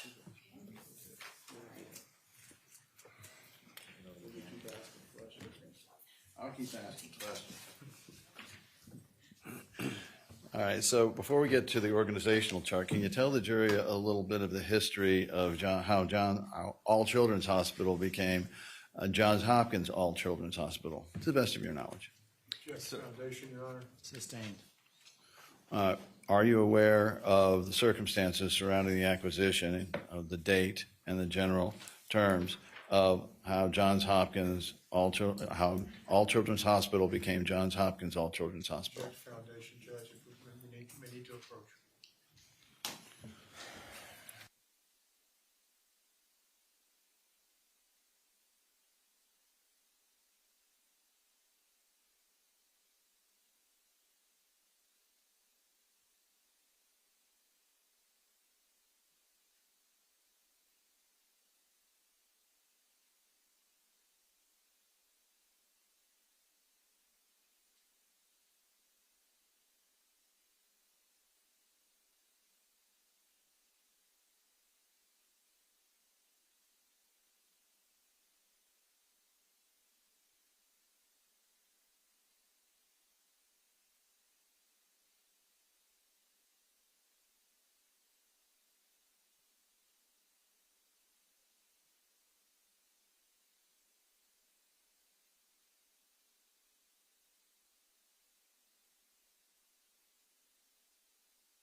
You may continue, Mr. Anderson.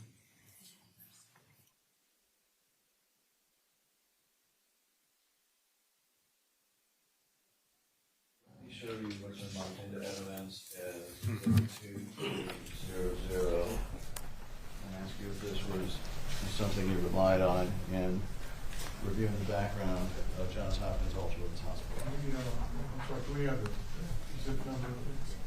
2300. 2300.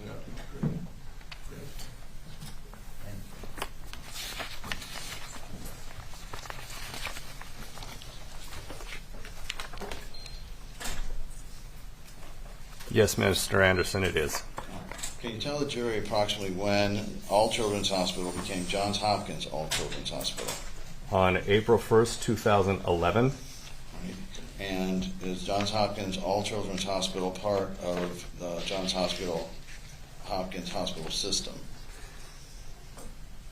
If you know. I believe that Ms. Crane described it as the sole corporate member, JHHS. Right. And they did appear on the 2012 org chart. I've not seen the 2016 version. So then let's bring up the 2016 org chart, if we have it now. Yes. All right. Oh, this is just so much less complicated. Now, can you, the first thing we'd like to know is your position at when you were working for Hospital Corporation of America. Where would you fit in this? Was there a similar position? Well, I don't see a specific box that identifies Chief Medical Officer on the on this All Children's Hospital Chart 1. Right. Okay. Are there any equivalent positions there? Just to orient the jury. Right, I'm looking.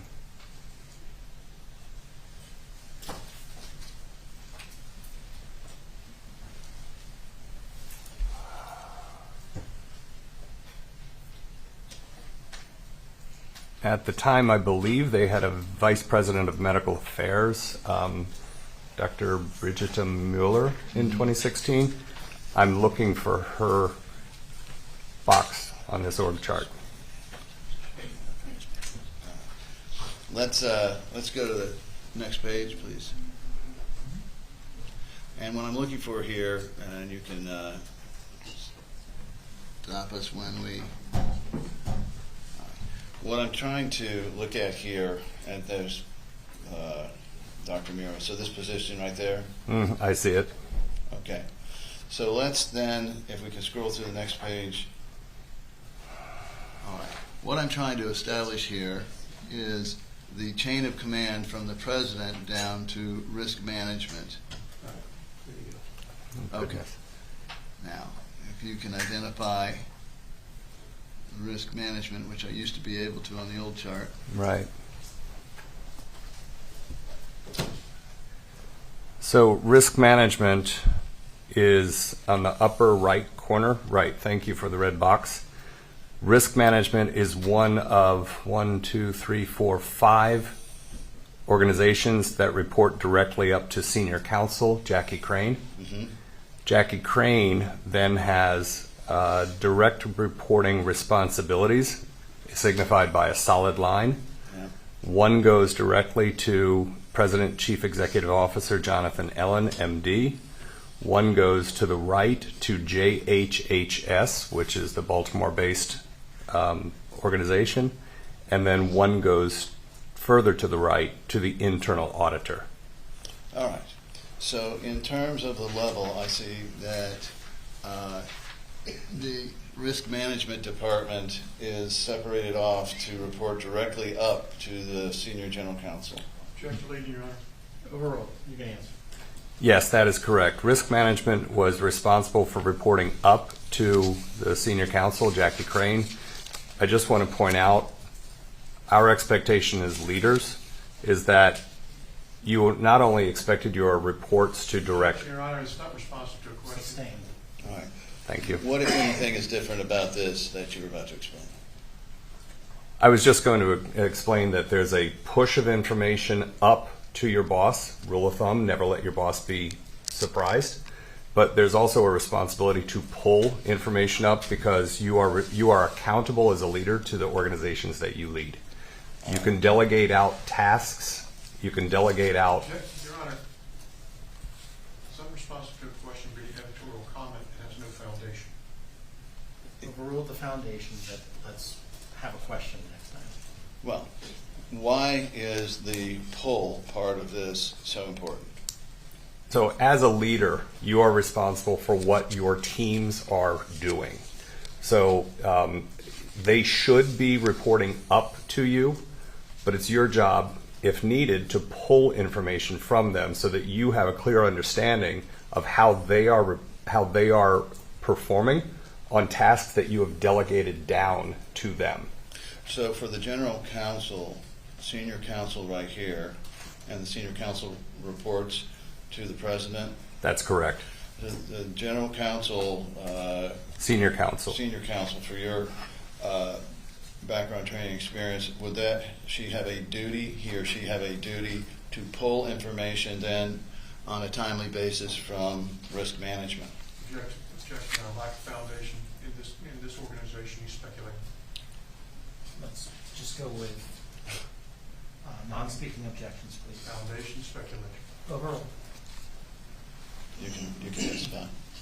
Yes, sir. In an organization such as this, you would expect that there would be a push and pull accountability. And would that be on a reasonably frequent basis? Or Generally, I would meet with my direct reports on at least a weekly basis, if not more frequently. All right. So if you could then tell us whether, as to this chart, then the risk management was directly reporting and the senior counsel directly pulling information up to the most senior levels of executives in this operation. Objection, Your Honor. Relatives 403, lack of foundation. Overrule. You can answer. Yes. So the senior counsel should have been getting information from risk management on a recurring basis and sharing the most relevant information up to the President, Chief Executive Officer, and JHHS, and as needed to internal audit. Now, are you generally familiar with the facts of this case, the Kowalskis versus Johns Hopkins All Children's Hospital? I am. And are you familiar with the facts leading to the time spent by Maya Kowalski at Johns Hopkins All Children's Hospital from October of 2016 through January of 2017? I am. And what was significant to you in your review of the facts there that would make this case one that the senior counsel would or should have rather had continuous knowledge of? So this case was. Objection, Your Honor. Relatives foundation outside of pleadings. I need to hear that question again, please, Mr. Court Reporter.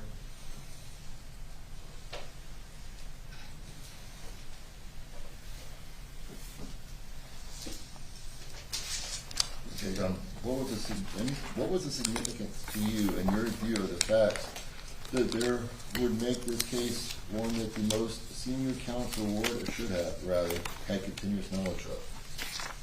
What were those last few words? I'm sorry. What is this beginning of his answer? He just said, so this case was, in the objection. Let me, Mr. Anderson, why don't you ask the question again, because I didn't quite hear what the court reporter said. It was what we call an inartful question. What I'm asking here is, based on your knowledge of the facts, can you explain to the jury why this case, situation, whatever you want to call it, about the Maya Kowalski situation, was one that should have, if it didn't, reach the level of senior management? Objection, Your Honor. Overruled. You can answer that one. Thank you. So In multiple depositions, including those that were aired this morning, it was clear that risk management was involved in helping to influence or make decisions regarding or supporting Maya Kowalski's care. The references in the depositions suggest that that was a fairly frequent conversation. On page 166 of Catherine Beatty's deposition, she describes conversations that she had with risk management that describes, quote, "this case was different." Your Honor, I object to this parody testimony. Sustained. You can simply just, without Okay. reading it in, just reference Sure. references. I'm sorry. That's all right. Have you ever testified before? No, As sir. an expert? No, sir. All right. All right, Your so, Honor, court, please, the witness seems to have been reading from something just a I'm- moment ago. He's got the deposition. I'd like to know what else he's got. What do you have there? Why don't you show it to Mr. Anderson, who can show it to Mr. Humphrey. Sure. it's his file. Why don't you, Mr. Anderson, why don't you go get it and show Mr. Humphrey? I will.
Your Honor, if the court please, it's a thick notebook that appears to have select. Why don't you come talk up here?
So, Hold on a second. This is what we're gonna do.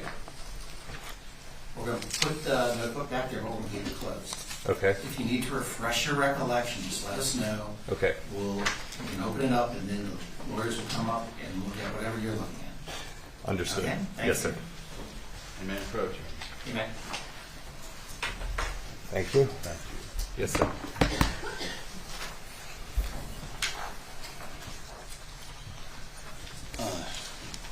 Now, where were we insofar as the reference or sources for your opinion in that regard? I'm sorry. Can you Ye- reorient me? Yeah, can we read back the last question?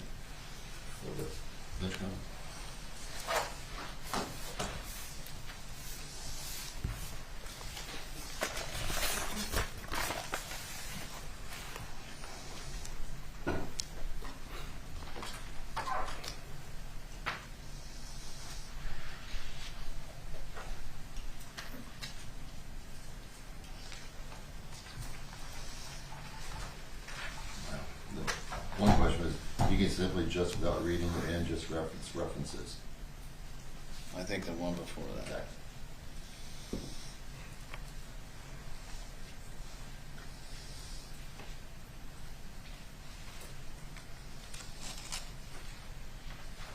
Okay.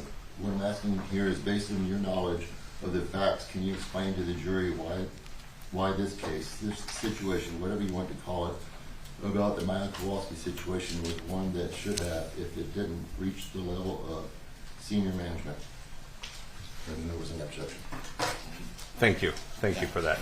So, as I said, risk management seemed to have pretty recurrent involvement in the case. That's the risk management department. The case was described by Kathy Beatty in a conversation that she cited in her testimony as being different, and discussing that with risk management and explaining multiple reasons why she felt it was different. And so, armed with that information, what should have happened if it actually didn't? So if this was a case that was constantly pinging in risk management, it seems reasonable that that would be shared with the executive who's in charge of risk management. That would be Senior Counsel Crane. And so I believe we have an email here from. Is that one Which one? the one?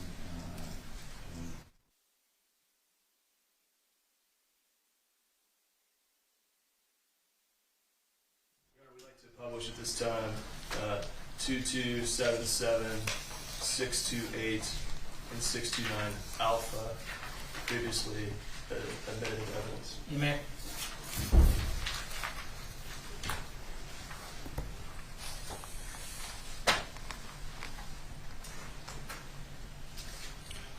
All right. Now, do you note here who this is from? It's sent from Patricia Condon. Are you aware of her position? It indicates that she's a risk management analyst at Johns Hopkins All Children's Hospital. And do you recognize any of the recipients? It is sent to Jackie Crane, who was senior counsel. It was sent to Louise Barnes-Kurth, who I believe was the head of risk management at that time, and Cindy Driscoll, which is a name that I do not recognize. All right. Now, if you would review this as to the topic here, you see where they are continuing the allegations of, quote, self-inflicted I do. wounds, scratches. And then, if we can keep scrolling down, and how they were asked about lesions from Mrs. Kowalski, either directly or through her counsel. Leading, Your Honor. Overruled. What I see is a quote from Ms. Condon. I did advise Dr. Majors to get pictures of the scratches. I need her to inquiry with Maya how she got them. And just reading the exhibit once again speaks for itself. That's not how witnesses read exhibits. does it appear to you that Dr. Majors then from this was advising, or Patty Condon rather, was advising Jackie Crane, among others, about the incident where Maya, what the jury has heard about, where Maya was stripped down, held down, and photographs taken from her? Calls for conclusion. Objection calls for conclusion. Relevance. 403. The ruling of relevance. And that's the ruling of the other objections. You can answer. This does reference a direction, advice to get pictures of the scratches.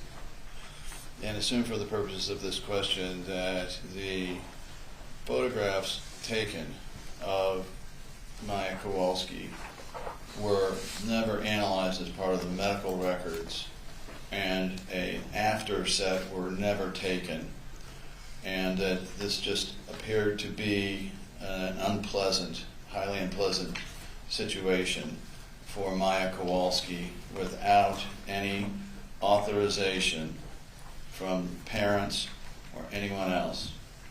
Is this the type of incident that should be reported up to the highest levels? Objection, Your Honor. As soon as facts not in evidence, can we approach on this entire matter just a moment? Sure, you can approach.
You can re-ask the question. Thank you. Do you have an opinion based upon your background, training, and experience into a reasonable medical, do you have an opinion based upon your background, training, and experience into a reasonable medical management probability as to whether the senior level executives at Johns Hopkins All Children's Hospital were made aware of the situation involving obtaining pictures of Maya Kowalski?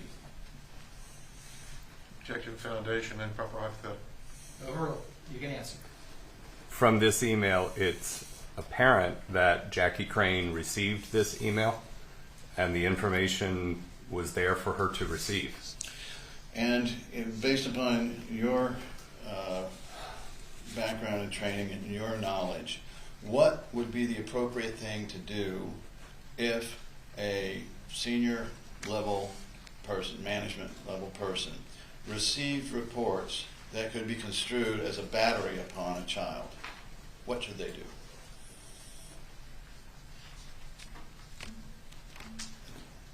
In my experience as a chief medical officer, if I saw information like this from one of my direct reports, I would investigate. I would get involved. I would make sure that I understood what was going on. Would you get personally involved, is what you're saying? Absolutely. Form And objective relevance. Overruled. so now, from your review of the facts of this case, can you tell the jury, and strike it, and have you had the opportunity to review various emails and other documents involving the exchange of information between Ms. Condon and Ms. Crane and others between the Risk Management Committee and the senior level to determine whether there was an appropriate response back down from senior management to investigate this further? I have seen emails where information was shared with Ms. Crane. I've not seen any emails that there was a response directing other actions to be taken. And assuming that these photographs were taken several days later, do you have an opinion based upon your background, training, and experience into a reasonable medical management probability as to whether this failure to investigate caused or contributed to the injury done to Maya Kowalski from the photo session? Objection, speculation, foundation. Yes, sir, I do have an opinion. And what is that opinion? I believe that it did contribute to the injury. And I think that I was here on Monday and I heard that loud and clear from Maya Kowalski herself. And in this instance, strike it, I'll move on. I'd like to bring up Exhibit 1082, and for the record, that's the Johns Hopkins patient family rights there. And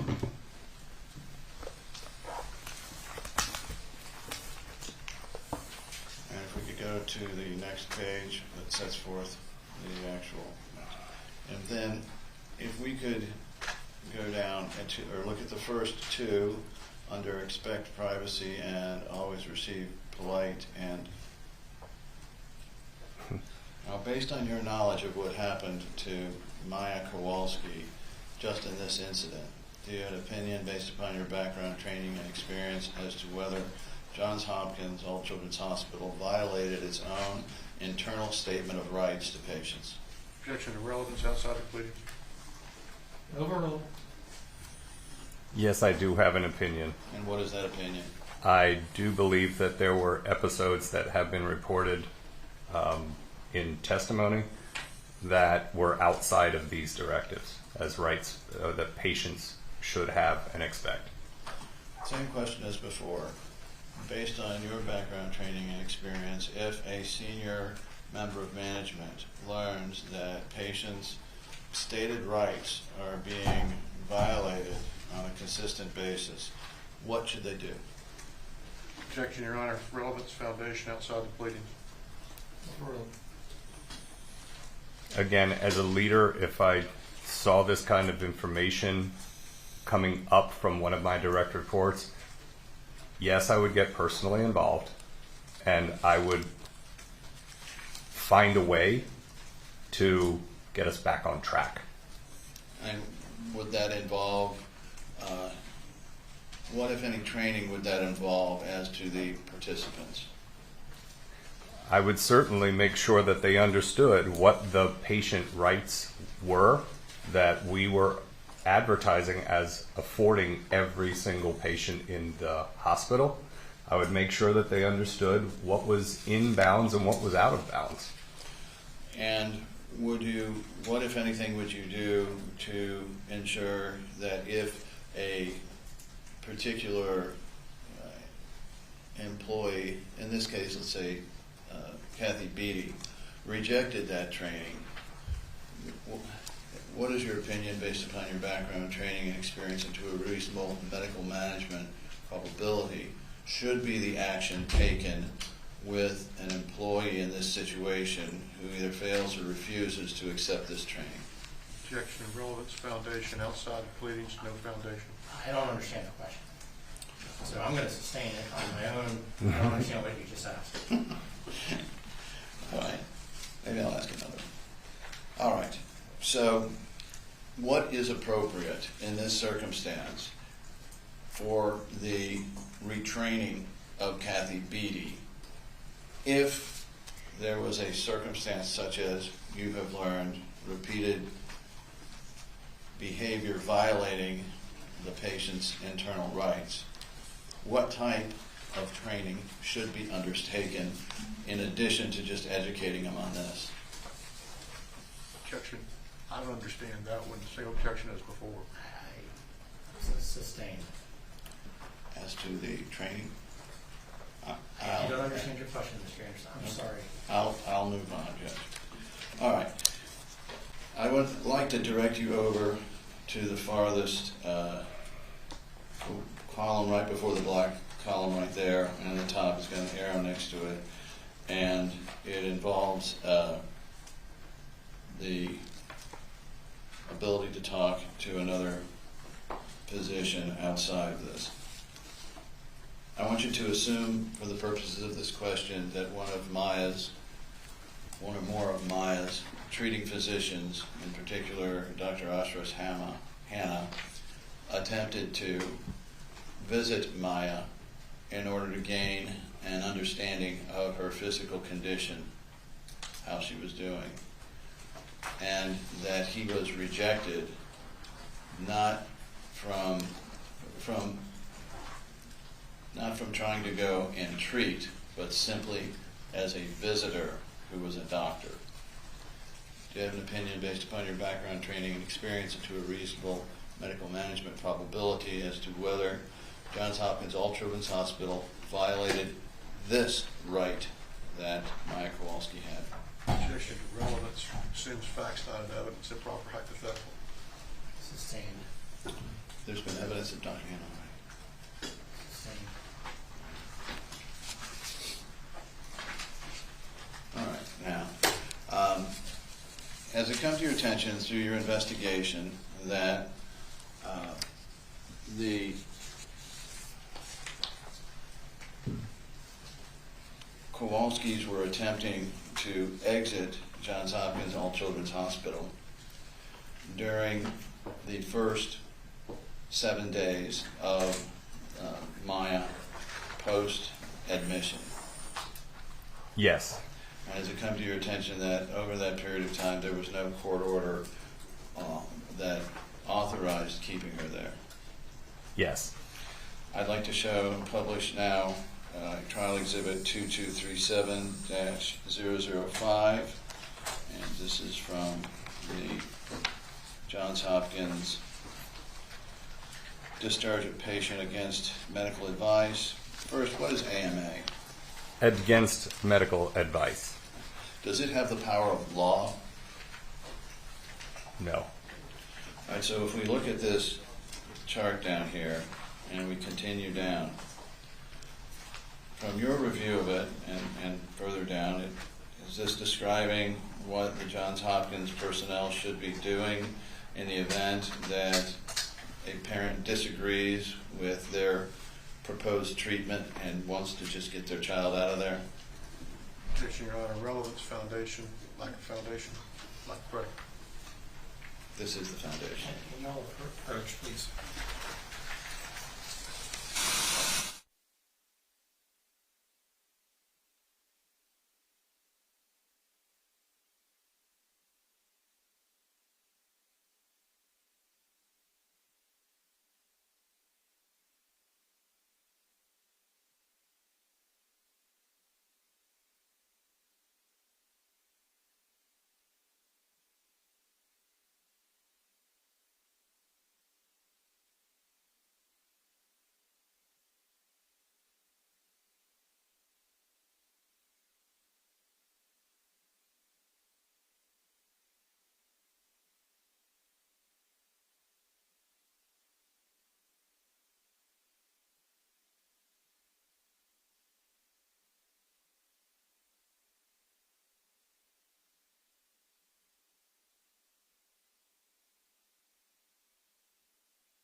Overrule the objection, the witness can answer. All right. If we go to the bottom of Exhibit 2237-005, now leaving out the comment on the lower right, I'm looking for the document. It's not up. Okay. Let's put up 2237-005. I've got it. Thanks. Previously. And if you look at this flow chart here, down below, in all cases, does it appear to you, and based on your knowledge of the power or lack thereof of AMA, that Johns Hopkins breached its own internal rules regarding the ability of the Kowalskis to leave simply on the basis of AMA? Objection, Your Honor, it's leading Give proper predicate, and relevance, and foundation. We just discussed that. We can answer. Thank you. So I wasn't a party to the conversations, but there is nothing in this policy or this flow chart that should keep Maya's parents from walking out the door. It may be against medical advice, but there's nothing here. And to the extent that they prevented, in some form or fashion, either through security or through representation of some kind, the Kowalskis from leaving with Maya, and I'm talking about this period, the first week, do you have an opinion based upon your background, training, and experience into a reasonable medical management probability as to whether they violated this internal rule regarding AMA? Objection, Your Honor. Relevance foundation assumes facts not in evidence and fails to take into account Chapter 39 and object on the basis of the latter. He limited it to the first week, so I'm going to overrule the objection. He limited the question to the first week. Understood, Your Honor. This is the 24-hour rule as well. You can continue, Mr. Anderson. Thank you. Yes, I do have an opinion. And what is that opinion? My opinion is that they did not follow their own internal procedure. And confining it then to just this week, we're talking about before there was any court intervention, do you have an opinion based upon your background, training, and experience and your review of the depositions of the Kowalskis and the facts of this case as to whether that action in violating the rules caused or contributed to harm to Maya Kowalski? Same objection, Your Honor. Overruled, you can answer. Yes, I do have an opinion, and I do believe that it contributed to the injury.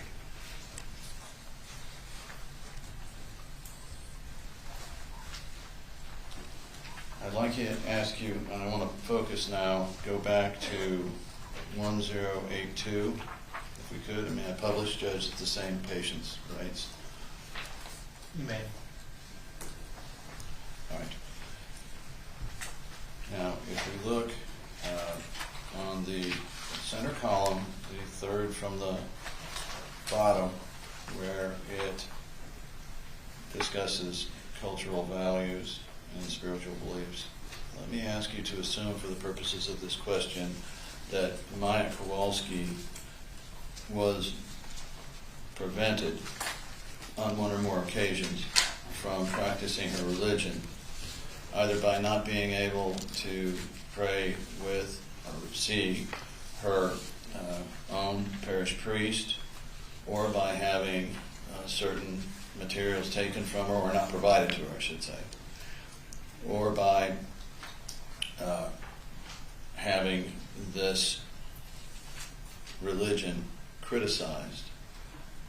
Do you have an opinion based upon your background, training, experience as to whether Johns Hopkins All Children's Hospital violated their internal statement of rights that they be allowed to practice their cultural values and spiritual beliefs? Objection, Your Honor. Relevance, lack of foundation, the failure to take into account the interplay of DCF in Chapter 39 and outside the plea. Overruled, you can answer. You may answer. Yes, I do have an opinion, and I do believe that they did not respect the patient rights that you've highlighted here. Did you see anywhere, and strike that, did you have the opportunity to go through, if not all, the majority of the medical file during the time that Maya Kowalski was in Johns Hopkins from October of 2016 through January of 2017? Did I have the opportunity? Yes. Did you review it? I did not review much of the medical record because I'm being asked not as a medical expert, but as an expert in how hospitals are meant to run. Then I'm not going to ask the next question.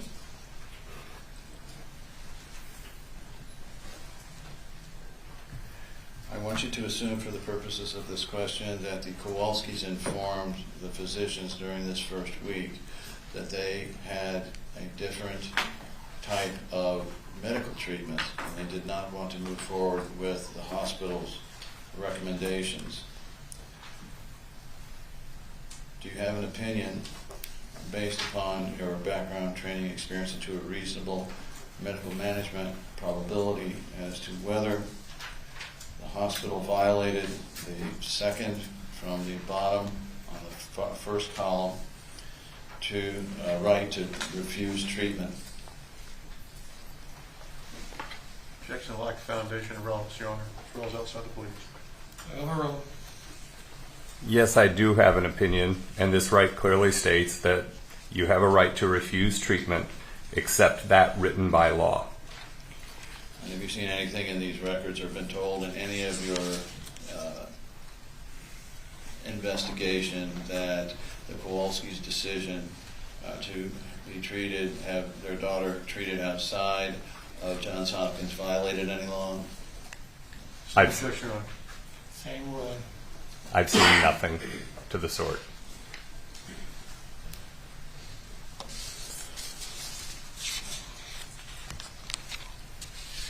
Have you become aware that there was an incident where Maya Kowalski was placed into a quote surveillance room and told that it was some form of EKG when in fact she was being surveyed by the hospital?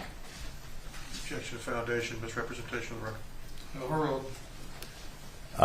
I understand that it was an EEG, electroencephalogram, not an electrocardiogram. And those rooms in pediatric hospitals, it's normal for EEGs to be videotaped. That's not a practice in an adult setting. In this instance, did it come to your attention that no actual EEG was ever performed? There was certainly no evidence of that on the videos, that they were performing an EEG. That would involve a lot of wires, and it would be very easy to see. Right. And assume further, for the purposes of this question, that there are no results, analysis, or barely mention of this procedure in the medical records surrounding it.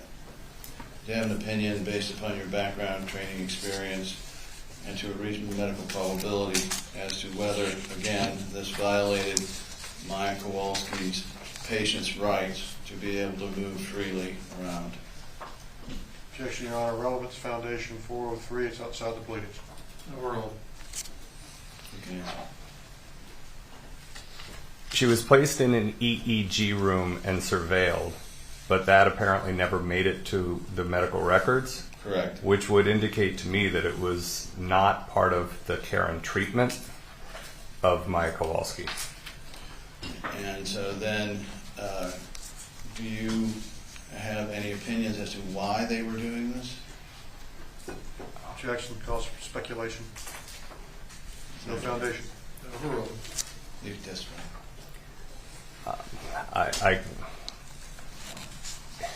It certainly wasn't to treat her and help her feel better, because it was never documented. Rule of thumb is if it's not documented, it wasn't done. As to whether they were trying to just observe her activities, her actions surreptitiously, that's as likely as any reason for it.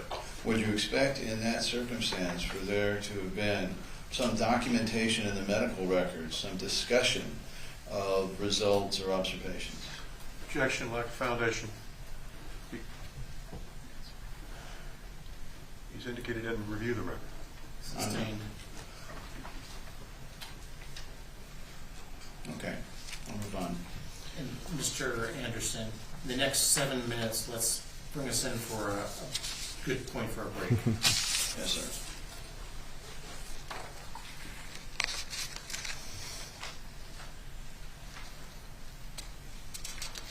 I'd like to bring up Exhibit 3002-0002. And for the record, this is the quote consent for medical routine diagnostic procedures and treatment. May I publish, Your Honor? It's in evidence 3002-0002.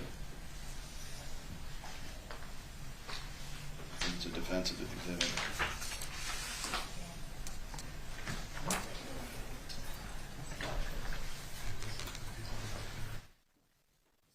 That's right. It is. May I It publish? is, Your Honor. This was a carve out at his request, I believe.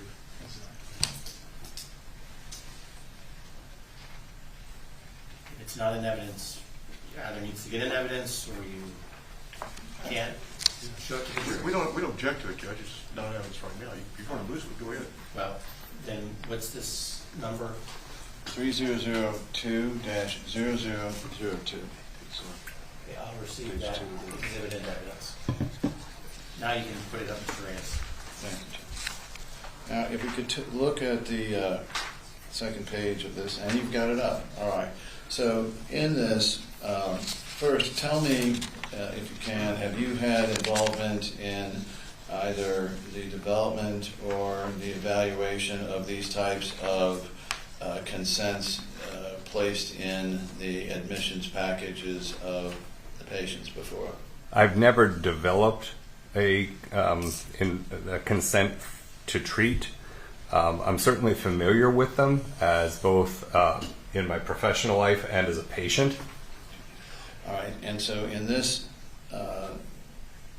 particular one, then there's a consent to treatment that involves understanding that imaging technology, videotapes, photographs, closed-circuit TV monitoring patient care may be used. You see that in the course of treatment? During the course of treatment. And why is that phrase, during the course of treatment, significant to any consent that the Kowalskis gave or did not give? Objection to relevance, Your Honor. Overruled. So in the deposition this morning that that was shown of Dr. Perno, he said that the consent to treat. I object to the comment about one was Sustained. You can just, you don't have to reference it. Just your opinion. Okay, I apologize. Go ahead. No, sorry.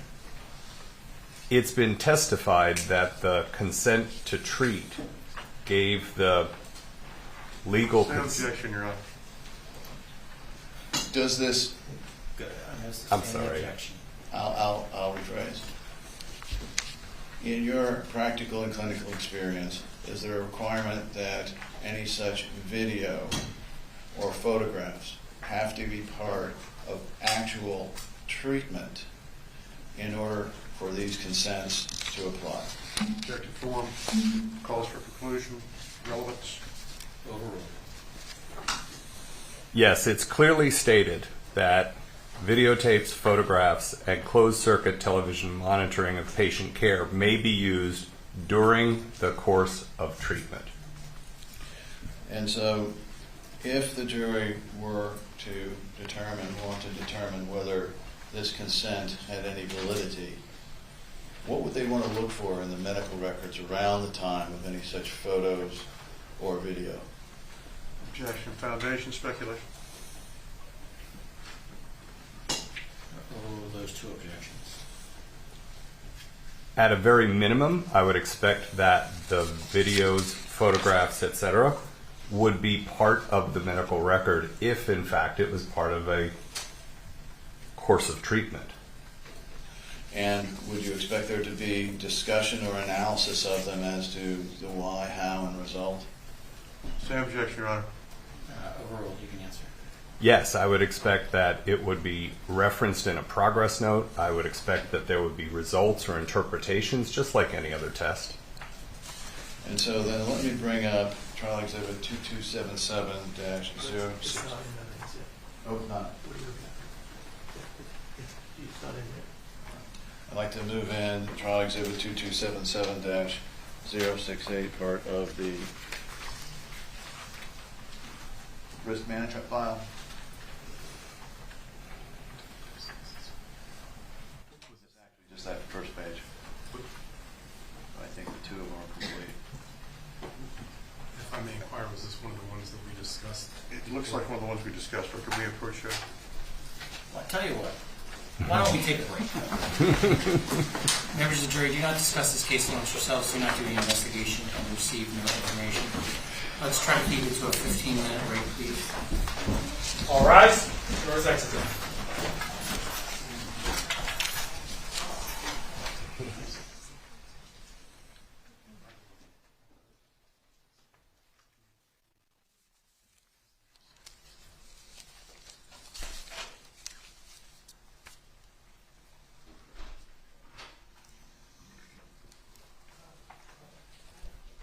Juries of our presence, everyone can be seated. What exhibit is this?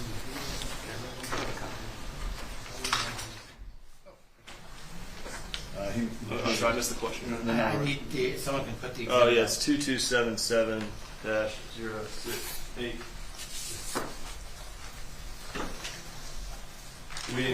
And sir, Yes. I need you to step outside, please. Happy to, sir. Transcript should reflect the witnesses leaving at the court's request. Your Honor, if I go to the bathroom, I won't. You're fine. Thank you.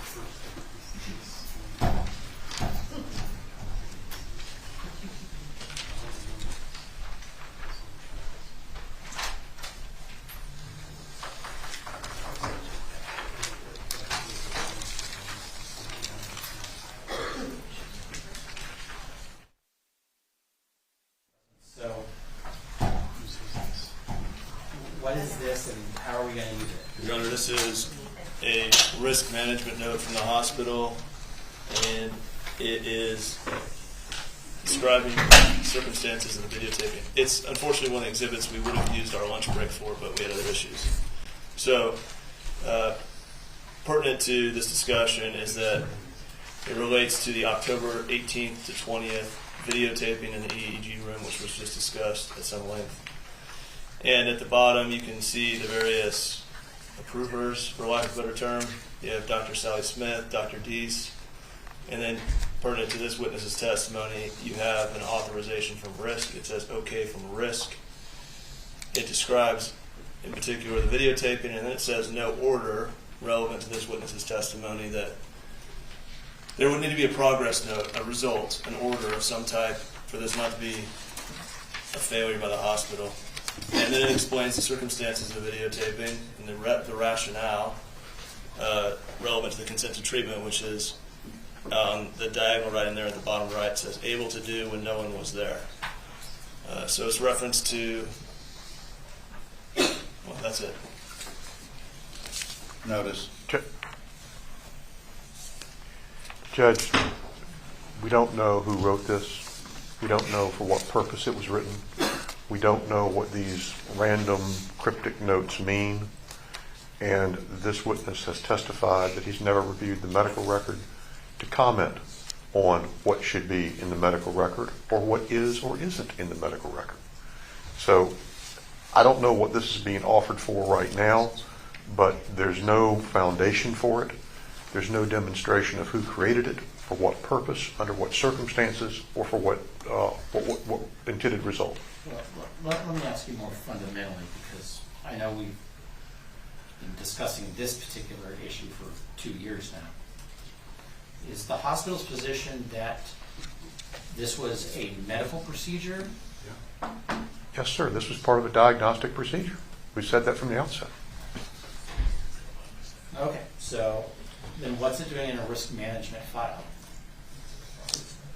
I mean, this is from the risk management file, right? This is from the risk management file. I can't tell you what this is doing in the risk management file, Judge. I suspect that they were asking if it was okay to proceed with that based on the consent that was in there, but I don't know that, and I don't know what this means. And there is evidence of physicians indicating that they wanted to do the EEG video monitoring. And after 5 years, no one has claimed ownership to this note that happens to be in the risk management file? We think we know. I believe it was the first lady. No, Condon. It was. I thought it was Condon. I thought it was Condon. It would either be Well, it could be Patty Conn, it could be Louise Burns Kirk, but Who cares? From our point of view, it's a risk management. It's from the risk management file. It states there's an okay from risk management. It identifies people involved in it. And we're putting it in for the purposes of demonstrating exactly what the court just brought up, which is if this is supposed to be a medical procedure, why is risk management bringing in Sally Smith? Why is risk management bringing in Dr. Dees? Why is risk management involved at all if this is a fairly routine treatment or procedure? Let me just make it more fundamental. Obviously, this is a hearsay document, but it is a statement by the hospital. correct. So there is an exception to it. So there is a basis for it. It clearly is relevant, extremely relevant. So I don't see how I can keep this out, Mr. Hunter. I mean, what other basis are you suggesting that I exclude this document? There's no indication of what the document means, of who created it, or what the intention behind the so-called document is. I would venture the comment that saying that this page of random notations is a document is stretching the word document a bit far. It came from the risk management file, I'll grant that, but the idea that it simply reflects someone having called risk management and been asked, is this okay, and been told, yeah, that's not, number one, it's not relevant to particularly anything other than the fact that it occurred, and number two, it doesn't give this, with these random jottings, any kind of probative value or relevance.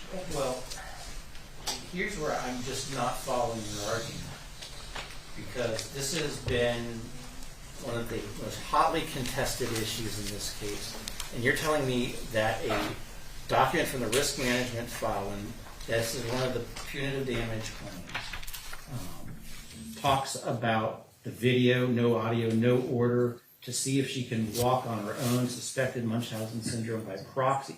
That this is not relevant? I mean, how is that possible, Mr. Hunter? Judge, the doctors were attempting to gather clinical information. There is a notation in the chart, patient transferred to room 709 yesterday for monitoring, continues to have pain all over, but reports she was able to get more sleep last night. Her PO intake appears to be slowly improving. The demonstration is from that note that it is part of the medical record, and exactly the narrative that's being promoted is just not correct. We don't have a date on this beyond what 1, 2, 3, 4, at least a range of 6 dates, so we don't know what it was for. Well, the jury's going to get to see this. It's highly relevant. I don't understand why we continue to talk about it. We've been talking about it for years. This is highly relevant. And Yeah. I mean, I guess yours and my definition of relevance isn't calibrated the same. So I just... Assuming it's relevance, it doesn't speak for itself. So to give it to an expert to opine on before the person who actually put it in the record and can explain its contents, when, where, and how, and why it was done, I mean, this is just the wrong time to use this document. Now that I am more akin to that type of argument, Mr. Oltenburn, but it seems like this document is pretty clear as to what it means. So I'm going to go ahead and admit 2277-068. Can we take a break? Yeah. Okay, we'll be back in 10 minutes. Your Honor, at least when this witness is concluded, I want a special instruction on the fact that violations of internal rules and policies and things like rights and responsibilities is not a violation of the law or actionable, but it can only be used as evidence. We need a limiting instruction on what's going on here. Absolutely. Well, I suggest you, on the break, get Mr. Elliott on the phone, you and he start talking about this. Okay. Thank you. All rise. Let's go on recess.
Yes, sir.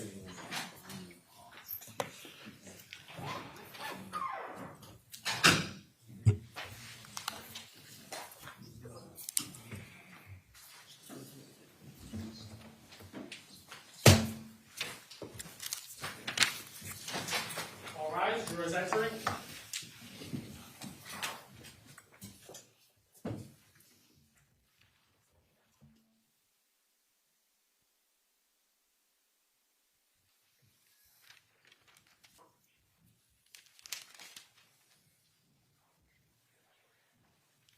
Please be seated, everybody.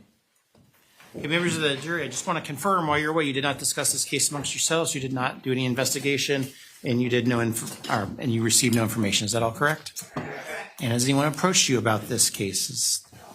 And have you seen any media coverage about this case? No. And the doctor's taking the stand again? You can.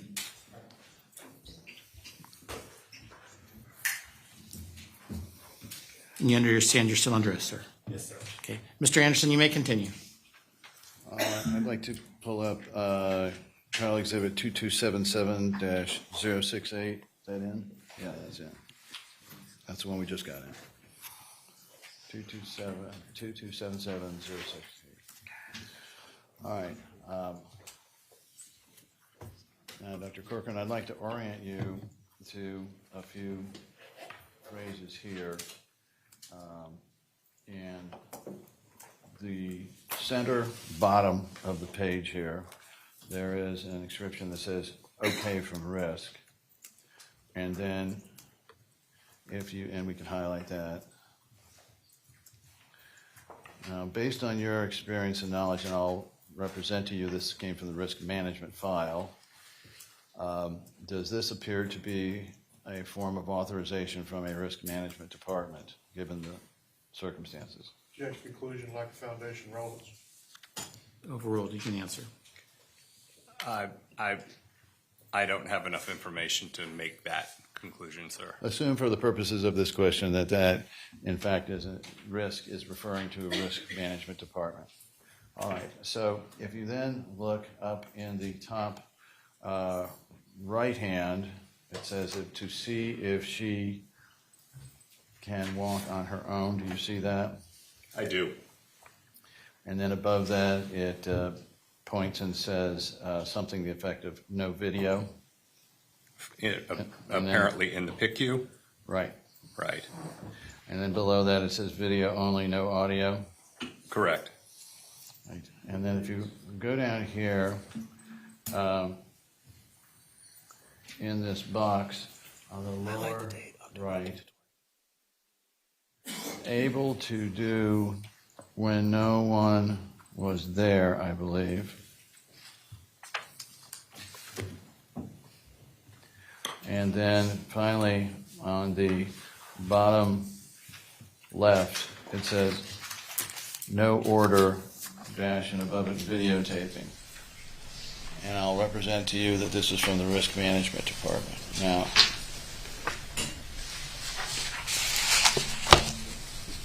based upon your background training and experience, does this appear to be an analysis of a medical need or an analysis of another need to prove something, a diagnosis or whatever?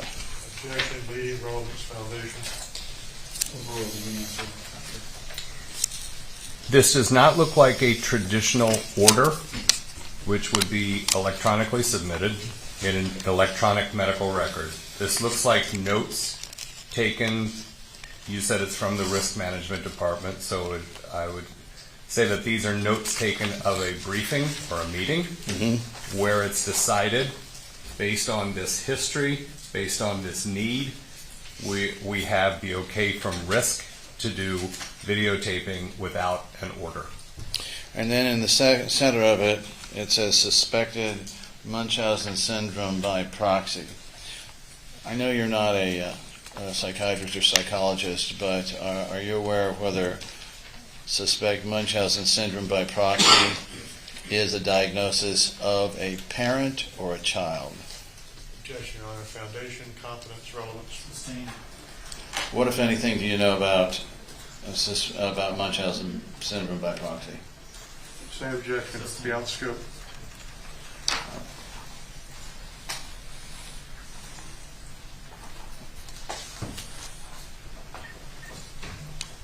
And finally, I'll point out here in the center above, it says Dr. Smith, Sally Smith, do you see that? I do.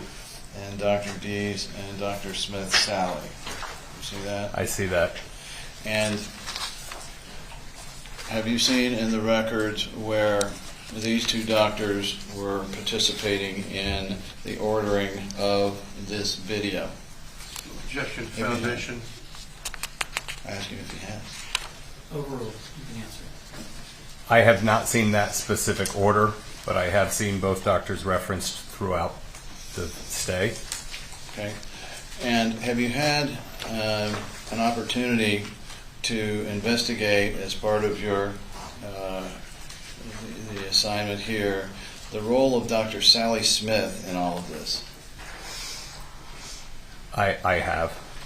And did it come to your attention that Dr. Smith was the director of child abuse education at Johns Hopkins All Children's Hospital during the relevant period of time? Objection to relevance, foundation. Overruled, you can answer. I believe that she was head of that program from 2015 to 2018, if memory serves. And let's pull up Exhibit 2116. And that's in evidence, Your Honor. That's a committee, I believe. Messages. Now, if you take a look there with Dr. Smith, does it appear Dr. Smith and Dr. Paola Dees were messaging back and forth? It does. And so it says, FYI, we were able to move her to a video room last night. Staff has been making notes while watching her remotely.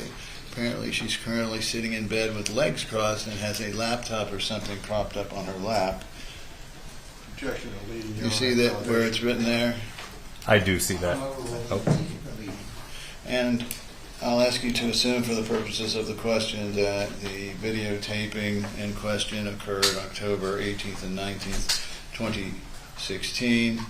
And then below it says, we may need to try to monitor what she's doing online. I wouldn't put anything past her mother.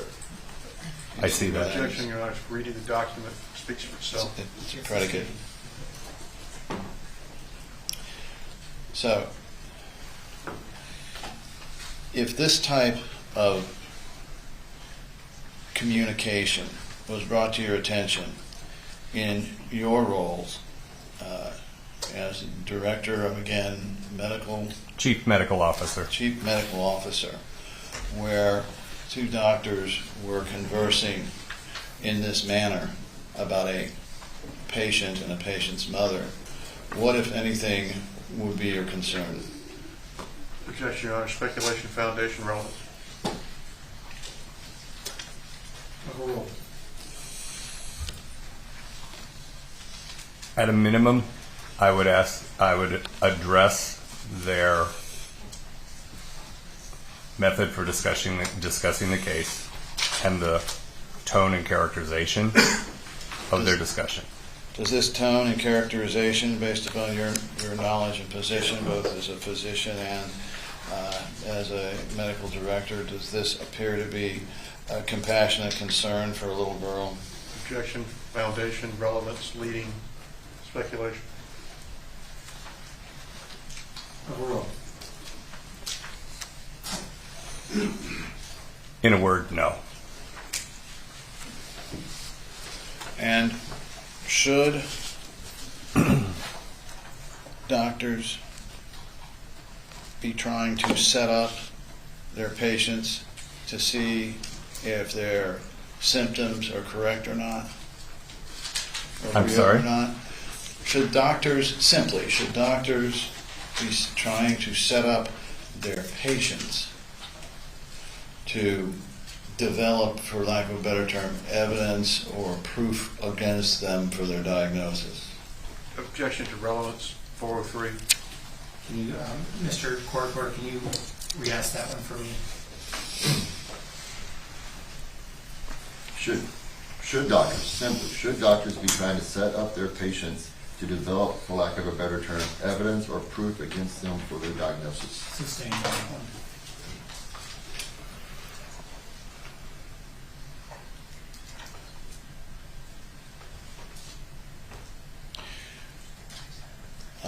I'm gonna leave that be for now. I'd like to pull up 2277-630 and 631A. And this is, for the record, an email between Patty Condon, who I'll ask you to assume for the purposes of this question was one of the risk management personnel. So the transfer is clear. We're looking at 2277-630A, not A. Yeah. Did I say 8? I think you missed the A. Yes, sir. Thank you, Judge. Now, I'll also ask you to assume for the purposes of this question that Louise Burns Kurth was the chief, I guess, of the risk management department. And I'll ask you further to assume that this involved a transfer or a discussion of a transfer out of the hospital. And finally, I'll ask you to assume that the Kowalskis would like to get the child out of the hospital, but refuse to do it to a psych patient, inpatient program, any type of psychological or psychiatric program. Now, can you tell the jury whether this type of attitude, as expressed here in this email, is indicative of a close relationship with the patient and her family to work together for a transfer, or whether this was more of a antagonistic relationship? Objection, relevance, leading 403, assumes facts not in evidence, improper hypothetical. Can I have that one again, Mr. Court Reporter, please? Just a second.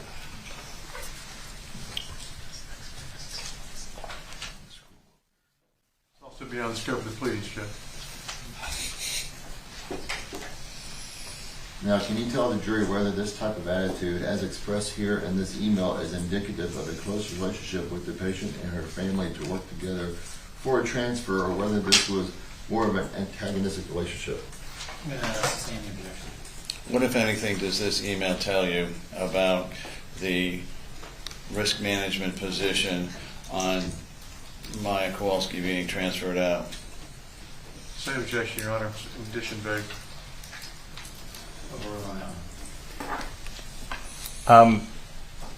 You asked about a relationship between the patient and the family. I believe you meant the caregiver and the family? Yes, sir. This looks more antagonistic than collaborative. And are you familiar with the problem of a medical narrative starting in a hospital about a patient or situation? Objection, Your Honor. Relevance 403, beyond the scope of the pleadings, and I think it's assuming facts not in evidence. Sustained.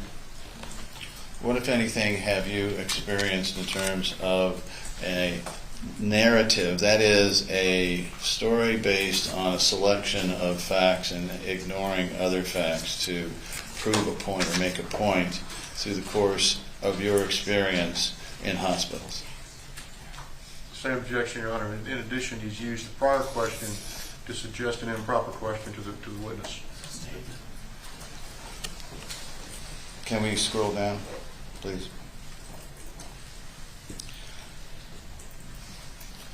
So,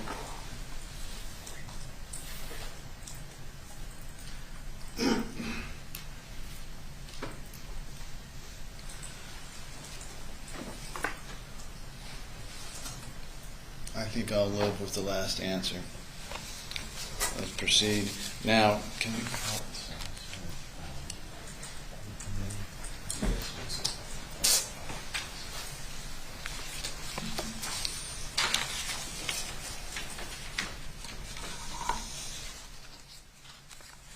It's 2142.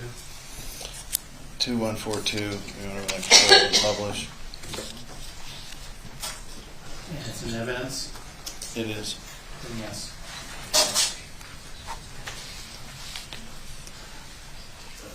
If you could review this and see if whether Dr. Sally Smith appears on here.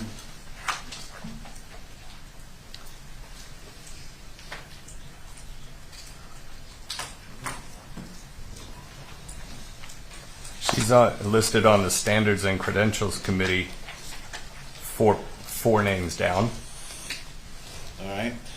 And did you have the opportunity? I can speak to this, objection. I agree with that. With what? I agree with it. We don't need him to basically read the document. I understand, sir. I just wanted to identify that she was on that. Now, did you have the opportunity through your investigation to try to determine the role of Sally Smith in the care and treatment of Maya Kowalski? I did. And what did your investigation reveal? Objection of predicate lack of foundation, Your Honor.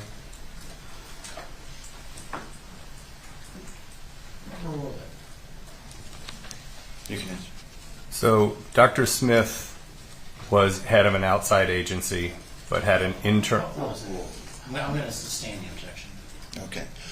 What, if anything, did it appear to you in reading through this as to Dr. Sally Smith's role at the hospital?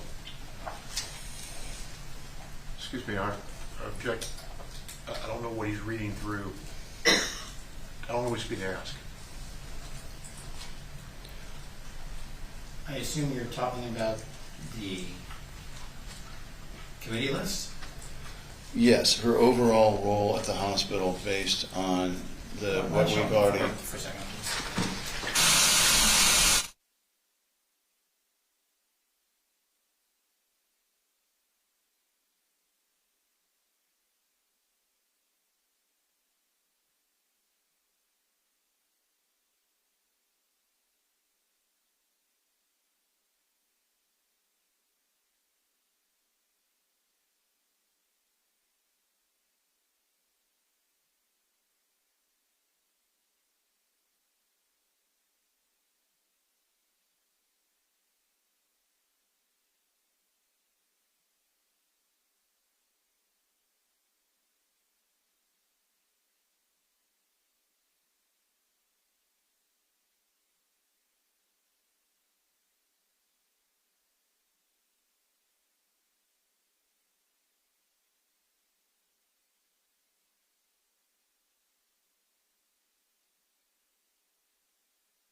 Objection sustained.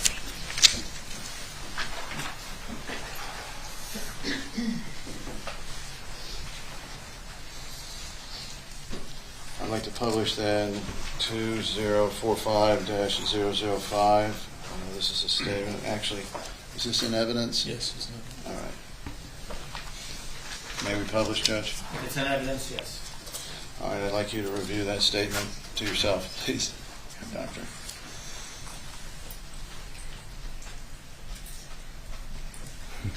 Thank you.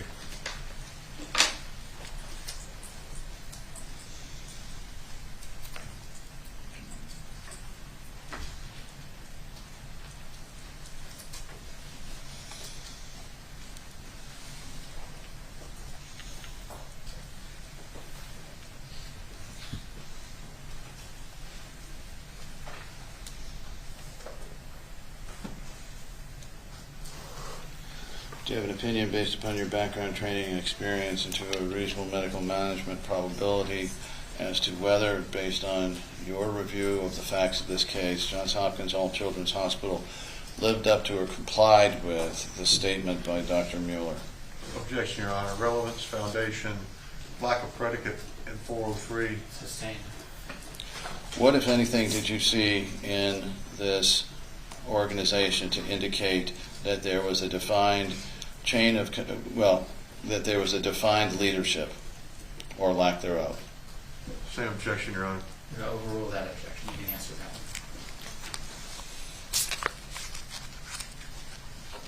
So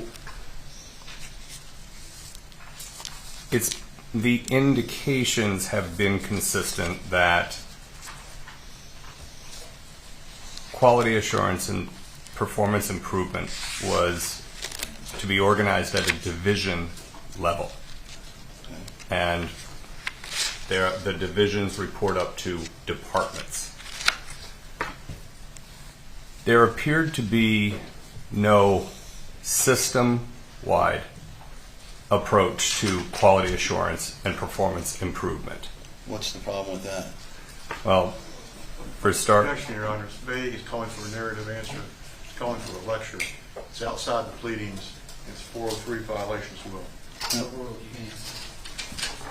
so first, it's an expectation that I was held to every time that I was at the facility or division and participating in a regulatory survey, that we could demonstrate a system-wide approach.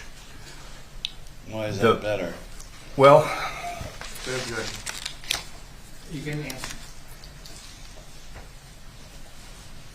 it sounds great to have everyone responsible for quality and patient safety. But we've all experienced it, that when everybody is responsible, nobody ultimately is responsible.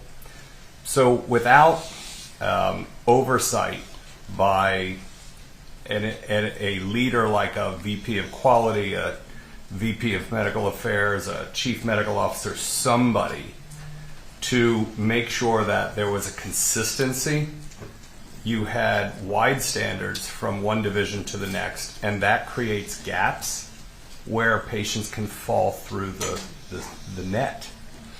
And this, my experience in reviewing the system that the leaders have addressed and touted, is that this was really a system-wide failure that allowed Maya and potentially others to fall through the gaps. Do you have an opinion based upon your background, training, and experience into a reasonable medical management probability as to whether the system that was set up by Johns Hopkins All Children's Hospital in operation provided sufficient safeguards to protect children in Maya Kowalski's position? Objection, Your Honor. Foundation, relevance, 403, improper hypothetical. Same. What, if any, opinions have you formed about the ability of the system you just testified to protect children who are in a situation such as Maya Kowalski was during October of 2016 to January of 2017? Same objection, Your Honor. We're saying the same question. I agree, it's the same. What changes, strike that. How would this system have to be changed, in your opinion, in order to ensure that situations such as a child being allowed to, or being photographed without authorization on 2 occasions, a child having what we discussed before with the not being allowed to see her priest, having things taken from her, these type of events from happening? Objection, Your Honor. Relevance, 403, leading. It also fails to take into account DCF and Chapter 39 involvement, and it's outside the plea. That's Overall, you can answer that one. So the quality assurance and performance improvement function would need to be overhauled so that it was system-wide. And that's actually something that Hopkins is recognized as a leader in. So the expertise should be readily available to the team at Johns Hopkins All Children's Hospital. But that would provide a consistency from division to division, and create a safety for patients as they're being handed off from one caregiver to the next.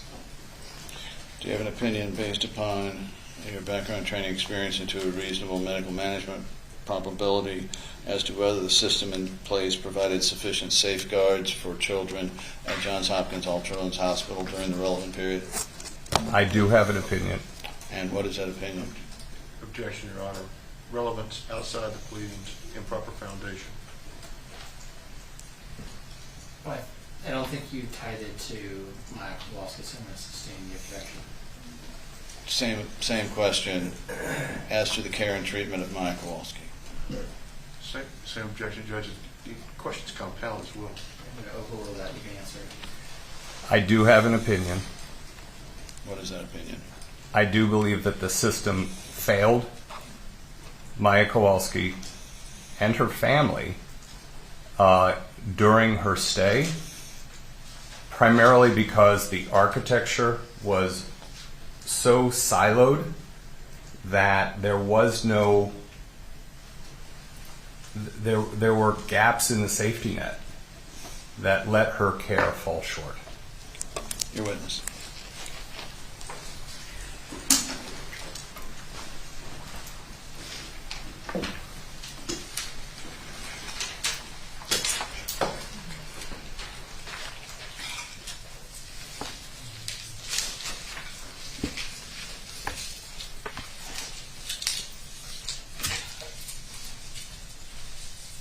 Good afternoon. Good afternoon. Once again. Yes, sir.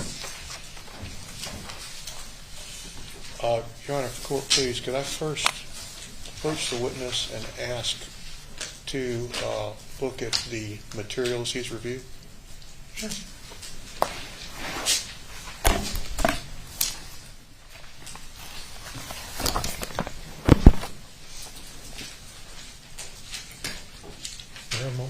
Sure.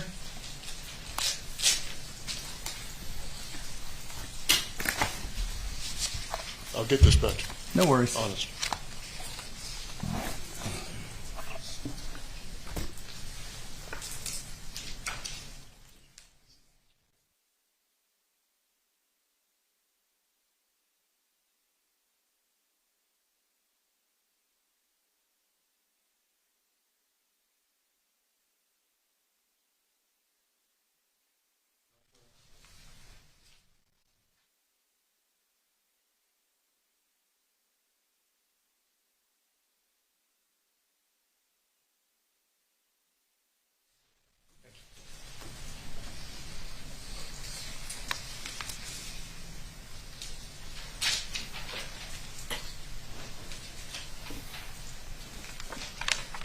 Okay.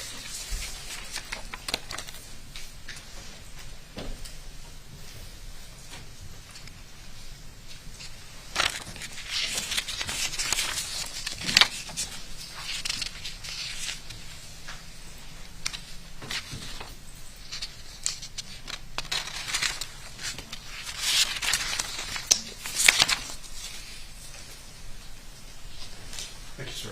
Yes, indeed. If I understand correctly what you just shown me, and what I will ask the clerk to mark when we get through here was a complete list of everything you've reviewed about this case. Is that right? It is a list of everything that was provided to me. Yes, sir. Okay. And it was provided to you grouped in grouped by issue. Is that correct? By date and by issue. Yes. So in other words, if they wanted you to look at issues relating to the surveillance video, they sent you documents regarding that, correct? That is correct. And if they wanted you to look at corporate documents, they sent you a group of documents related to that, right? That's how they're grouped, yes, sir. Okay. And if they wanted you to look at examples of Dr. Smith directing care, they sent you a group of documents relating to that, right? Yes, sir. Okay. And then if they wanted to have you look at particular documents regarding the surveillance video, they sent you documents related to that, correct? Yes, sir. That's Okay. one grouping. Okay. So do you have any idea how many pages of policies and procedures and documents have been produced in this case? Have been produced to me? No, sir, to the In parties. general. That the hospital has produced. I understand The that there plaintiffs have produced. Got any idea? I understand the number is in the tens of thousands. Okay. We can agree, can't we, that you didn't get tens of thousands of documents? No, sir. You didn't come anywhere close. And for the scope that I was evaluating, I didn't need the entire. Well, so that we're clear, we covered this a little bit earlier, and I'm not going to go back into what I asked you before, except perhaps by accident. But you're board certified in osteopathic medicine, but you've never held yourself out as a pediatrician, correct? I am board certified in obstetrics and gynecology. I have a grad. I'm sorry. I beg your pardon. No worries, sir. You're an osteopathic physician. I am an osteopathic physician. And you're board certified in obstetrics and gynecology. Yes, sir. That's correct. And you've never been trained as a pediatrician. That is correct. And you've never held yourself out as such. That is correct. And as far as your opinion in this case, it presupposes that the diagnosis of CRPS for this young lady was correct, doesn't it? No, as I explained to you during my deposition, it presupposes that the proper approach should include an evaluation for CRPS. I see.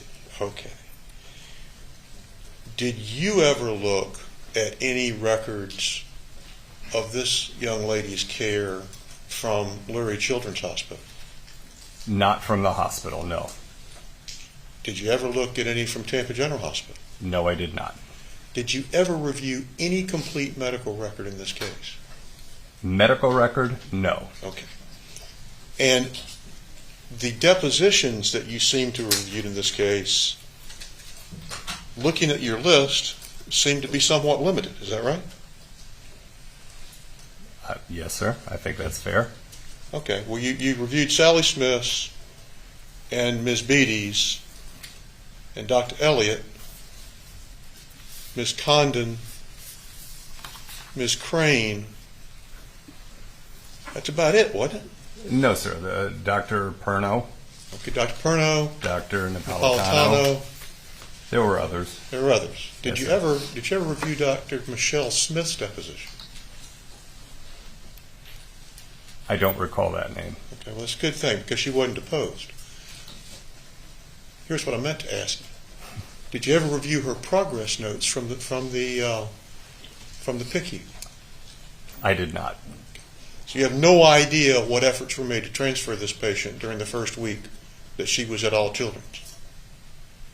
I didn't review the medical record references to transferring the patient. Okay, so you don't have any idea what they contain? I never reviewed the medical record, so I have no insight into what was in the medical record regarding the transfers. Okay. Now,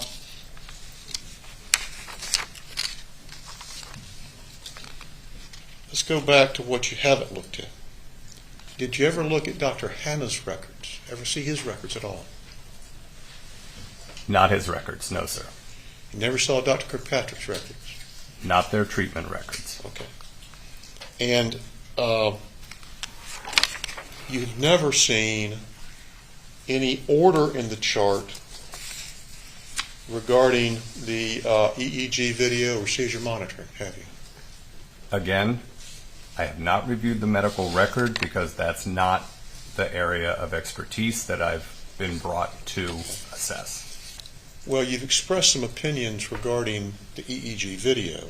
What I'm trying to find out is, have you looked at the chart to see what's in the chart about that video? I don't think that reviewing the charts are necessary to inform the opinion that I shared a half hour ago. Okay.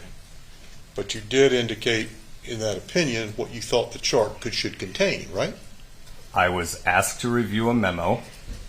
I shared my opinion or insight about that memo.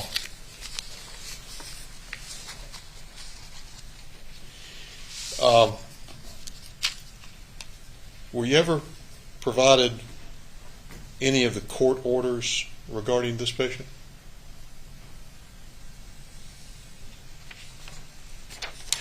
I don't specifically recall seeing the court orders. I may have, but I don't recall it right now. Going back to Ms. Beatty, did you ever see her personnel file? No, sir.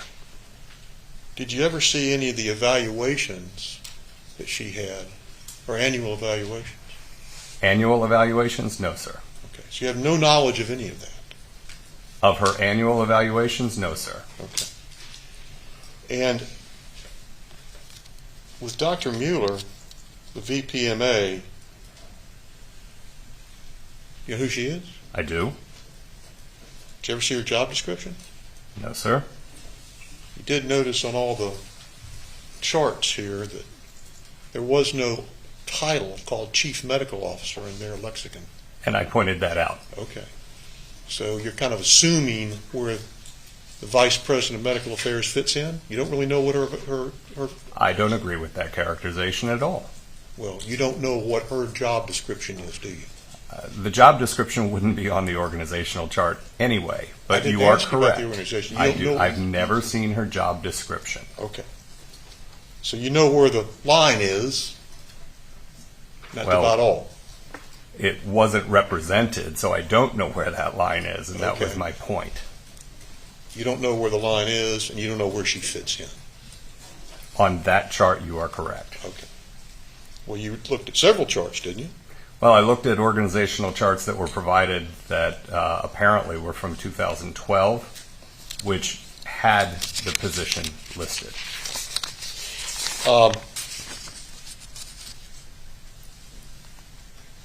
You talked about the consent. Council put up 3002-002. Had you ever seen that before? Not before getting involved in this case, no. Okay.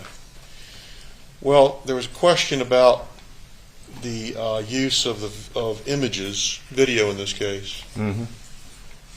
in the course of treatment, correct? Correct. Well, diagnosis is part of treatment, isn't it? I would think so. Okay. You'd agree with me about that, right? Sure. Okay. With reference to transferring this patient, were you ever aware of Ms. Kowalski denying that she wanted to take Maya out AMA? Were you ever made aware of that?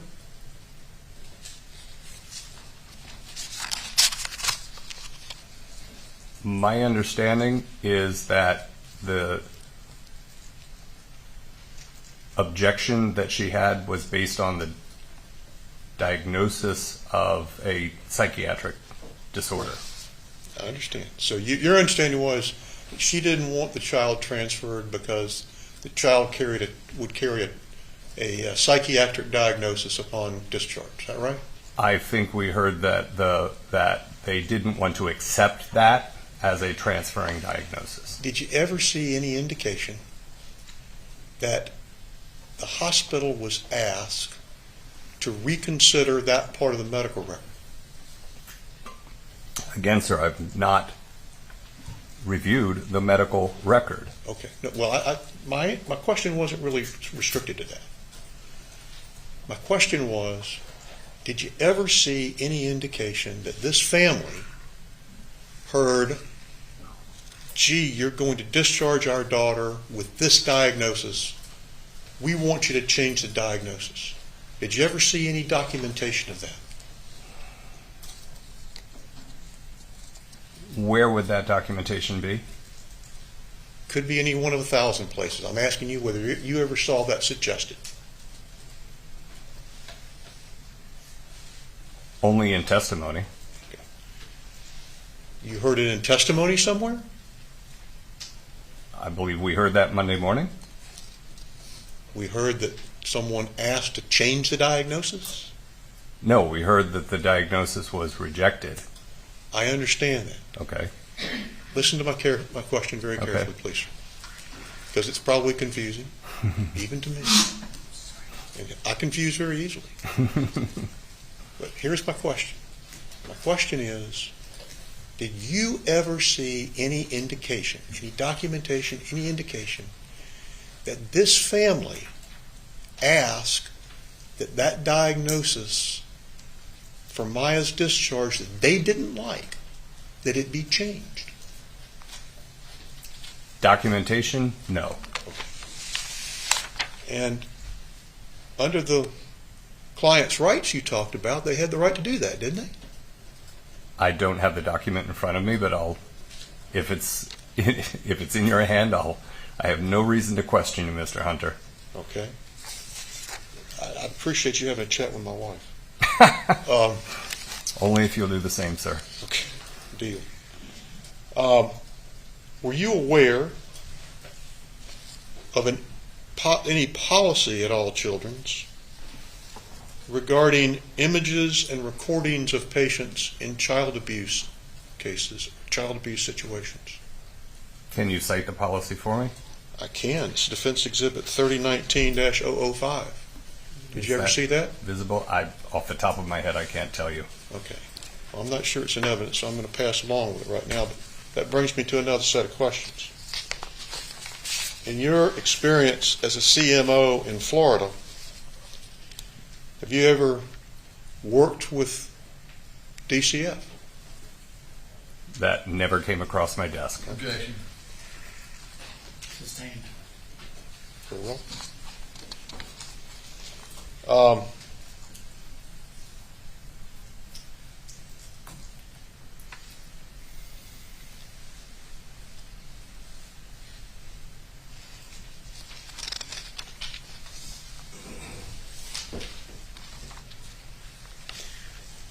Did you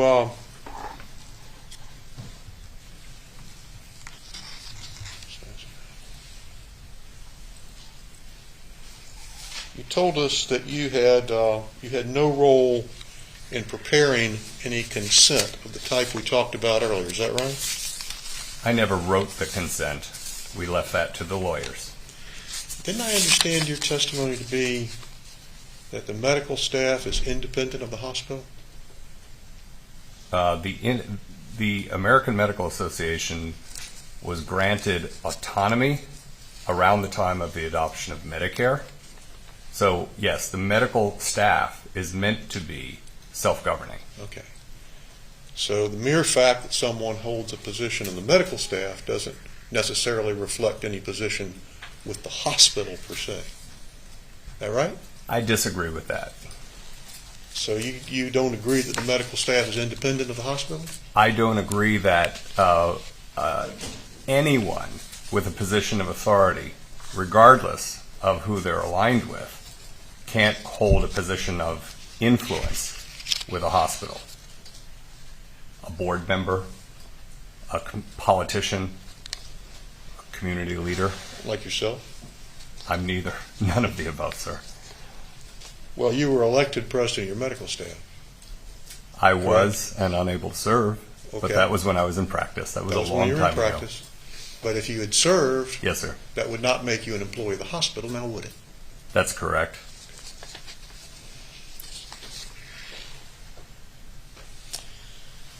Let me ask you about a couple of depositions just to be on the safe side here. You've never reviewed any of the Kowalski's depositions, have you? I have not.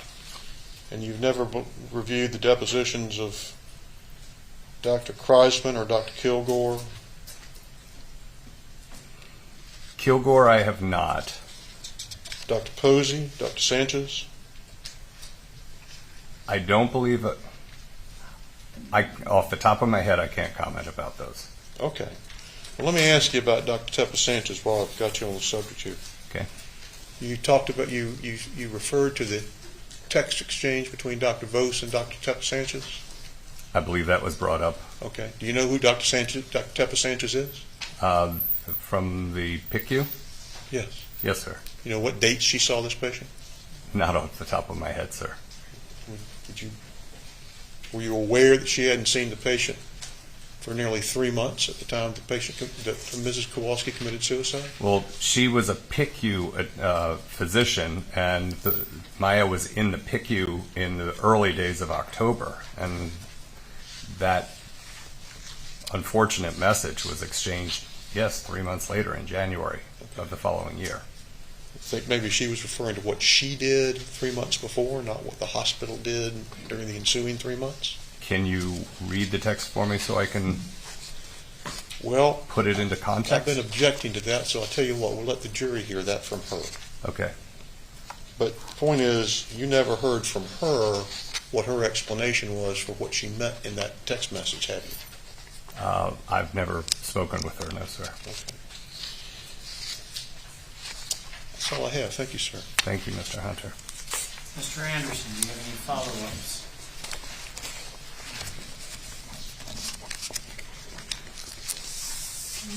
Did counsel here show you a single document, deposition entry, or any other evidence that changed your opinions in any respect? No, sir. Nothing further. Anything further? Members of the jury? Do you need me to step out, Your Honor? It depends. See how many questions I get. Yes, sir. I'm learning.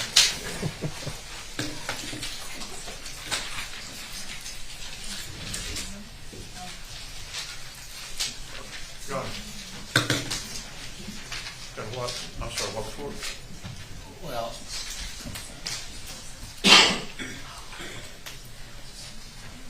Doctor, why don't you go ahead and step out? Looks like it's quite a few. Could we mark his list while he's at the gallery? That's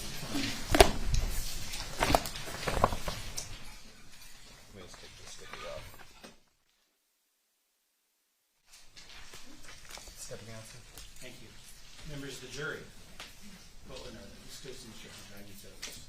Members of the jury, why don't you step into your room back there. Do not discuss this case amongst yourselves. Do not do the investigation and receive no information. All right, so we're back to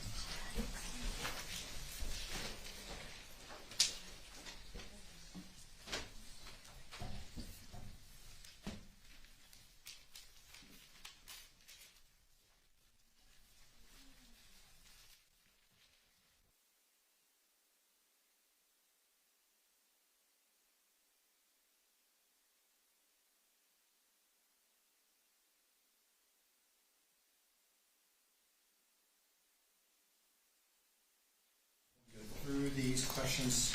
Red number one.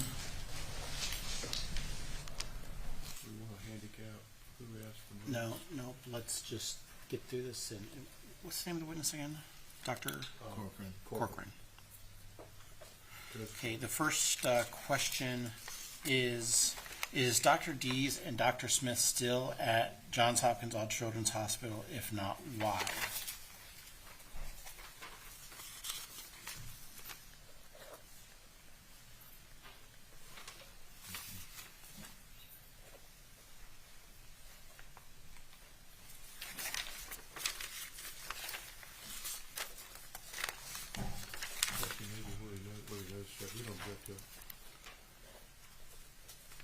Any objection, plaintiffs? No. Okay, so I'll ask that one.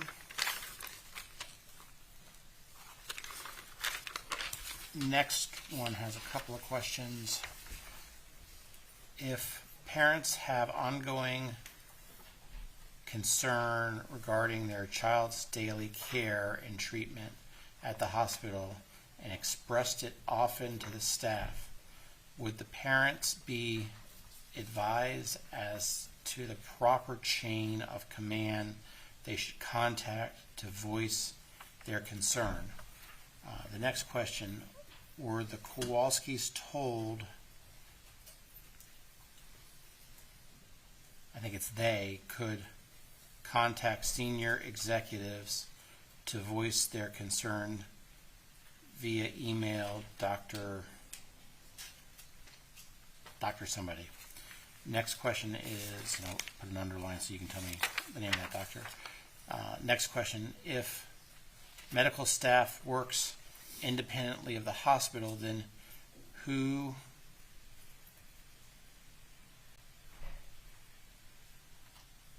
I don't know that word.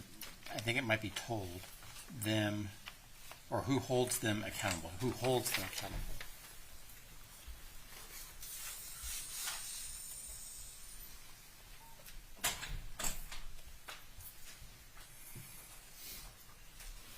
Who holds them accountable? Looks like to me. Yes, hold. Yeah. But I don't know about the name of the doctor in that second question.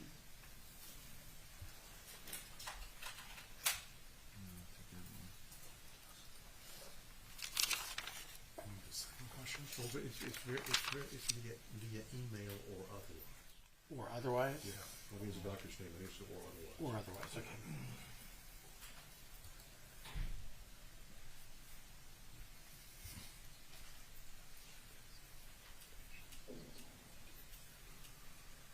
Yeah, we rejected number 2 as on the basis of foundation. Yeah, there were no words. And the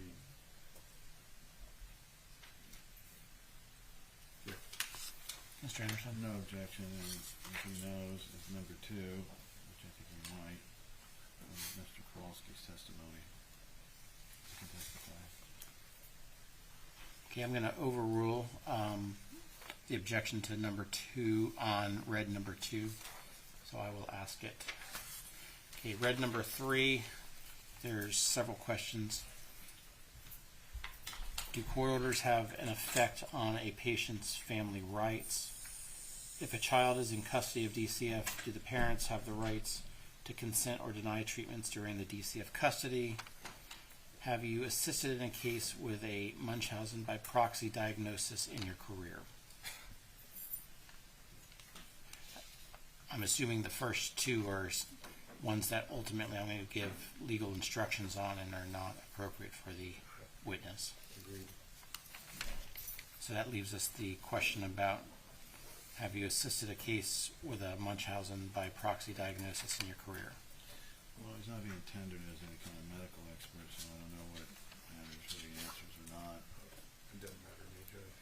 So either there's an objection or there's no objection. I have Objection. no objection. Okay, I'm going to overrule the objection and ask.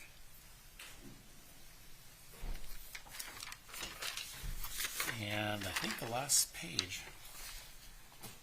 What is, quote, the acuity of the bed, end quote?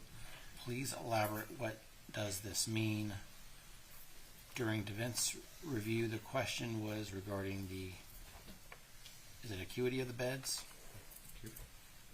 Not sure what that word means in this question. I'm sorry? Yeah, I was talking to myself, Judge, I'm sorry. Bemoaning the fact I didn't define that. So did you answer yourself if you were asking yourself the question? Pretty much. Okay, so no objection? Is that, Mr. Anderson, no objection? No. Okay. Before we bring the jury back, I'm assuming this is our last witness today. I could probably get.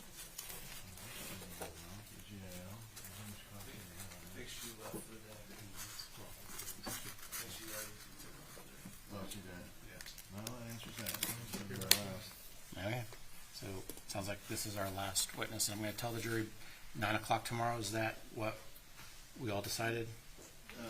Yes, and then we'll start with the video depots, and then. The Georgia, Why don't you get the guardian and light them up and down and then do videos? Well, it's up to you, Mr. Anderson. If she wants to get back, if she wants to get home, she's gonna wanna go first. Yeah, I was just trying to take off tomorrow morning to get those exhibits together. Yeah, we can call her first, and then. We can talk about it. let's bring back the jury. Yes, sir.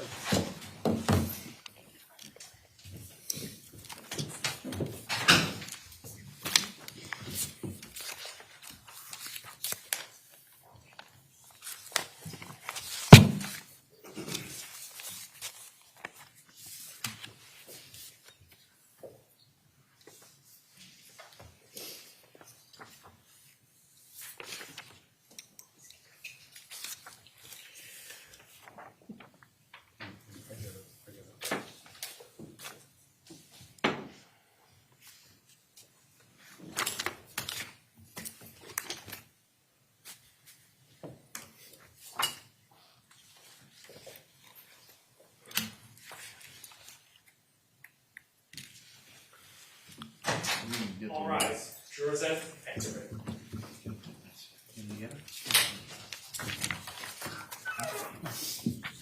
I was already seeing, so I sat.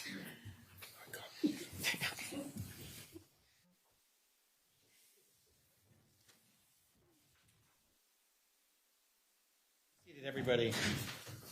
Members of the jury, just want to confirm while you're away, you did not discuss this case amongst yourselves. You did no investigation and received no information. Is that all correct? And I want to confirm that you have not been approached by anyone about this case since you were last with us. And you did not see any media accounts. Is that correct? Okay, Dr. Corcoran, the jury has several questions. First question, if you know, is Dr. Dees and Dr. Sally Smith still at Johns Hopkins All Children's Hospital? I don't know for certain. I understand that Dr. Sally Smith has. If you know or not. I don't know. Thank you. Okay. Next question. If parents have ongoing concern regarding their child's daily care and treatment at the hospital and expressed it often to the staff, would the parents be advised as to the proper chain of command they should contact to voice their concerns? That's a very reasonable expectation, and I believe that that's the way it should work. I can't say that the system in place in 2016 provided for that.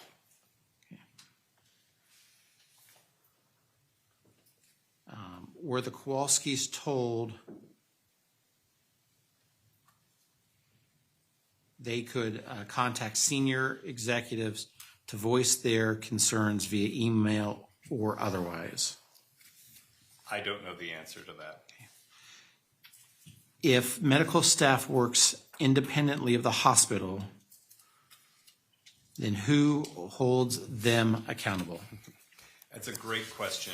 And the Medical Executive Committee, which I was a member of for 4 years when I was in practice, is responsible for oversight of the physicians for quality assurance, performance improvement.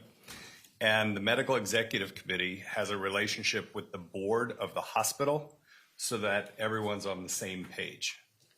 I hope that answers the question. The next question, and for the author of this one, I'm only able to ask one.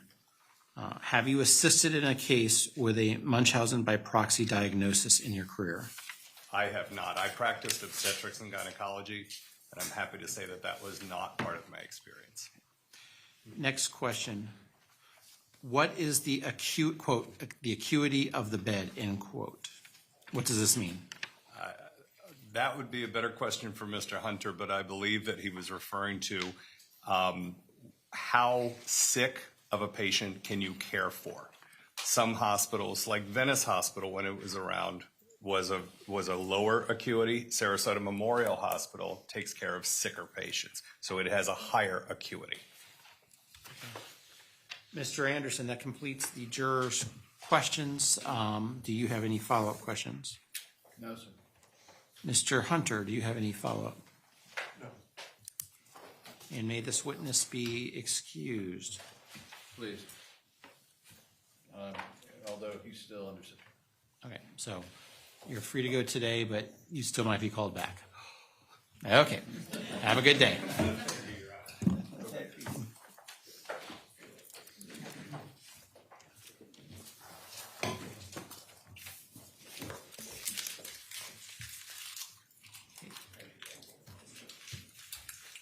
Okay, members of the jury, I think this is a good point for us to stop the witnesses for today. Please do not discuss this case amongst yourselves. Do not do any investigation and receive no information. 9 o'clock the same time. We will see you tomorrow. Have a good day.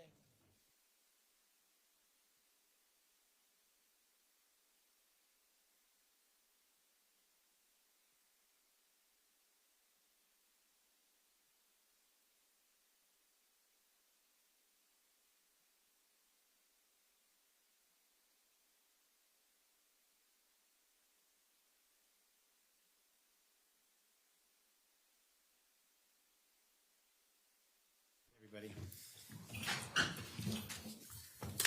Let me do the shot clock while I'm thinking about it.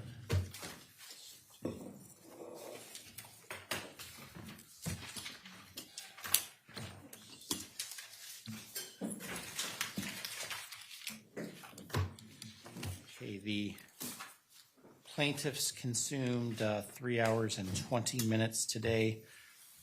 Their running total is 36 hours, 10 minutes.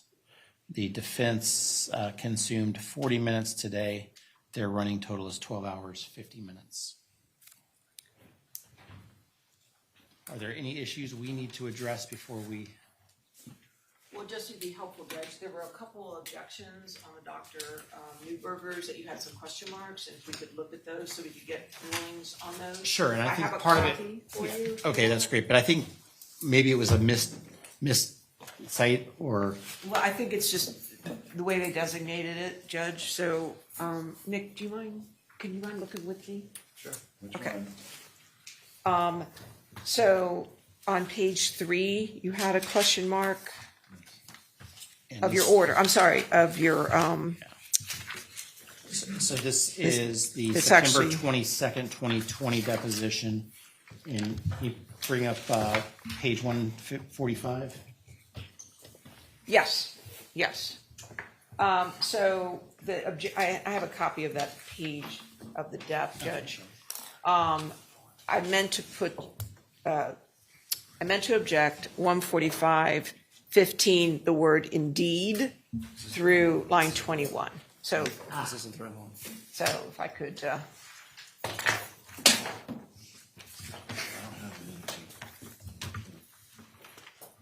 and my objection was breaching standard of care regarding Dr. Smith's role as investigator.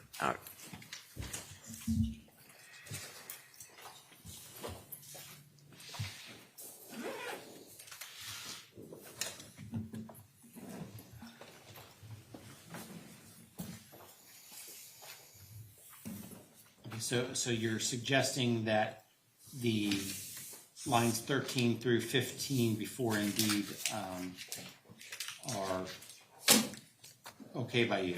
Well, can I see it again, Judge? I don't think I objected to it. It was all blurred.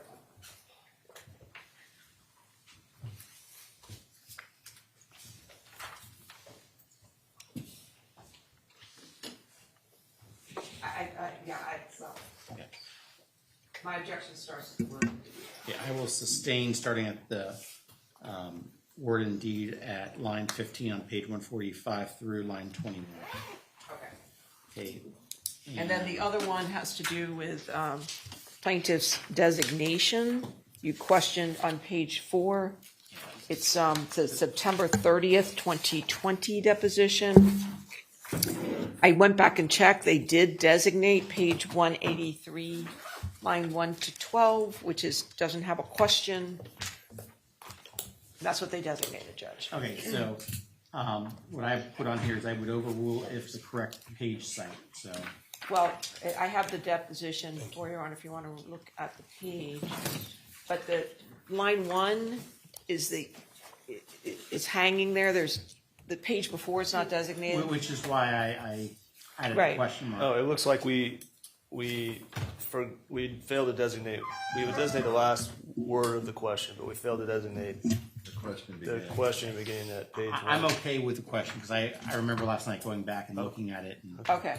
Can I look at it real quick, Judge? Sure. So you want to start on page 182, line 23? Is that what you're saying? Yes. Okay.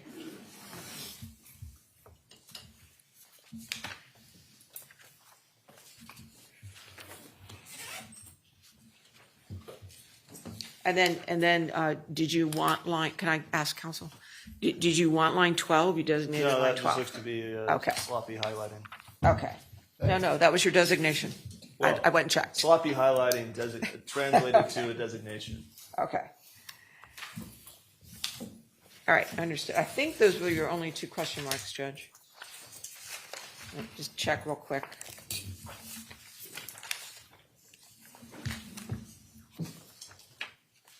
Maybe I should just put an S or an O. No, we can read sustained.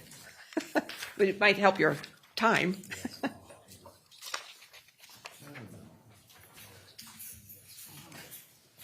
I do Oh. no such comment. Okay. Yes. All right, thank you, Judge. That was the only question marks I saw. Any more designations coming anytime soon, or? I don't think so. I don't think so. So just to confirm, counsel, tomorrow, Dr. Newberger by deposition, Dr. Smith by deposition, the guardian ad litem. Anybody else? Are we doing a half day or a full day tomorrow? I didn't know the outcome of that discussion. Whatever you decide, but we just need to know on the defense side. Please don't surprise us.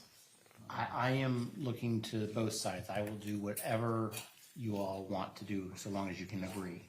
If the depot's on the way in the morning, we can work in the afternoon. Mr. Richards, and you'd have Debbie.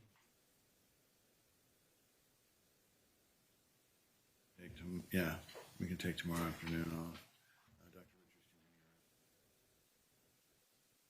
Richards can be able to get her in the morning, considering how long are those depots? I wouldn't mind taking the afternoon off, and we'll get absolutely as much in as we can in the morning. Maybe take a late lunch. Okay, so, Keep through. so, oh, goodness. I'm not gonna be able to have you in tomorrow until 8:45. So we won't have the ability to have any lengthy discussion. But I guess if you're playing a whole bunch of depths, it doesn't really matter. So we'll start tomorrow at 8:45. Yes, sir. Hear that? We're starting at 8:45. And to be clear, Judge, my understanding is the first two Newberger deps are being read in. There's only the video for the last dep. I think someone said that there was no video for depths 1 and 2, so. That's what I'm saying, Judge. Those are being read in. That's true. We'll have to read the first couple.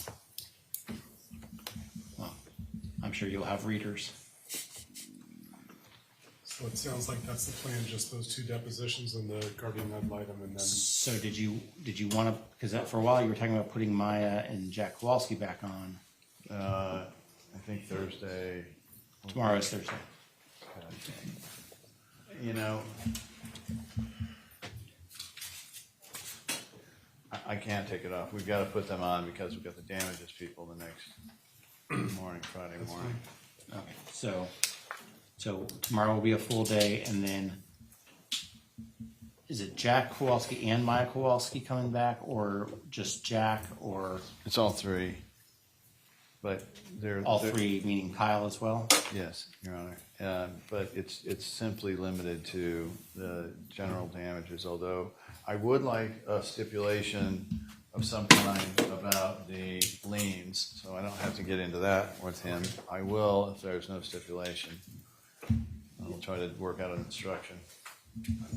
Your Honor, the difficulty on the liens is, that they want an instruction that basically tells the jury that they will owe the liens, if a verdict is entered. And one of the liens, which is about $10,000, appears to me to be a straight Medicare or Medicaid lien. Medicaid. And I know that they always maintain, well, we get it no matter what. The judges normally say you get it only if there's an award of medical damages on the verdict. But wouldn't I have to do, is it an all-born hearing on that? That's why we normally put this off to the end to let the judge decide, because mostly it's legal resolutions based on things. The second one is an insurance policy claim. I've not seen the policy, and it's not like it's a hospital lien or a statutory lien. It's something out of a contract. And even then, normally these things get negotiated or resolved afterwards to lesser amounts. So Is it an ERISA plan? Because that even further complicates it. I don't know the answer to that. Judge, we don't know whether it's an ERISA plan, whether it's a lien, or whether it's a right of reimbursement or a right of subrogation. And all that makes a difference. And There's an LOP and there's two liens as far as I know, and I believe, don't quote me on it, but I thought Jack Kowalski said he paid, either by mistake or just paid down part of one of them. The only thing I'm interested in, Judge, is that I don't get a DV on damages as to that, because a contingent liability like that is still a damage. And so if counsel is willing to go with that, then we can save all that till the end. I'm willing to resolve the liens at the end of the case like we do in every other case. What I'm hearing him say is that you would not move for directed verdict on that they failed to present That.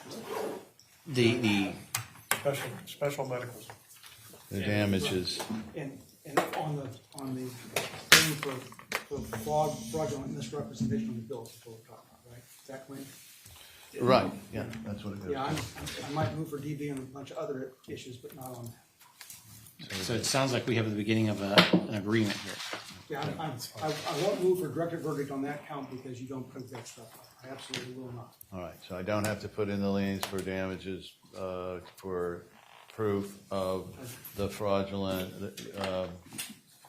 Right, and Right. for the record further, I don't think you need to put that evidence in for proof of any of your other claims, but maybe we may still need it. Mr. Hunter seems to have a Maybe not. dissenting opinion. I have an issue. While they're talking, Mr. Anderson, I would imagine the cross will be relatively short if it's truly damages and we're not rehashing causation and liability, so we should be able to get through that schedule. Anyway. I have nothing planned in terms of anything other than how did this affect? I assume that, and assuming that's true, the cross will be short. And what is it across? If ultimately we decide not to call somebody tomorrow, can we just send a note to the other side? Yes, please, and thank you. Okay. Even if it's at 10 at night. Okay, so going back to our possible agreement here, you've conferred with Mr. Hunter. Yeah, I'm not gonna move for DV because they don't have proof that they paid that. And right now, I don't think they have proof that they paid anything else, but I won't move for DV on that either for purposes of that count. Okay. So are we both sides agreeing? We have a court reporter here, we're an open court, so is that an agreement? Yes, as I understand the defense's agreement, they will not move for a directed verdict based on the element of damages, since the majority of our damages has to do with the liens, which should be resolved, should not be put before the jury, and should be resolved afterwards. Based on that stipulation, I will agree not to approach the issue with my client as to the two liens and LOP, I believe it is. Are we in agreement? And I concur in the agreement. Thank you. So let's move on to the next issue. Concern here? No, I was just gonna, I thought we were done. We're finished with that issue. I was just gonna rebroach. I didn't get who's coming tomorrow, I suppose. Let's talk about the following week. So the following week, it's Wednesday. Is it Wednesday that we're not here? Yes. Okay. Are we going to be in a position, and Mr. Altenburn, to have a meaningful discussion about jury instructions maybe Wednesday afternoon? I've already kind of given the morning away for other things. I'm just wondering, I was thinking about going back to Tampa, but yes, we can do that. Well, I'm just trying to figure out when we're going to have time to talk about it. I understand. Right, I sent a draft to Mr. Elegant on Sunday saying, please redline these and send it back. And that hasn't yet. And I bet that's because he needs to talk to them and they've been busy. By the way, I've also sent him a draft of what I discussed a couple hours ago with him, and I know he needs to still talk with them, but I would really hope I could give that tomorrow morning. So, but the rest of that, it also helps mean if we get by the DV, then we know exactly what the package looks like. Well, I am certainly hopeful that we will have rested the plaintiff's case by then, and even if we have to do DVs over lunch or go late or something. And I think by this weekend I'm going to know what all the evidence is, so I can try to put together my thoughts on that. So I'm ready to go whenever on Monday. So I just wonder if Wednesday afternoon is an appropriate time to start talking about the jury instructions, given that, I know that not all of you have to be here. Maybe it's just Mr. Elliott and Mr. Altenburn to have this discussion. Because I don't think I'm going to need to be in the courtrooms so much when we're putting on our case. So especially if we were doing our case on Tuesday, I could work with Mr. Elliott a whole lot before that meeting. And I could probably even handle you all on Zoom. Okay. If you wanted to If you wanted to go That way we to could- Tampa. Yeah, we could even be in the same room together, probably, if you wanted to. Well, you and Mr. Elliott? Yeah. Yeah, it's just so long as I actually physically had whatever you were looking We at. work well together, work with us, so. You think that's doable? Wednesday afternoon? I do, but I'll send an email to Tom to see how far along he is on this as well. Can you let me know like tomorrow so that if the answer is no, it's not doable, then I'll probably give the time away to others, but Gotcha. before y'all get first dibs on my time, so I just. Yeah, I was hoping to have those done by the 20th of August, so I'd be happy to have them done on Wednesday. Anything else? Judge, I was just just- on Williams' rule on this has to do with Sally Smith, has to do with the parent agency, and I've got two witnesses, and they're going to say that Sally Smith walked in and did the same thing to them. She did the Kowalskis. Their testimony should take about 15 minutes each. What is the specific issue? Because it's got to be. I don't have the list right in front of me. Plan, but- motive, opportunity on 9404, substantially similar incident. So each one of these cases, in fact, one of them ended up almost identical to this, the Kushner case. And this is situations where Sally Smith walked in, either announced as a doctor or unannounced, wearing a lab coat and the badge, and then comes in, quote, examines them, asks a bunch of questions, walks out, and they never find out until much later that this was actually a doctor who was interviewing them towards a prosecution. And in both cases, of course, they did end up prosecuting, but that's not part of the question. That's just simply, the only question is, did you have this happen to you, so that we can show a plan, motive, or intent in terms of why they do it.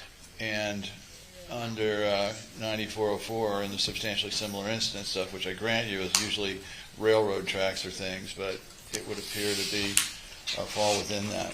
These are two people? Two people. And when do these events and where do these events occur? When do they occur? Yeah. Well, actually, the Kushners happened within a year of the Kowalskis, and the other one about a year and a half or 2 years before.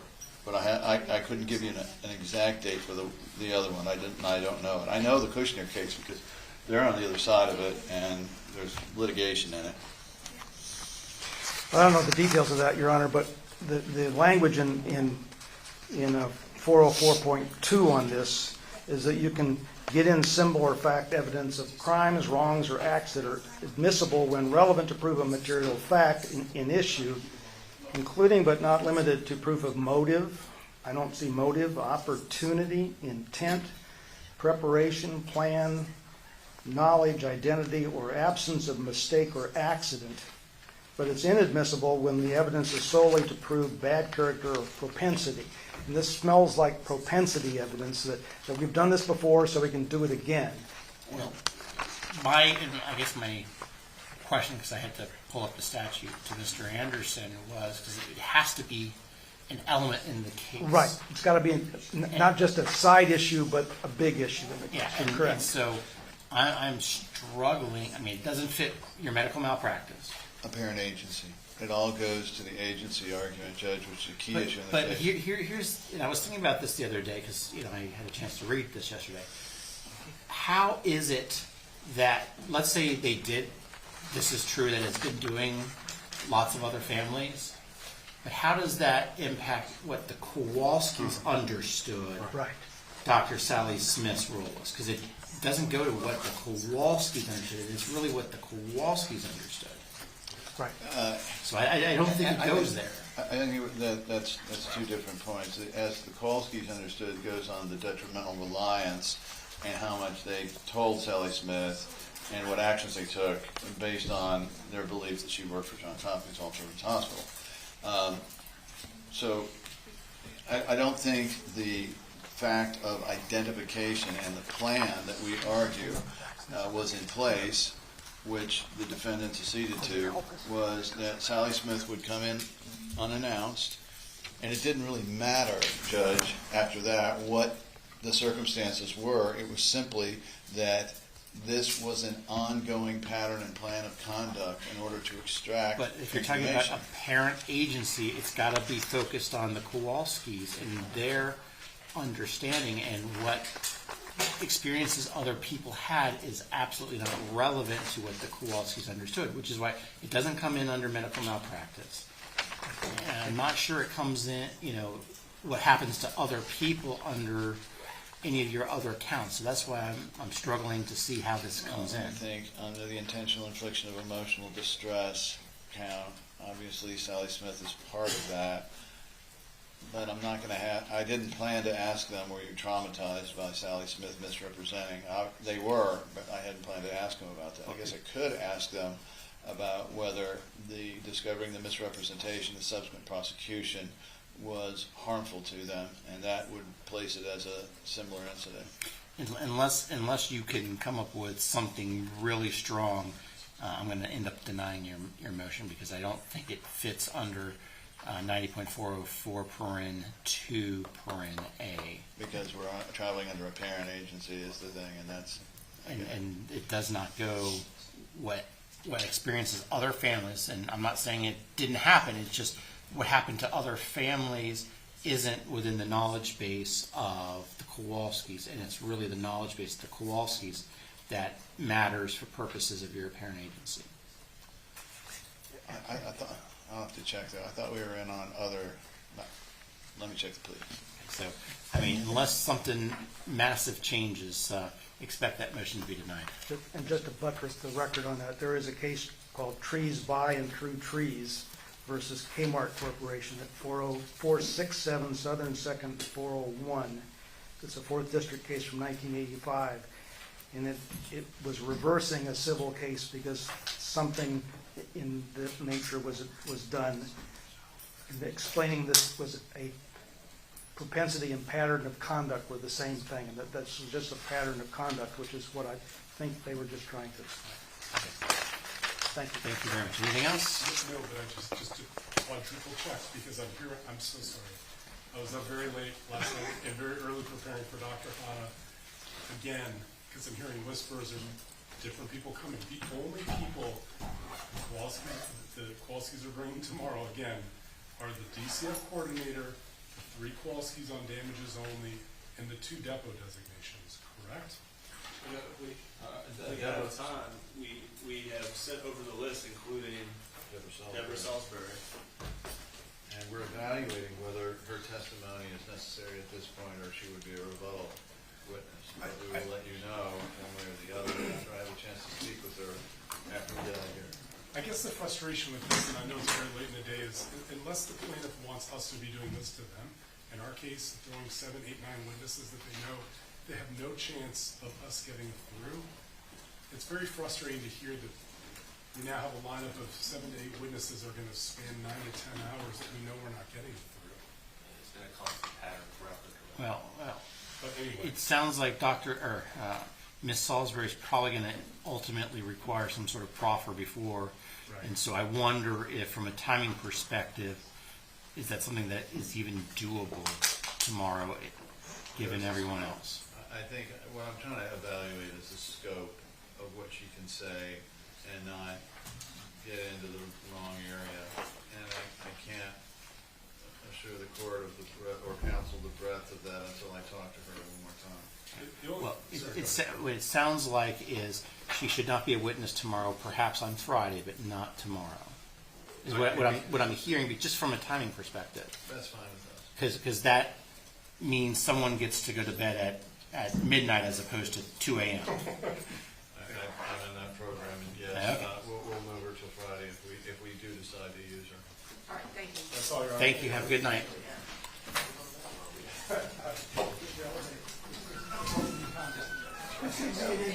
Please come.